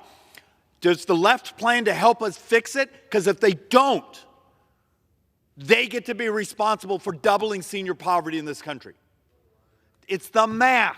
So once again, I've started with this board now for multiple years, and the new numbers are coming out, and they're actually worse. The United States functionally has $114 trillion of borrowing, and it's every dime of it is Social Security and Medicare. The rest of the budget actually has a positive balance. We got old. Look, I'm a gray hair with a child. Maybe I'm pathologically optimistic. But it's hard to fix a problem when you work in a place where your brothers and sisters there will not look you in the eye and say, I understand the driver of our debt is our demographics. And we will get people, and for those of you, if this ends up on YouTube, read the comments. Look at about half the folks get it. About half the folks, we really it's just heartbreaking, the absurdities. Tax rich people, that takes care of it. Get rid of congressional salaries. We actually did the math. The funny thing is if you get rid of all the Senate salaries, House salaries, it's 28 minutes of borrowing, and that was last year's number. In 10 years, it's like 12 minutes of borrowing. People have no concept. You can get rid of every dime of foreign aid, and it's about 12 days of the borrowing. So let's actually start to walk through to understand structurally how much trouble we're actually in. Reducing the discretionary spending to zero. So remember, the point I'm trying to make here is you just got rid of all the military. You just got rid of the White House. You just got rid of Congress. You just got rid of the Supreme Court. You got rid of the EPA. You got rid of the IRS. You got rid of everything. All discretionary money. The only thing you're paying is Medicare, Social Security, the earned benefits, some of the Medicaid, veterans benefits, so what we call mandatory around here. When you get to about 10 years, so remember, you've just wiped out of government. All you are doing is paying the benefits. When you actually remove all the mandatory, you're still having to borrow a couple $100 billion. So when the clown show comes and says, if we just got rid of this or that, we would be fine, it's not true. Your government functionally is an insurance company with an army. An insurance company that technically is broke. So let's walk through some of the math. And I'm going to do this over and over and see maybe one of these slides will actually help sink in. And I got to throw out something else. It's just annoying. The room is empty. That's okay. People are in their offices working. We're on thousands of televisions around this place. I'm desperately hoping, I've given up on so many of my fellow members, but maybe the staff. maybe the staff that's sitting there trying to figure out the math and the policy and what's going to go on, maybe they're listening. But this is where we're at. Remember, this was just done last week. Congressional Budget Office updated a bunch of the math. So our shortfall over the next 30 years is $21 trillion on Social Security. Now remember, Social Security still has a trust fund, but in 10 years, the trust fund is gone. And I don't think I brought the charts, but I've done it over and over and over. The average American who works their 40 quarters and those things, you get every dime you put in plus a spiff. You would have made a lot more money if you put it in the markets or other places, but remember, there was discussions to try to do that 25 years ago. The left went nuts, so it didn't happen. It's mathematically impossible to do today. But Medicare functionally has $48 trillion a shortfall because the trust fund on Medicare, which is only the Part A, the hospital, part of the doctor portion, is empty in 10 years. So when you're seeing us talk about 10-year budgets, one of the great little lies around here is we're not telling you that on the 11th year, it gets a hell of a lot worse. Because are you going to backfill Medicare? Are you going to backfill Social Security? Transportation Trust Fund, Highway Trust Fund's also gone at that time too. And then you put in these over the 30 years and now add in about another $47 trillion of interest. And you start to understand when you're seeing the new scoring looks more like if you do a 30-year math on it, and this latest CBO update, you have to do a little bit of imputing of the math. You're probably approaching about 128 trillion, not that 114 trillion on the first slide. And it's actually over the next 9 budget years. I know this one says 10. Just Medicare goes up another $1 trillion in spend. And then it really starts to take off because the trust fund's gone. So, when the president basically said, we're not going to touch Social Security and Medicare, I agree. They're earned. But where was the next sentence saying, and I plan to work with Republicans to keep them solvent, to keep them here? Instead of the clown show that's going on right now saying, well, we're not allowed to talk about it. I had protesters at my office a couple days ago saying, don't touch Social Security. Okay, if we don't touch it in now it's 9.5 years. Are you ready for your 23% cut? Because that's what the actuaries say is coming. And then the next year, it gets bigger, and the cut gets bigger, and the cut gets bigger, and the cut gets bigger. And our back-of-the-napkin math is at that time, you functionally double senior poverty. So the clown show around here goes, you can't talk about Social Security. It's become a political issue. The president actually used it in the State of the Union. Okay. So I'm going to show you some of the Democrat solutions and the absurdity of the math. I need my brothers and sisters all here, if you give a damn,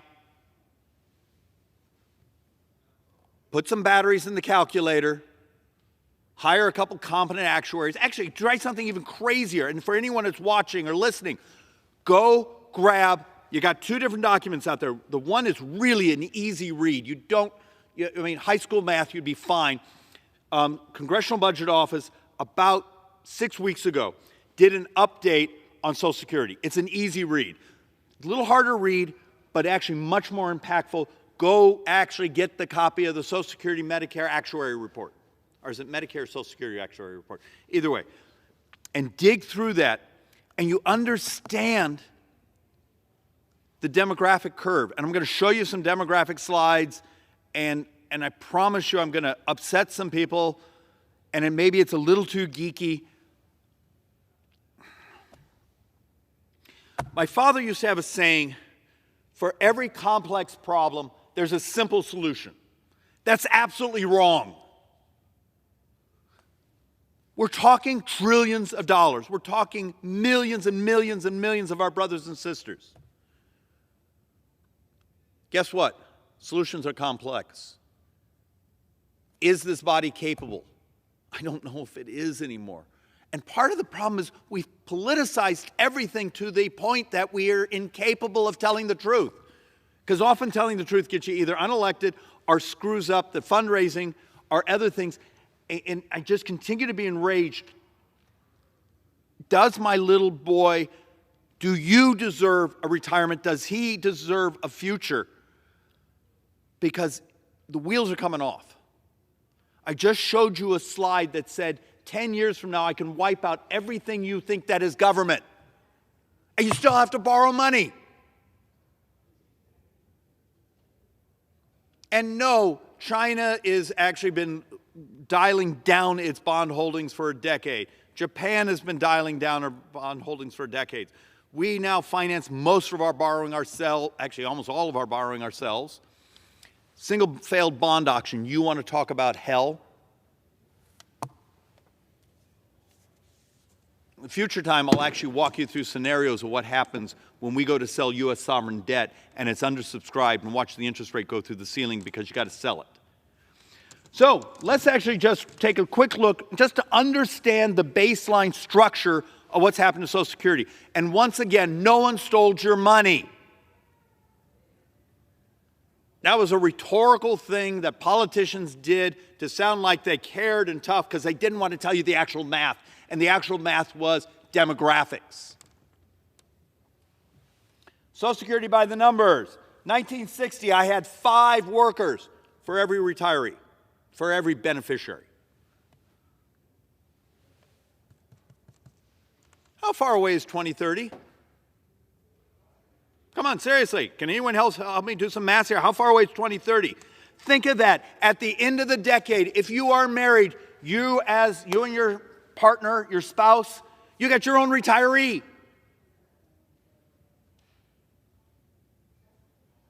Does that help explain part of the math problem?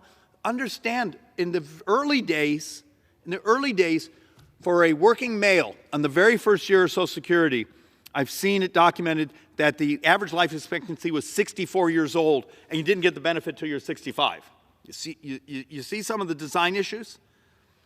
And yes, there was a major update in 1983. Tip O'Neill sitting in that chair over there, Ronald Reagan in the White House. They did difficult things, they shorted up. But now we've hit the baby boom curve.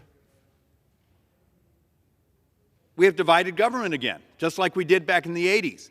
What a magical time for us both to hold hands and save it. Because you got a math problem. You got 2 workers for every beneficiary.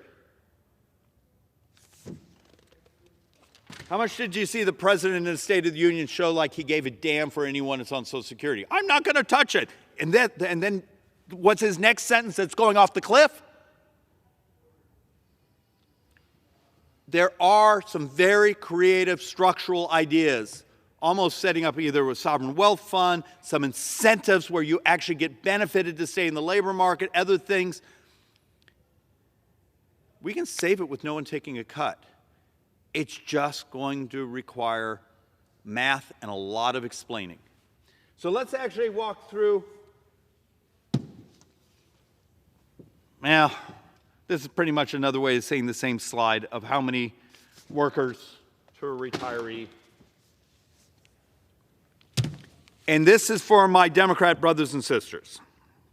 And I know this is done as a percentage of the economy, which, believe it or not, when you actually look at the actuarial reports, that's actually how we structurally look at programs like this that require trillions of dollars to finance. We actually sort of say, here's the percentage of the economy that actually goes to that benefit.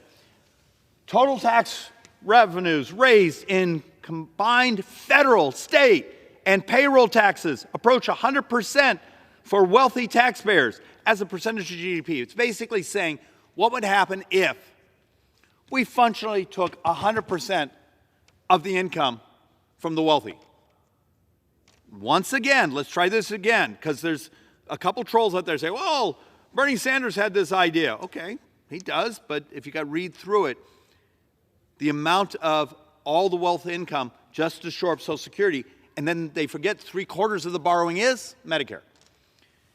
You get 4% of GDP if you take all the taxes we're already paying and then add in, functionally, 100% tax on the income for the wealthy. Problem is, the spending on just Social Security and Medicare is 6%. So you still got a 2% of the entire economy as the shortfall. And how much do you think if we took every dime of the wealthy's income, what do you think the economy would look like? What would the growth be? What would the investment be? You've got to understand, I do these things, they're absurd, but the discussion around here is absurd. If we just tax the wealthy more, maybe we should. But don't think it actually fixes the problem. And here's where it gets more uncomfortable, but let's do some demographics. First point, I think our math says in like 19 and a half years, United States has more deaths than births.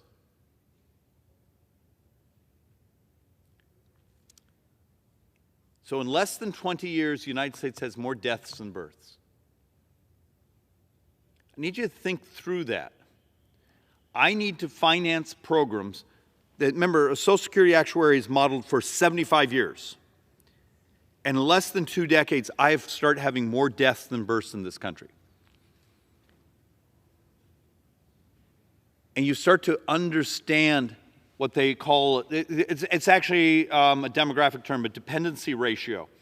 And it turns out the 3 biggest economies in the world, United States, China, Japan, and this is a little hard to read, but it's worth a concept, because I also am an outlier in my belief of what much of what China does is because this curve collapsing down here is China. It's what they call dependency ratio of the number of folks they have that will be dependent on a worker. And right now, today, they're healthier than the United States. They have more workers than dependents, but their curve falls incredibly hard. This one is the United States. We basically sort of fall and fall and fall and sort of flatline. Japan is already in just a miserable state. This is happening all around the industrialized world. We don't have enough kids. It's math, it's demographics. So are we ready to embrace some pretty radical concepts?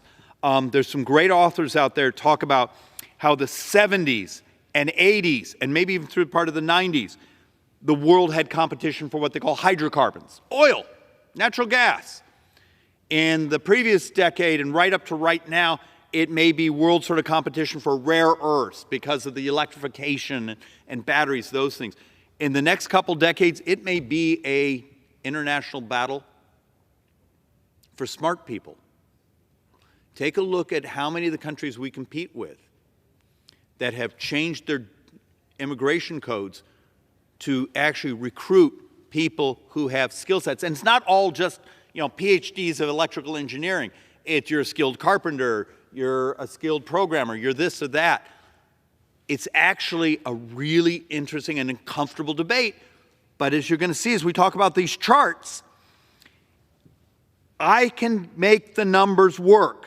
But on one hand of the ledger, we need economic growth, and we need a lot of it. Well, the way you get there is through fixing the regulatory system. The way you get there is from an economy that starts to become incredibly competitive again instead of the protection racket it's become today. You also got to fix the immigration system where you're not importing poverty, but you're importing talent so you have growth, economic growth. Because remember, the trick here is over the coming decades, I need the debt to not grow faster than the size of the economy. You need that too. We all need it, and so does my little 8-month-old. And we are going to compete against the world because the rest of the world is also, at least the industrialized world, is facing the same demographic collapse. And now we get into the stuff that becomes really uncomfortable to talk about.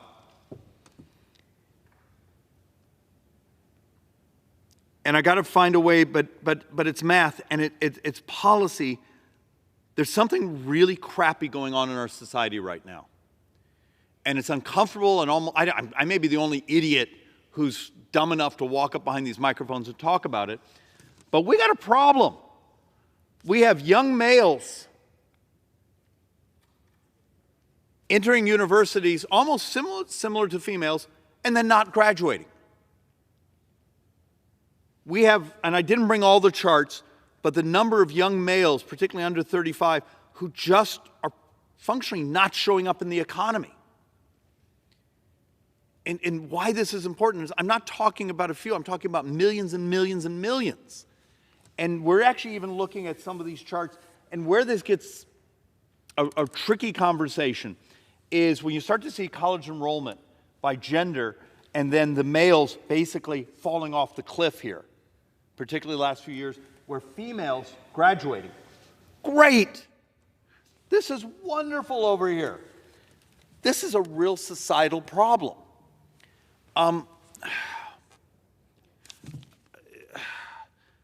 There's a cultural concept called marriageable populations. And I'll see if I can weave this in why this unified theory. If I have a young woman who's worked her heart out, she's graduated, and the pool of available spouses are people that did not graduate, we're actually seeing it what we call a marriageability gap. And we see that across the board, across ethnicities, and it's actually now it's really starting to show up in our economic data of basically slowing down our economic growth projections. So when you get someone who says, well, I can do this, I'll do a tax cut here, I'll do this here, and I'm getting all this economic growth, I got a problem. I got a whole bunch of my society that's not entering either the workforce, they're not forming families, they're not having kids. The basic structure that builds both a society, a healthy community, but also actually builds that economic underpinning of that society. It's worth studying. It's worth digging into. We got to understand what's happened with young men, because it's such a large number now. We see it in our economic data as basically stultifying, if that's a word, the economic growth. So you have a world now where my brothers and sisters on the left, my Democrat colleagues, run around saying, well, we have this low unemployment. And then you look at the available populations that should be in the labor force, but they don't show up in the data because they're not even looking. Remember, we have fewer people today in the labor force than we did before the pandemic, by millions.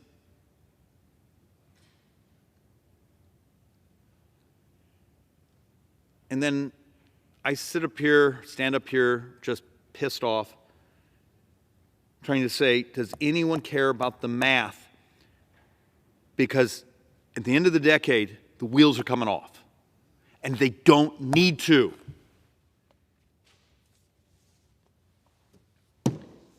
This is just more of the same, just sort of showing that the participation of prime-age males basically continues to decline. Other chart actually may have done a better job of showing the cliff. So what have I tried to argue here? I have debt that is exploding, and it's substantially healthcare costs. It's substantially our demographics. We got old. So I have a seesaw here that if we could get both sides in balance, there's a way it works. But you got to, over here, I got to have growth. I got to have labor force participation. I have to have encouragement for people, whether you be older, and we incentivize you saying, hey, we're not going to take your side of the Social Security, the FICA tax if you stay in the labor force and you're 70, but you feel that you want to work. Great, we love you. Please, thank you. How do I get young males back into the labor force? I get them to actually graduate college. This is important. If you're a university, please pay attention to these numbers. There's something, it's almost crisis level going on out there. The adoption of technology in regulation. Do you need buildings full of file cabinets and paper to regulate the environment, or could you actually do it through technology? I mean, you're all walking around with a supercomputer in your pocket. Stick the little sensor on it and you can do air quality monitoring. Boom. I no longer need a building to file paperwork. I always know what's going on. You can crowdsource it. There's ideas like this that both disrupt, shrink the size of government. Government is just far too massive. And you can replace much of it with technology. It's the battles I have in Ways and Means over the IRS. Do you hire an army of unionized workers, or do you use technology? If you believe there's a bunch of tax cheats out there, use technology to find it. Or do you think an army of unionized workers is a much better way to do it? That's absurd. Growth ledger. What I'm going to talk about now is some of the disruptive ideas. Maybe a number of these won't work. Maybe they're just techno-utopianism. But it's the thought process, it's the mental discipline to start thinking through the basic idea of, if I had a vibrant, competitive, disruptive economy that's actually crashing the price of healthcare over here and growing over here, I can do the math and I can show you that we can flatten out this debt bomb that's about to wipe out your retirement and my kids' future. So I want to give one that's just a simple thought experiment, except it's real. Do you remember half an hour ago, the Democrats touting in the Inflation Reduction Act, we're going to spend billions and billions and billions and billions of dollars subsidizing insulin. We're going to give the very companies that they used to come to the floor here and scream about that they were pillaging people with the cost of insulin. We're going to give that big pharma money. That's how the brain trust on my left over here works. Well, actually, right over here in Virginia, there's a co-op. Remember, most of the insulin formulas are off patent. So this group over here, and it's insurance companies, it's hospitals, it's actually, I think, a couple state Medicaid systems got together and said, screw it. We don't like the price the market's giving us. We're going to build a co-op and do it ourselves. We're going to make 8 types of generic insulin. Oh, by the way, they're doing it less than the government subsidized price the Democrats pushed through, where they're handing out billions of dollars.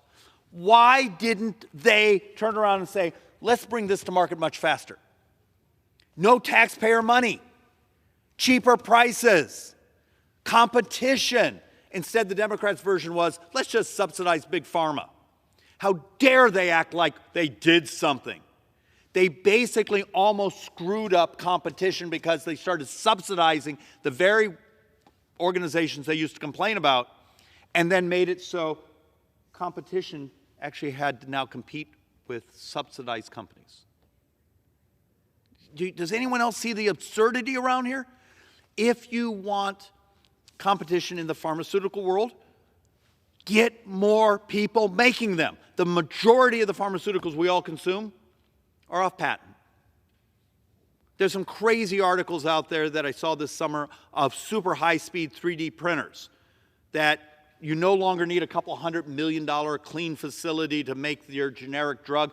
There's alternative ways to produce it. What could we do regulatory-wise, tax incentive-wise, other things here to actually say, we want everyone and their cousin making safe, affordable, competitive pharmaceuticals, if that's part of the fight that we have here saying, well, these drug prices are too high.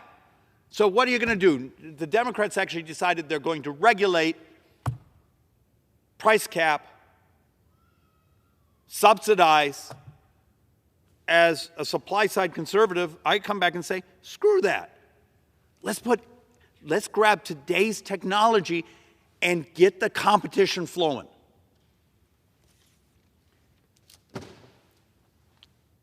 I do not know all the details on this. I only saw part of the article this weekend. But this is the thought experiment I need from you. How many of you saw the article this weekend that Apple basically believes they've broken the code for a glucose monitor in the watch? Think about that. If you are a thinking person, if I came to you tomorrow and said, you could put something on your wrist, and maybe it's not because they're expensive, but the concept of the technology. I can have something on my wrist that knows my oxygen, knows my blood pressure, knows my heart rate, knows my temperature, and now knows my glucose. If you had all those data points, what could you run as an algorithm, and also your ability to take my data 24 hours a day, 7 days a week? Could you keep me much healthier? Could you keep our brothers and sisters? Remember, diabetes is 33% of all healthcare spending. It's 31% of all Medicare spending.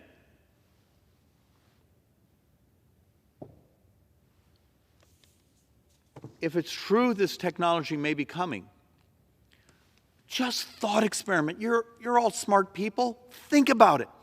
What would happen if I could take my pre-diabetic population, even some of my diabetic population that may not now be on insulins, and said, we're going to work with you so you understand what's going on.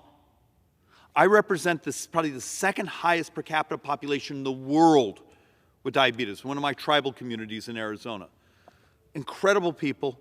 And they're not poor. They're a gaming tribe alongside Scottsdale. They're very entrepreneurial. They've done great. The data may be the disruption and the price of health care. Why am I the first idiot to walk up to the floor and say, I saw this, we should actually investigate it, we should understand what this could mean? May have we invited the scientists in to talk to us and say, what's the future look like? What would happen if it's true? And I'm going to show another thing about a stem cell treatment that's going on from a San Diego company that believes they may have found a way. I think they've cured like 6 people of type 1 diabetes, but it's less than a year, so you don't know the efficacy. But the concept is there, and the ability to stop someone from ever screwing up their islet cells. The reason I show this stuff is instead of saying, we're just going to walk in and we're going to have to cut Medicare by trillions of dollars, how about the crazy thing of curing people and making the health care prices dramatically lower through technology, through disruption? You got a choice. This is just a blunt, troglodyte approach. This is actually something where the society gets healthier, more prosperous.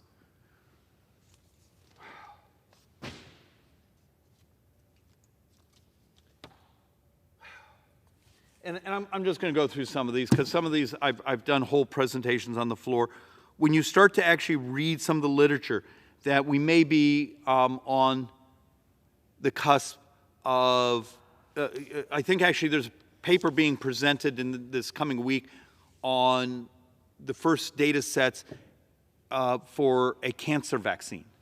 Some of the drugs that are having just incredible success in curing people. The ability to actually have that supercomputer you carry around in your pocket basically actually help you manage your personal health. I have hypertension. I have to take a calcium inhibitor. I came here a couple weeks ago and showed once again, another thought experiment. 16% of all healthcare spending is 16% of all healthcare spending is, this is $550 billion a year, so over $500 billion a year, is calculated to be people not taking their pharmaceuticals. So you have hypertension like me, I take my calcium inhibitor, I take one pill every day, and I don't stroke out. And they say 16% of healthcare spend is people choosing not to, darn it, I forgot, I didn't take the pill. Now, and I know some people are going to say, well, you should eat healthy, you should exercise. Trust me, I do. I haven't touched ice cream in a couple of years. I really miss it. But walk through just the concept with me instead of your preconceived conceptions or notions.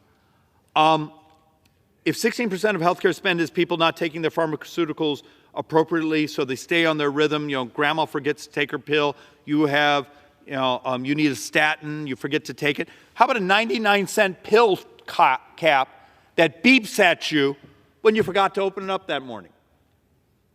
Is that 99 cents worth what it would mean to go at $550 billion. What if you could just shave off a couple points of it? $200 billion, is that worth it?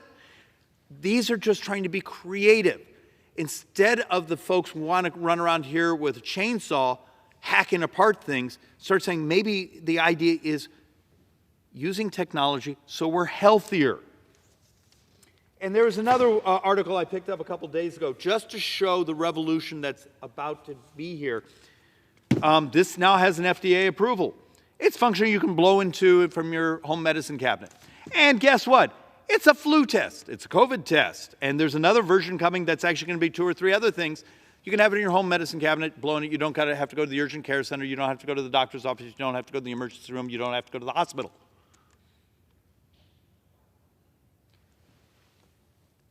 The technology is the disruption. The disruption actually crashes the price. Other things, and these are uncomfortable. I had this really neat article. It's a bit geeky, but it basically talks about the ability to use an X-ray, and now with some of the predictive AI looking at it, it can actually do amazingly accurate, cheaply diagnostics on whether you're going to have a risk of a heart disease or other things. It's here. And they've gone through the efficacy trials. Do we set up the policy where we make these things reimbursable? Do we make these things so we take down the barriers? Because remember, Washington often is more like a protection racket. I've done whole presentations on this from a couple of years ago, and yes, it's actually moved forward to some of the immunotherapies for some of the types of cancers. These are coming about. And now the one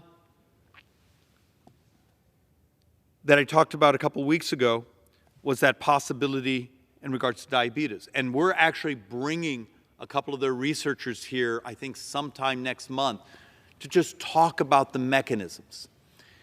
The reason I walk through all these is the first part of this presentation is understand how devastating the debt is. And it's not pretend. You can't just say, well, we'll just pretend. We'll print $1 trillion coin and walk away from it. You got to stop the clown show.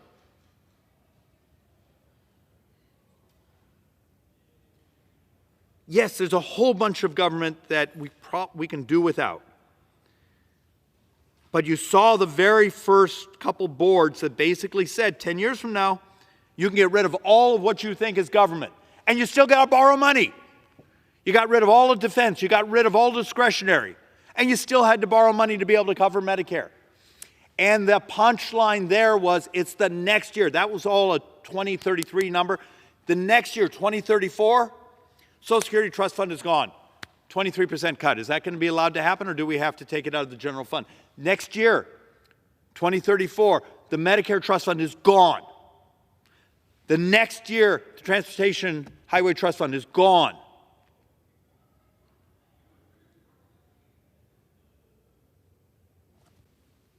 The second half of this was hope. I know some of this stuff is hard to process. It's hard sometimes to think, saying, oh, I'm going to disrupt. I'm going to eventually legalize disruption. And I've used this before, but it's the easiest. How many of you went to Blockbuster Video last weekend? Come on, work with me here. How many of you went and got that little silver disc last weekend? Of course not. Schweikert, that's absurd. The fact of the matter is that technology came along, we started streaming, now you have how many choices, so you sit there because saying you got too many choices, I can't make up my mind, instead of standing in line for the disc that wasn't there, that you really wanted, that you promised your family, so you come home with some crappy one and they're all mad at you. That's not that long ago. We have these types of disruptions in our society all the time. Stop being afraid of it. And Congress, damn it, stop acting like a protection racket where you protect incumbency, not incumbent elected, incumbent bureaucracies, incumbent business models. Design the tax code, design the regulatory code. If the Democrats continue insisting that subsidize everything, fine. Design it so there's competition, not the chosen favorites that they want to hand a grant out to. And in that competition, I think actually becomes the disruption that saves us. If you have a better idea, one that makes Americans healthier, more prosperous, fixes your future retirement, fixes my little kid's future, I want to hear it. But right now, this is some of the best I have. And we have a whole portfolio of these things. I beg of this place, please, buy a calculator, work through the math, understand how devastating it is, and then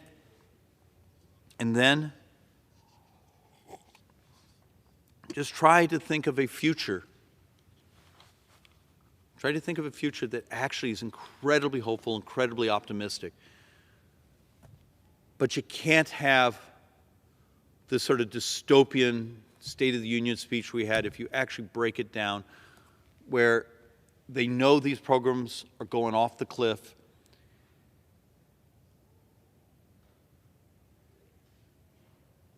And the left cares so much more about winning the next election.